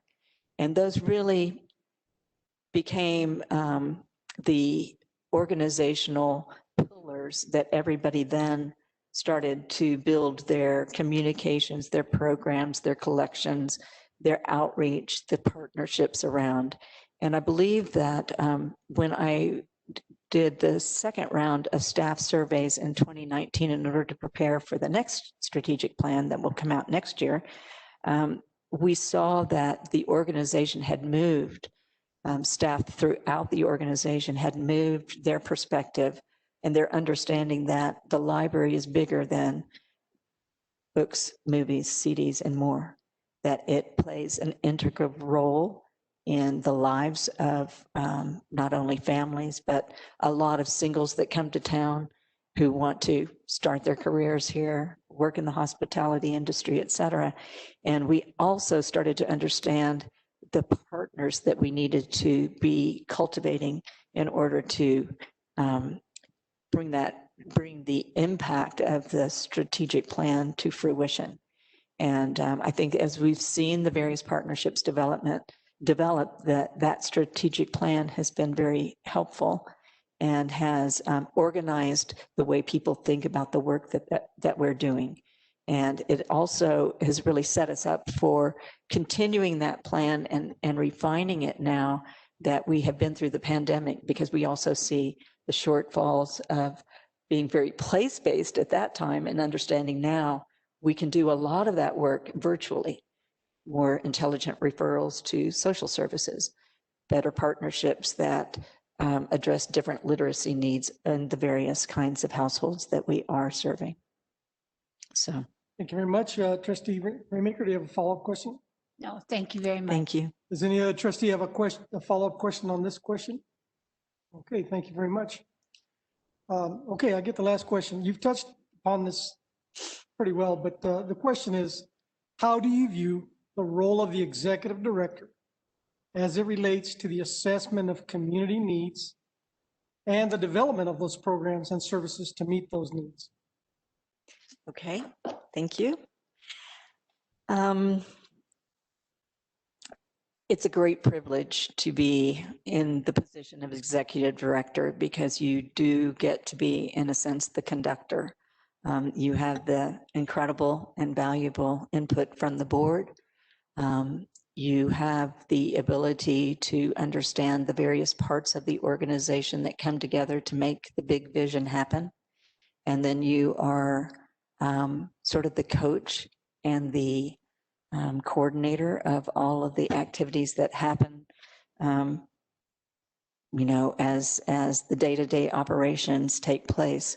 So I think that the role of the executive director is extremely important in terms of continuing to motivate and clarify the role of the library director so that it is always fresh, and that as change happens, staff, your executive team, and your board are all aligned and working together and moving forward together.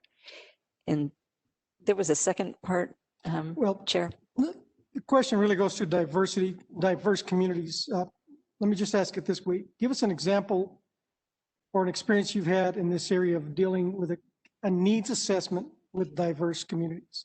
Oh, okay. I'm sorry. I got a little off track there. So community assessment, as I mentioned before, we have an extremely diverse community. And one of the things that makes it challenging is that, interestingly to me, Las Vegas and Clark County really became an immigrant gateway late in the game. So we had a historic African-American community in the West Side, which quickly dispersed. But I mean, a note of it is still there, but I think in terms of the African-American population in our community, it's diverse. The Asian community is geographically dispersed.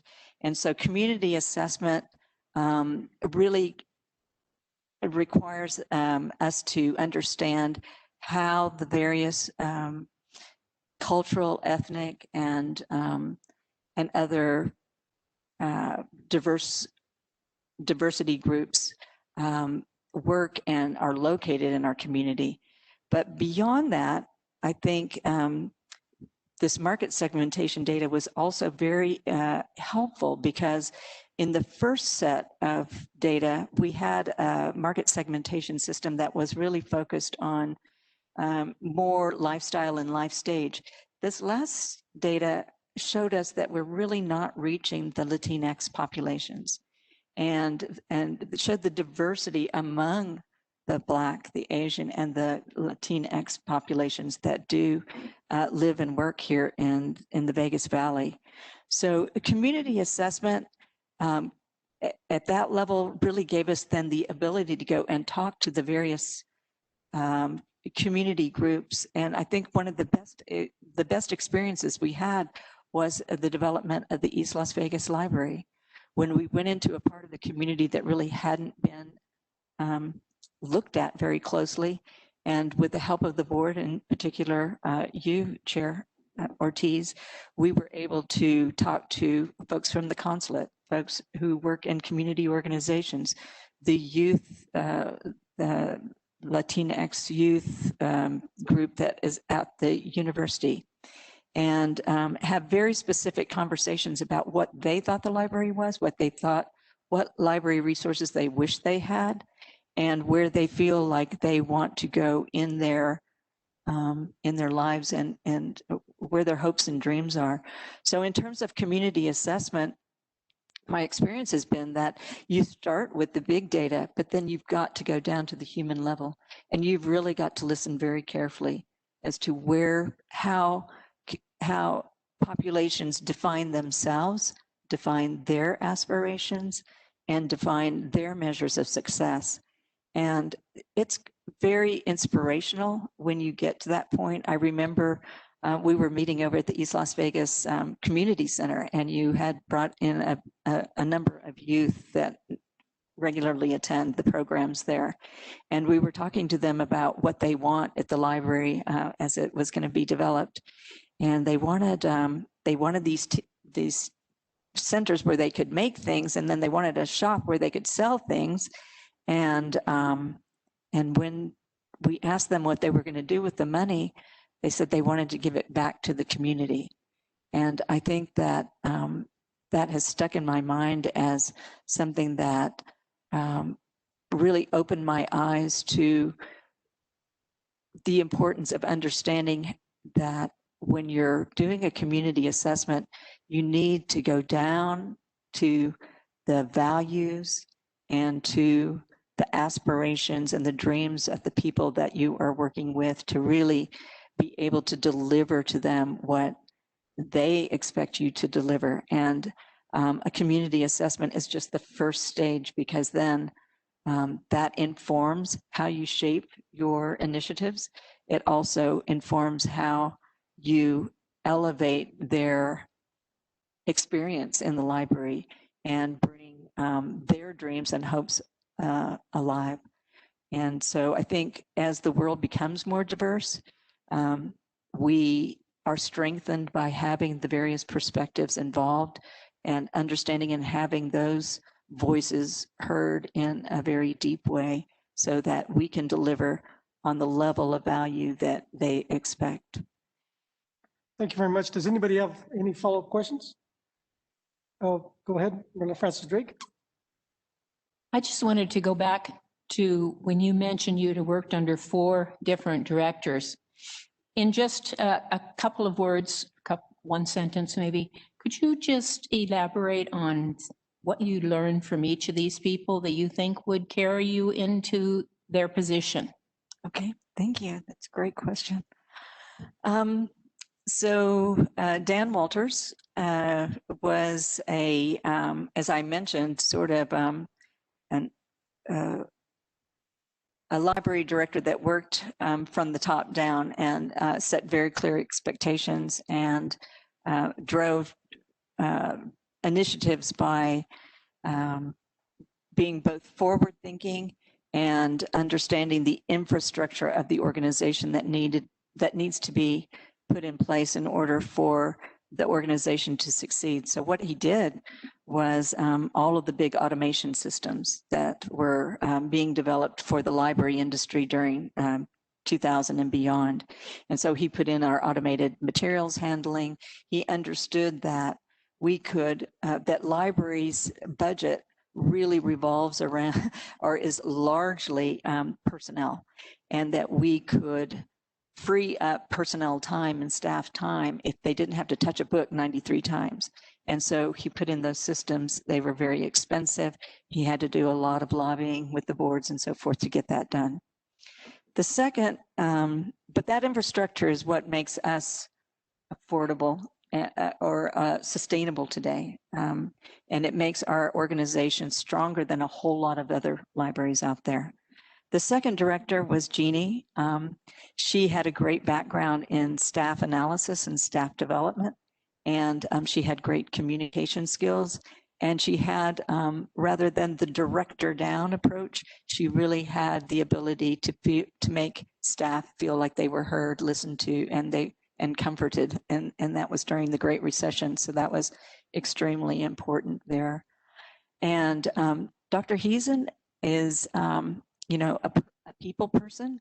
And he continued on with that sort of nurturing, staff nurturing approach, and also brought to the table a lot of his experience in building libraries and being a good transition person as the library industry was shifting from the book to these transformational experiences around different other kinds of learning and technology and so forth. So Dr. Heesen really, his strength was really to be forward thinking and move and supportive as these changes were happening, while understanding the history of the library industry.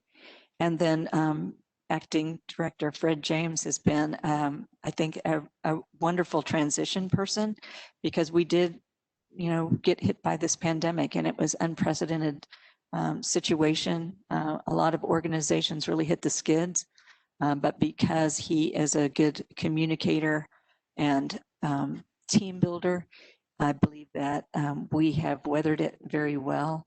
We have been able to keep the board moving forward, even though we had big disappointments around the capital projects not moving forward. I think that we, as an executive council, have been able to start to think about the big changes that we need to make in the future. So every director has brought strengths to the position, and I have learned from those 4 directors, but also from about 8 years of hearing directors from all the libraries across the nation talk about the library as a community asset, the issues with staff, skill changes that need to be made over time, and in a way, a little bit of the challenges of being a director when whatever you say is really listened to by everybody and maybe interpreted by everybody, and you don't always send out the message, or the messages you send out are not always heard in the way that you intended them to be heard. So it's been a great education for me to learn about leadership in the library industry. Thank you. Does anybody else have any questions on this question? Follow up? Ms. Milam, I always get it wrong. That's right. Thank you very much. Thank you. A couple of things. One, is there anything that we missed or you'd like to share with us about yourself and the position? I would just say that, again, it's a great honor to be sitting here and be considered for director. I am very excited about this organization. I'm very excited about this board. I know we're going to lose some of you, and I'm not excited about that, but I do believe that we have the strongest institution here in the city. We reach the most people. I feel like I do bring my overview, my community development background, and my understanding of how to take our organization to the next level in our community, as being visible and vibrant and being valued in a way that we just haven't enjoyed for all the work that all of us do. I also really believe in all of the staff of our organization. I said in my letter, my cover letter, that I believe we all bring the best game every day. And that hasn't been very easy this year. But I think that it would be a great privilege to work with everybody in our organization, because from courier services to marketing, it really is, everybody has a very important piece of our big puzzle that we're trying to put together. And we have growing ability to be that connector, that connective tissue between all the other important organizations in our town that are working on making our communities better and bringing economic and education and social well-being to our communities and the people that live there. So thank you for this opportunity, and I really hope I get to work together you know, I don't have a downside because I'm working with y'all no matter what. Thank you, Daniil. Thank We you. obviously had to follow a process, so we value and appreciate you being here today, and we're going to go over the candidates. So thank you again. Thank you.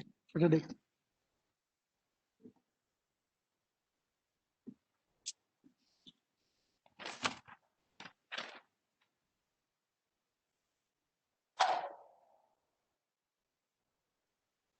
Okay, we're going to take about a 10-minute break, but before we do, when we come back, Brian Wilson is tabulating the scores. In that, when we come back, Jerry, we're going to have some questions from you in 10 minutes on the processes. Some of the trustees still have questions for you directly, and then we will go from there. So let's take, it's 2:27, 2:30. We'll come back in 10 minutes at 2:40. Thank you very much.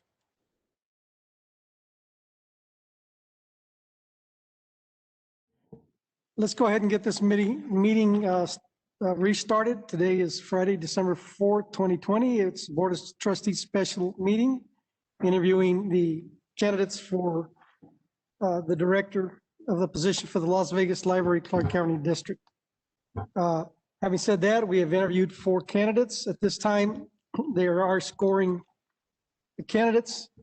All the candidates were asked the same questions. They had an opportunity to respond and also an opportunity to follow up and an opportunity to provide any additional information to us, the Board of Trustees, who's going to be our employee, he or she, and also to the public. Having said that, at this time, Jerry, we have Jerry Welt. He's our legal counsel. There were some questions. I understand. Okay, so this process occurred because of our legal counsel, Jerry Welt, provided us direction on how to do this process with respect to open meeting laws. So Jerry, I think that's going to be some of the questions on that and on why we had to do it this way. So Elizabeth Foyt, you had a question on why we cannot do this and have a discussion amongst ourselves outside the public view. I don't want to speak for you, but is that the question, Trustee Foyt?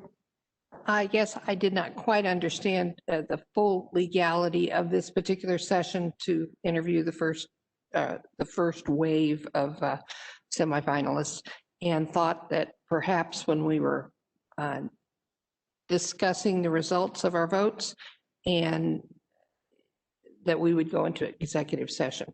But that's been explained to me by Chairman Ortiz, and so we will follow your direction. Jerry, thank you very much. Jerry, can you real quickly tell us the NRS and your legal opinion on why we had to do it this way? Real quick, repeat. Sure, let me read you page 41 of the AG's handbook on the open meeting law. It's just one paragraph. I think it summarizes it. It says the open meeting law prohibits holding a closed meeting for the discussion of the appointment of any person to public office or appointment as a member of a public body. If a public body participates in any part of the selection process for the position of public officer, or for a person who serves at the pleasure of the public officer, or for the appointment of a person to a public body, then all discussion of the appointment process must occur in a public meeting, then has cites of a number of cases. The court stating that the phrase discussion of appointment in NRS 241 etc. means all consideration, discussion, deliberation, and selection of a public officer or one who serves at the pleasure of a public body. Thank you very much, Jerry, for reiterating the opinion, or the direction and the opinion. So that's what brought us to how we have to discuss this in public. And so, thank you, Jerry. The next question we have for you, Jerry, is that we're going to tabulate the votes. And then I want to ask the trustees if they had any further comment. How far can they comment on the candidate? Can they comment fully? We had all agreed to bring 3 more back on December the 17th. It'll be. Excuse me, wasn't that 2 to 3? It was 3 to 4 actually, because we had 6 applicants. And so well, I suspect we can do whatever we feel appropriate. If we don't like any candidates, we can start again. That's correct. And so I guess the question for you is the trustees can ask any question they want. Yes. Okay. Thank you. Thank you, Jerry. And then please stop us. Let me rephrase that. Anything that, as Mr. Serpico gave you, within the restrictions of those questions, anything pertaining to the business and the job. That's right. Any validated questions and relevant questions on the candidates. Okay? Yes. Thank you so much. Okay. Yes, go ahead, Robin. What do you Okay, I had a question. Well, what if we feel like that we didn't have as diverse a pool as we had hoped to have, and maybe one or two candidates, are good, but maybe we're hoping for, the ability to maybe have someone or some ones that were even more qualified or equally qualified, but with different characteristics and, experiences, et cetera. Is that something that we can do? Like keep one or two and then say we want more brought in? I'm just asking for point of information. Because it was very disappointing to come in this morning and have only 4 candidates, and I knew nothing other than when I got here this morning that we were not having 6 candidates. Yes, you would probably require another motion changing your process, but you can't be forced into just hiring anyone. You have to be satisfied. If you want to reopen the process, you can do it. Okay, thank you. Okay. Does any other trustee have any questions for our attorney, legal counsel, Jerry Welt?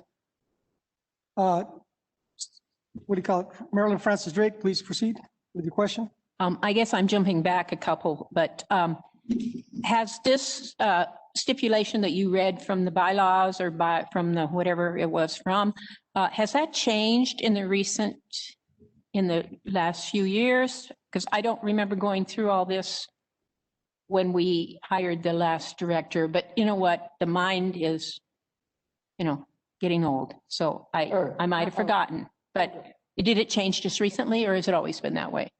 Thank you. No, it's always been this way.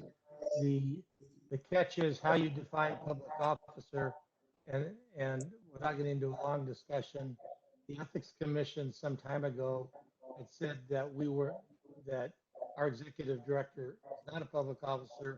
I have always indicated that I believe the person was. I believe the definition, as I just read you, defines that it is. So legally, I had to advise that this is how we had to do it. I couldn't depend on an opinion by the Ethics Commission.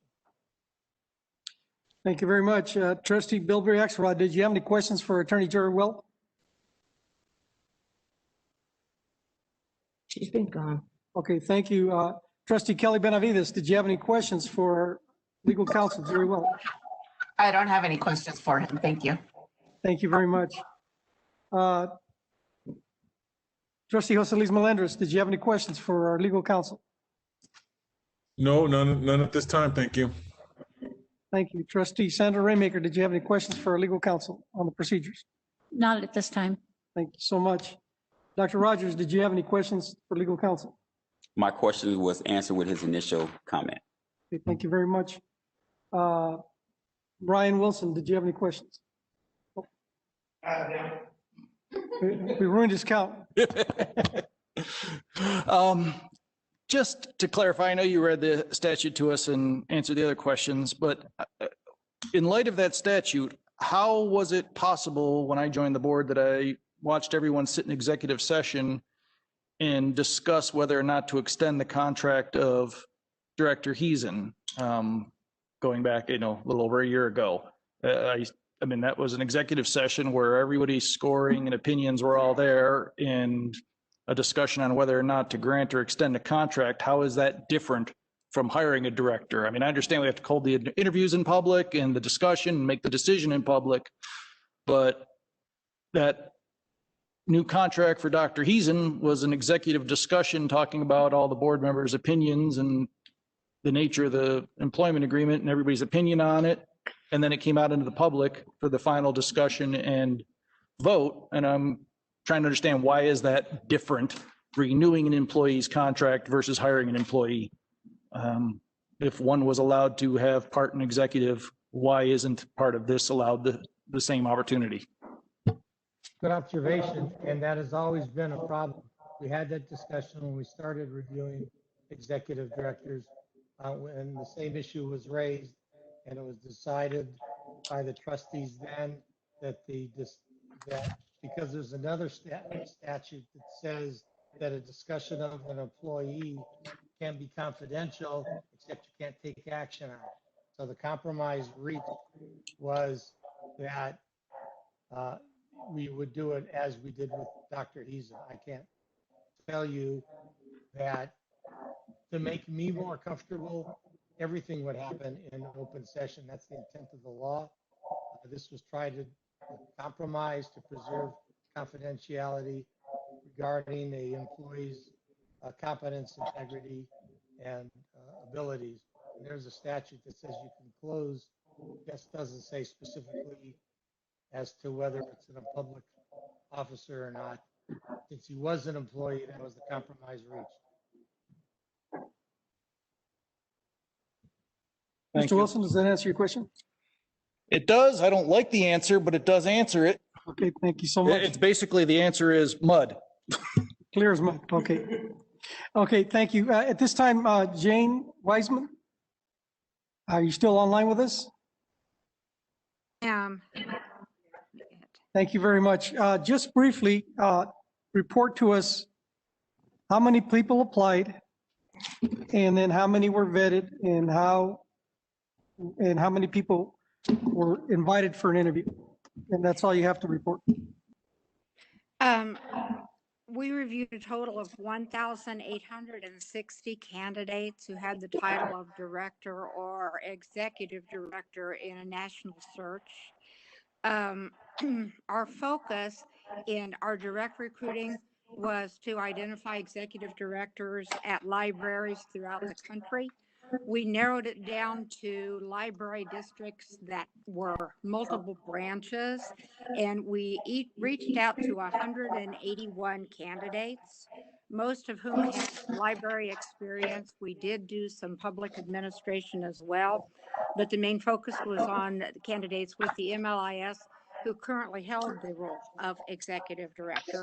And as a result of that, the biggest reason that we didn't have interest was people not wanting to relocate at this point, or just simply being happy where they are and where they have family support. I did 20 in-depth interviews, and from those 20 candidates, identified the 6 that we presented to you. We did have a diverse pool of people. We did pick the 6 candidates we felt best met the qualifications as outlined by the Board of Trustees in the job description. Thank you very much, Jane Weisner. You did a great job. 1,800 to 181 to 6. Fantastic. Thank you so much. Thank you. Thank you. And having said that, there were 2 for the record, there were 2 applicants that withdrew for personal reasons, and then we were down to 4. Yes. Yes. Go ahead, Robin. You had a question? Thank you, Ms. Wisner. Okay. The rest of the, it's on. Okay, thank you. What I want to say, not the application, but the recommend, what do you want to say? The bid for somebody applying to be the director of the library, it did say Las Vegas, Nevada, right? The posting. Yeah, the posting originally said that. So having said that and knowing that, and if you had 1,000 applicants that you narrowed down to 100 and something, why was it that they suddenly wouldn't be willing to relocate? Did they not know that to begin with? That does not make any sense to me whatsoever. That's even stronger than mud. I mean, that's just totally opaque in my opinion. I don't understand that. I'm not sure there's an answer. So I'm asking her, she interviewed them. Well, before she answers, I'm not sure unless we ask 181 people, why didn't you want to come here? But go ahead, Ms. Wisner. The bulk of those wait a minute. people. The reason I'm asking that is you're the one that deals with this on a regular basis as a, headhunter or whatever you want to, say. And obviously you have some intuitive information as to why people would apply and then say they don't want to move. We did a lot of direct recruiting. We did a lot of research of library districts in the United States. Hopefully we targeted ones that had multiple branches, multiple locations. We reached out to executive directors who were employed who didn't apply. They were not actively looking. We did screen candidates who applied through advertising as well. Yes, they knew the position was in Las Vegas, but we had a number of candidates who applied who were not qualified. Candidates are applying right now who don't have degrees, whose background is not in any type of service industry, who didn't have management experience. The best candidates that we received were the ones who applied through the ALA posting, the website, LinkedIn, and also through our direct recruiting. But again, with the direct recruiting, which was the bulk of the candidates contacted, they're not looking. We wanted to be sure that we had the most diverse pool of candidates and most talented people in the country to present to you. So that's why we talked to people who weren't interested in making the move, or why we reached out to them. Anybody who responded to an ad, obviously, yes, they did know the position was in Las Vegas and they were interested in the location. From the ALA posting, 2 of our finalists were from that position, 2 were from LinkedIn, and 1 from the Las Vegas, from the library district's website. The other candidate was direct recruited by us and was a passive candidate not looking for a job. That helps me a lot. Thank you very much. You're welcome. Thank you, Ms. Wisner. Thank you. Okay, having heard, first of all, this process was vetted in public through, I believe, 3 or 4 meetings. The trustees had an opportunity to voice their opinion on how the process was going to be. We all agreed to it. And so here we are. I thought we had a good day as far as the people that showed for an interview. So having said that, the next thing on the agenda is the question is, well, let me put it this way. COVID-19 has not been good and it's getting worse. So the next round is going to be on WebEx for the candidates. I don't want to put them at risk from flying from point A to point B to get here. And since we've already seen them, talked to them, the December 17th meeting is going to be over WebEx because I don't want to put them in any more danger. And if anybody disagrees, well, I appreciate it, but that's I think is a more prudent approach because it's going to be combined with our regular meeting, but that'll be a prudent approach unless somebody has an opinion. Please feel free and let me know.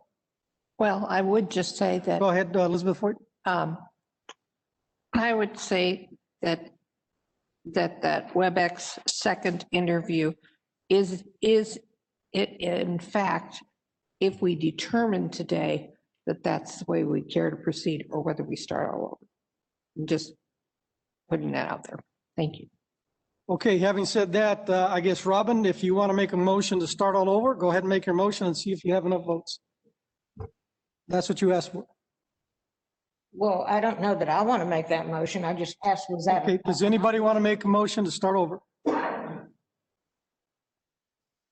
Second question, does anybody want to make a motion to start over? I've always get taught, you got to repeat it 3 times. Third question, does anybody want to make a motion to start over? I think a motion like that would only be determined after we've had our discussion, look at our numbers and see where we're at.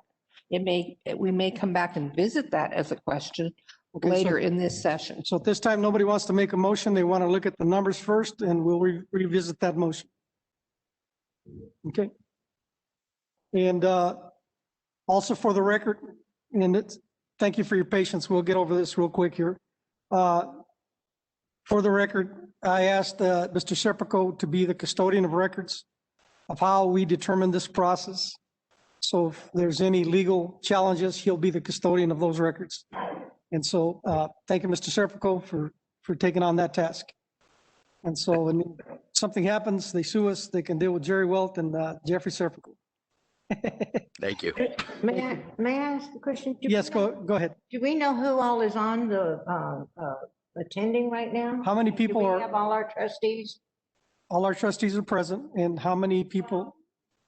No? I don't think so. I'm waiting to see if Shannon's back on the line because she just texted me. Give me 1 second. Sure. So we had, Brian, we had 79 earlier, and now we have 50 people online.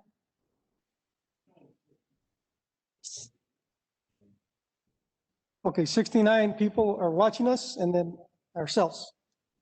So bear with us. And we're waiting for calculations, so bear with us. Just on the very end of it here. I'm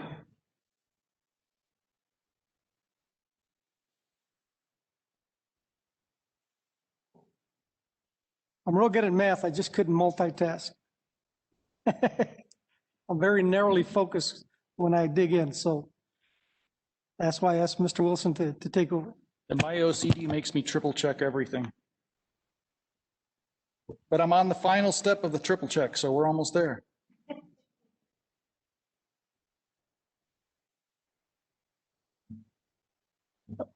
Chair, could you restate what you would like us to do with the candidates' profile packets? Anything you don't want, please bring it over here. We'll give it to Mr. Serpico. And just leave it right here. And then any additional ballots, we gave you 6, so you should have 2 additional ballots. Just put them here at the end of the meeting. It's good.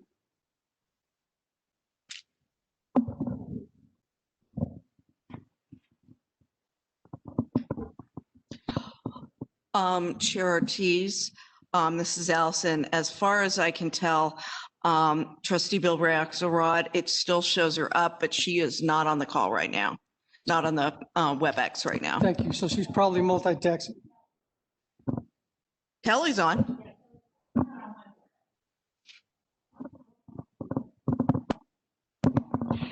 We can see her. We'll do a tile. Yeah, there you go.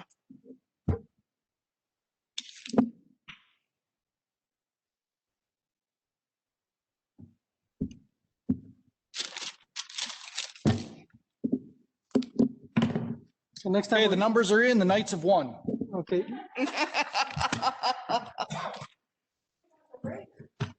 Yeah, we don't care about that.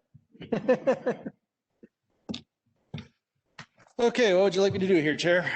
Okay, so let's start off. You're just going to give us not the raw numbers, but the end numbers. Correct. Okay, so let's start with the first candidate. Mr. Colgrove, I think is his name. Yes, Pat Colgrove. The total is 351. Okay, for the record, Mr. Pat Colgrove, 351 points. Next candidate. Next up is Amber Laster, and her total is 288. Okay, 288. And the next candidate is Kelvin Watson. His total is 428. Okay. And last of all, Danielle Milliam, her total is 307.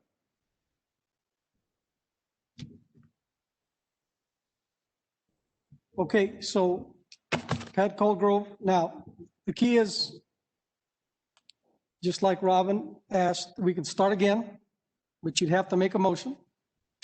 Or we can proceed with our procedures. We had agreed to invite 3 people back to ask those follow-up questions or any questions within reason that you'd like to ask the candidate that we didn't ask at this point. You know, if it goes sideways, then Jerry Welt, myself, or Mr. Cervical will say, let's probably rephrase the question. So that's one way is to restart again. Second way is to bring 3 people back. And then you can ask follow-up or the questions you'd like. We won't limit them.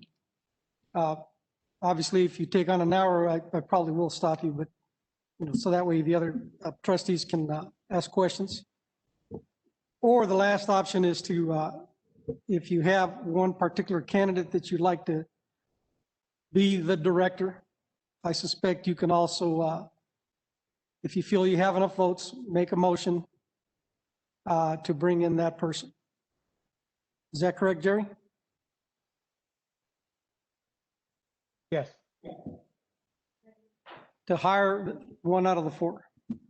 To hire them or bring them back for one last discussion? However you want to make your motion. We have one individual here who got 77 more points than anyone else. Well, may I make a suggestion, Chair? Hang on a second. Wait a minute, I'm just asking a question. Amber? I just want to know Hang on a that. second. Go ahead. I don't want to cut you off. Go ahead. Okay, just because I asked a question doesn't mean it's what I want to do. Sure, but go ahead. Do you have anything else? So in other words, we could bring one person back or two people back? Or, well, for interviewing, yeah, not bring them here physically, but. Three people is what we'd agreed to. We can do anything with the motion, so. Yeah, so hang on a second. She's got the floor. Yeah, I mean, it could be to just the top two or whatever. So in other words, when you said we could do anything with the motion, someone, not Robin, could make a motion to necessarily do that, right? Because I'm the one that asked the question. Everybody thinks I'm the one that wants it. I'm trying to get all the info. Shove it down the road. Look at me. Okay, thank you, Robin. I'm sorry. Elizabeth Boyd, I cut you off. Go ahead. No, that's all right. I'm just indicating, I looked at it. I'm looking at the tallies, just the raw numbers here. We have one individual who's 77 points above any other candidate. 77? Yeah. Between Mr. Holgrove, we had 351 versus Kelvin Watson, which had 428. That's 77 points. That's I am making a statement, not a proposal. Okay. That is I'm pretty quick in calling everybody on pretty there. good lead. There we go. I'm going to call you on it. Brian, I cut you off. Brian Wilson. Oh, no, you didn't cut me off. I was just, I was gonna say, if I may make just share my thought and make a suggestion to my fellow trustees. Okay. We only ended up with 4 here today. And at least one of them, we seem to pretty significantly agree is scored very well across everybody. There wasn't really huge fluctuations between the scores on this particular candidate, and obviously couldn't be to get that high. However, it would not be our due diligence to lock in one candidate on a short 10-question interview, in my opinion. I would suggest that in light of COVID, the difficulties of remote interviews, public meetings, and people being able to watch each other, that we've gathered sufficient evidence today to do WebEx interviews with the top 2. If we like how those interviews go, we can make a motion at that time to send out a job offer. If we do not like how those more in-depth interviews go, we can always kick it back to the recruiter to see what else is out there for us. But I think we have enough here to move ahead with WebEx interviews for the top 2. And because of the constraints of it, I don't think we need to go beyond that. Okay. That's just my opinion. Thank you. So let me go around the table here. Kelly Benavides, your thoughts on this process or what the next process should be? I actually have a question, and Jane, if she's able to answer this. So I know that we had 2 candidates that ended up, unfortunately, took a slot of maybe 2 candidates that you could have brought to us, that we could have had a slate of 6. Yes. Is, in your opinion, is that possible? Is there two candidates that we probably should have looked at, but we didn't get a chance because these 2 slots were taken by these 2 people that ended up at the last minute backing up? Excellent question. These 2 candidates that were not able to interview, and for personal reasons, one would have needed a virtual interview. If these interviews had been held virtually instead of in person, he would have interviewed. The other candidate is dealing with an issue. I would need to speak with him to see when he would be available, or if he would be available to interview at another time. Both of them were extremely interested in the position. And the candidates that we presented to you were the top 6. But I'm saying, did they take 2 slots? Like, is there 2 more candidates on your list that you could have, taking away these 2 candidates that did not show up today? Are Yes. there two candidates on your list on standby that you think we should have looked at? I would have two other candidates for you to look at, but there would be areas that they weren't quite as strong as the candidates that you spoke with today or the other two. Usually it's the number of locations that they've managed, the size of budgets, the numbers of staff. Literally the candidates that we presented were the closest to the job description. Perfect. That answers my question. Okay. Trustee Benavides? Yes. Is there anything you're looking for in this process? No, I'm willing to listen to my fellow trustees, and I'm kind of torn right now, so I'd like to get some more feedback from my fellow trustees. Okay, thank you very much. Jose Luis Melendres, and if you please or if you can mute everybody else. Trustee Jose Melendres, your thoughts on the process or questions for Jane? Well, I think the process went well.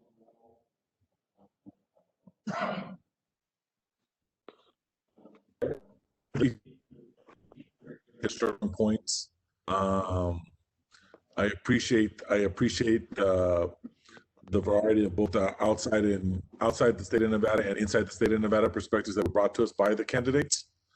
So I have no issues with that. I think, like Kelly, I want to listen to the other comments today. I'm still not sure if just bringing two, if whatever's decided, we'll move forward that way. But the two or the top three from today.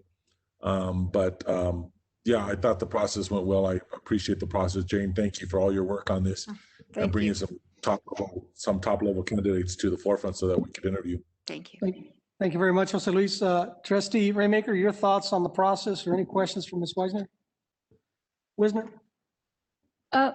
My thought right at the moment is if we have the other two candidates that were very interested and they were willing to interview if we did a virtual, and if our next meeting we're only going to do a virtual, I'd like to hear the other two candidates. Thank you. The challenge would be that they would have an advantage by hearing the questions that we just gave everybody in public. So, and yeah, good point. And then they both asked to withdraw. So, I mean, unless somebody has a solution to interview them, knowing that they did not listen to the questions, I don't know how else to do it. So, I forgot about the fact that everybody else could hear everything. So I just, no problem. But I understand the scores. I'd almost like to hear all four of them again myself. Okay. Fair enough. Trustee Marilyn Francis Drake, your thoughts or procedures on the question? I think I'm good with bringing in the three or the two, or either two or three of the top candidates. Probably two, because that's a 50-50. But whatever everybody else feels is good, I would be fine with two or three. Okay, thank you very much. Dr. Rogers, your thoughts or opinions on the procedure or any questions from Ms. Wisner? No comments or concerns about the process or procedure. I think given what Ms. Wisner shared about the depth that they went to get us down to the 6, I'm not optimistic that going back out is going to yield any additional candidates. I'm of the mind and I'm comfortable with sort of what I saw today to move forward with the top 2 to invite back for the next round. Thank you very much. Myself, questions are questions, and it really doesn't give us, we didn't have our opportunity to ask the questions we want to ask, which would make us comfortable because that individual is going to be our employee and only our employee. So I personally would like to bring back 3 people so we can ask those pointed questions. And they're not gotcha questions, but a little bit more pointed questions. And so that's where I'm at. But, obviously I'm just one vote. Clearly everybody else can make a motion on how they like. Go ahead, Elizabeth Foyt. Oh, I'm sorry. Well, you spoke 4 times, so I thought that was your opinion, but Ms. Foyt, go ahead. What is your thoughts on the process?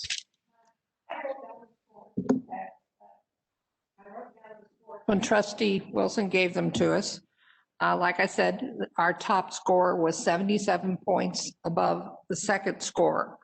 And then there's another 50-point drop. I do, or close to 50, excuse me. I feel the two are strong. They have impeccable credentials, and they're both, I believe, interested in staying with us for the duration that we have intended to be our end game.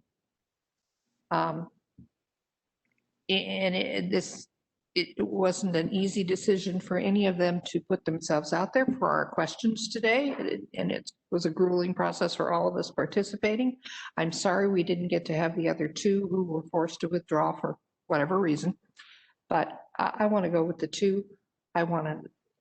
I hope, see a very good resolution to this issue by Christmas. Very good. Thank you. And Brian Wilson, you spoke 4 times, but let me ask you again so I don't get chewed out. Do you have any more questions or comments on the process? I have one very, very short comment, just for perspective. Out of a possible 500 points, we have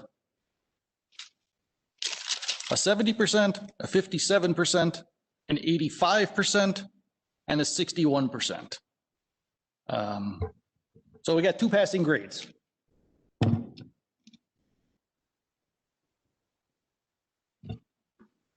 Okay, and so, Robin, yeah, this is your 6th time. This is the last time. Go ahead. Any questions or comments on the process? I just asked a question. I thought you were asking on the process. Go ahead. Okay, thank you very much, Chair. I tend to agree with most of the fellow trustees. When I expressed my concern that we didn't have the 6 applicants, I was just looking forward to being able to have a larger pool. And having talked with Ms. Weisner on the phone and all, when she was, asking questions and all, I just had got the impression that we were going to have a larger pool, and, more qualified. But with COVID, I understand. And it's disappointing that we had to withdraw. And I wish I'd just known it before I got here this morning at 7:45. Was what I was trying to share and what our opportunities are. But I'm recognizing and looking at the point spread, so to speak, between the candidates. I really do feel like that to do our due diligence, we should probably one more time have conversation with the 2 top people that scored, individuals.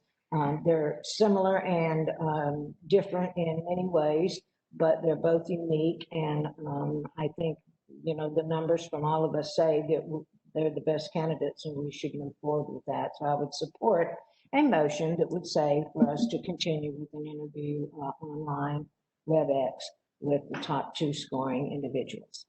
Thank you very much. That's it? That's it. That's all. That's my thought. I don't want to cut you off. I want to make sure you get everything.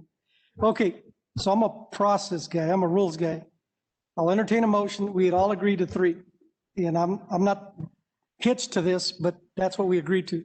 So if anybody would like to make a motion to bring back 3. I would like to make the motion to bring back the 3 top candidates. Okay. All right. Is there a second on that motion? I second, Jose. Jose, okay. All right, so let's go down the list. A motion has been made to bring back 3 candidates via WebEx to ask the final question. Kelly Benavides, you vote yes, obviously? Yes. Shannon, are you back online? Shannon is not back online. She apologizes. No problem. Marilyn Francis Drake, how do you vote? No. Okay. Elizabeth Foyt, how do you vote? No. Okay. Jose Luis Melendez, obviously yes. You made the second. Is that correct? Yes. Okay. Sandra Raymaker? Yes. Dr. Rogers, how do you vote? Yes. Okay. Robin Wally Meunier, how do you vote? No. Okay. Brian Wilson, how do you vote? No. Elizabeth Foyt, how do you vote?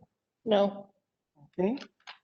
And I vote yes, but it's 1, 2, 3, 4, 5. 5 yeses, 6, that can't be right. No, okay. Okay, Because we're missing. so the motion does not carry. Okay, I'll entertain the motion does not carry because it's a tie. I'll entertain a motion to bring back 2 candidates. I'll motion to bring back 2 candidates for the final interview. Second. The 2 top scoring candidates or just 2 candidates? 2 top scoring candidates for the final interview. Thank you. I'm a detailed person. Thank you very much. So the motion has been made by Dr. Rogers to bring back the top 2 scoring candidates for December 17th via WebEx. It was seconded by Brian Wilson. Kelly Benavides, how do you vote? No. Okay. Marilyn Francis Drake, how do you vote? Yes. Elizabeth Foyt, how do you vote? Yes. Jose Luis Melendez, how do you vote? No. Okay. Sandra Raymaker, how do you vote? No. Dr. Rogers, how do you vote? Yes. I'm sorry. Yes, he's the maker. Yes, that's correct. Okay. Robin Wadley Meunier, how do you vote? Yes. And Brian Wilson, how do you vote? Yes. Okay, and I vote yes, but right now we have 1, 2, 3, 4, 5, 6 votes for yes and 3 for no. Is that correct, Allison? Yes. So the motion carries 6-3 to bring back the top 2 candidates with the highest scores for December 17th to get some final questions from the trustees. With my apologies, I apologize, but could you, everybody, the first motion on 3 candidates? Well, I can tell you who voted for yes. Okay, And because correct I me think if I I'm wrong, wrote it down trustees. wrong, and I want to make sure our numbers are correct. Kelly Benavides voted yes. Jose Luis Melendez voted yes. I'm sorry. Let's see here. Jose Luis Melendez voted yes. Sandra Raymaker voted yes. And I voted yes.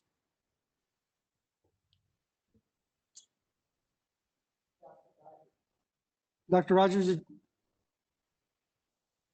I'm sorry, let's start again, Allison. Erase all that.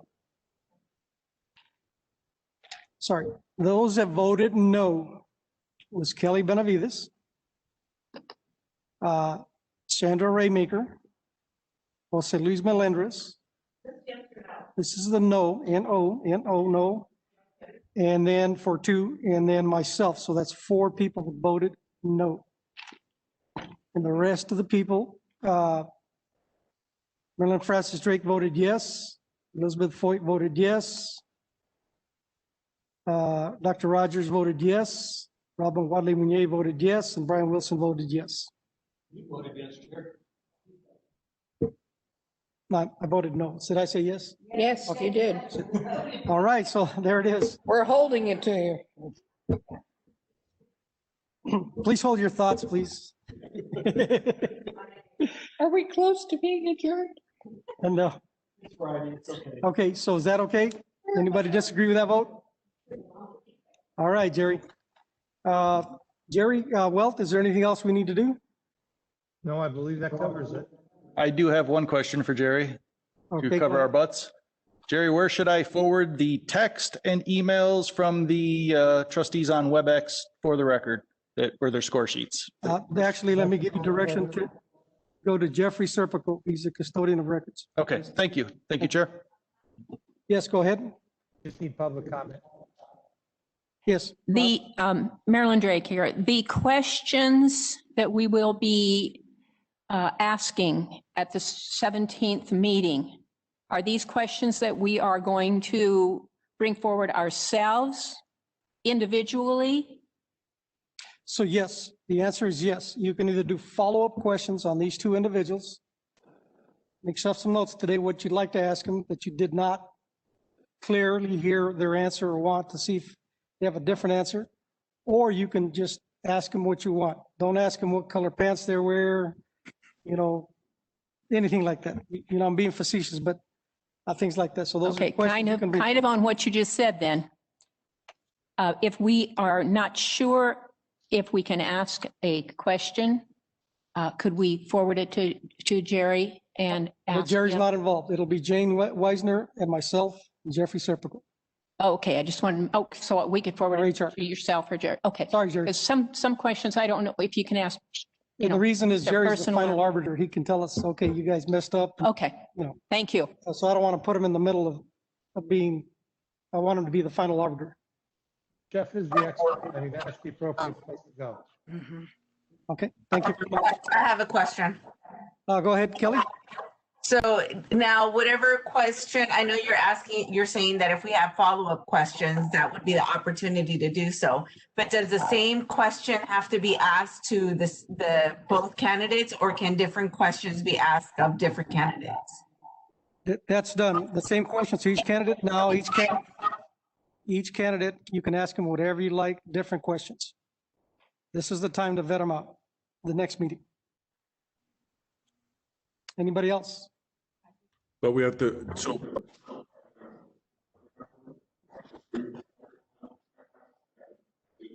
Oh, Jose Luis, your microphone's stuttering again. Go ahead and slowly ask the questions.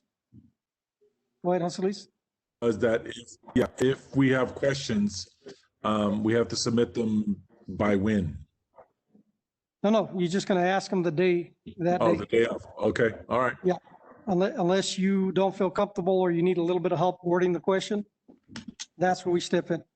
We're not going to filter your questions. Yeah, Right, okay, thank you.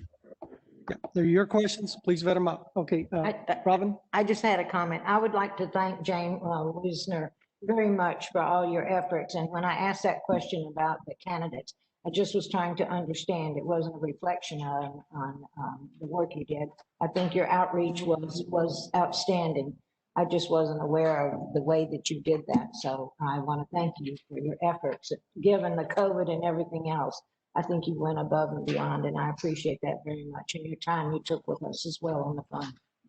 Thank you. I appreciate the opportunity.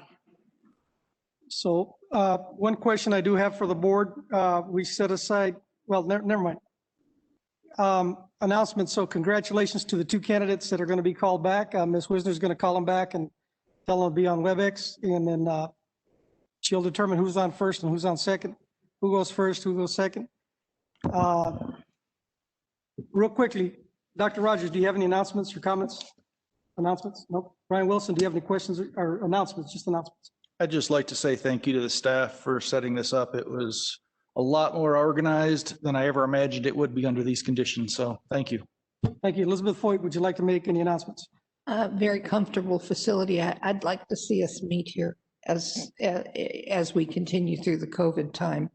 This was, there's nothing wrong with the other library facility, but I prefer this one. This is a very nice setting. Thank you. Thank you very for all your work and the snacks and the Coke.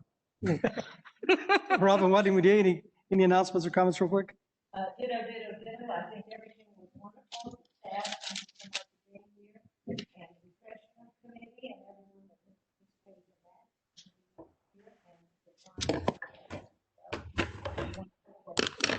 Thank you. Marilyn Francis Drake, any final comments or announcements? Yes, again, thank you to everybody. I haven't worked this long in one day for about 9 months, about 4 years. Thank you. Senator Rainmaker, any last announcements or comments? Nothing, just thank you for everything everybody's done to get this to this process. Thank you very much. Kelly Benavides, any last comments or announcements? None at this time. Thank you. Thank you for staying online as long as we did. Jose Luis Melendres. None at this time. Thank you. Thank you to all the staff for the work today. And thank you for staying online with us. Okay, Jerry Welt, any announcements, anything we did wrong, anything we need to do? Just to ask for public comment, and I think you're done. Yep, I'm getting to that. Okay, thank you so much.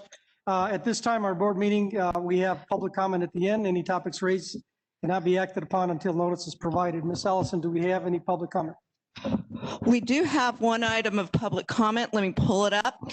I do have a question for you, Chair Ortiz. Obviously, before I do get to the public comment, can I ask you if we still want to have some of the trustees, if trustees want to come in to this library for the December 17th board meeting, which is where we're going to do it? Or do you want everybody to be on WebEx? I just want to make sure I understand.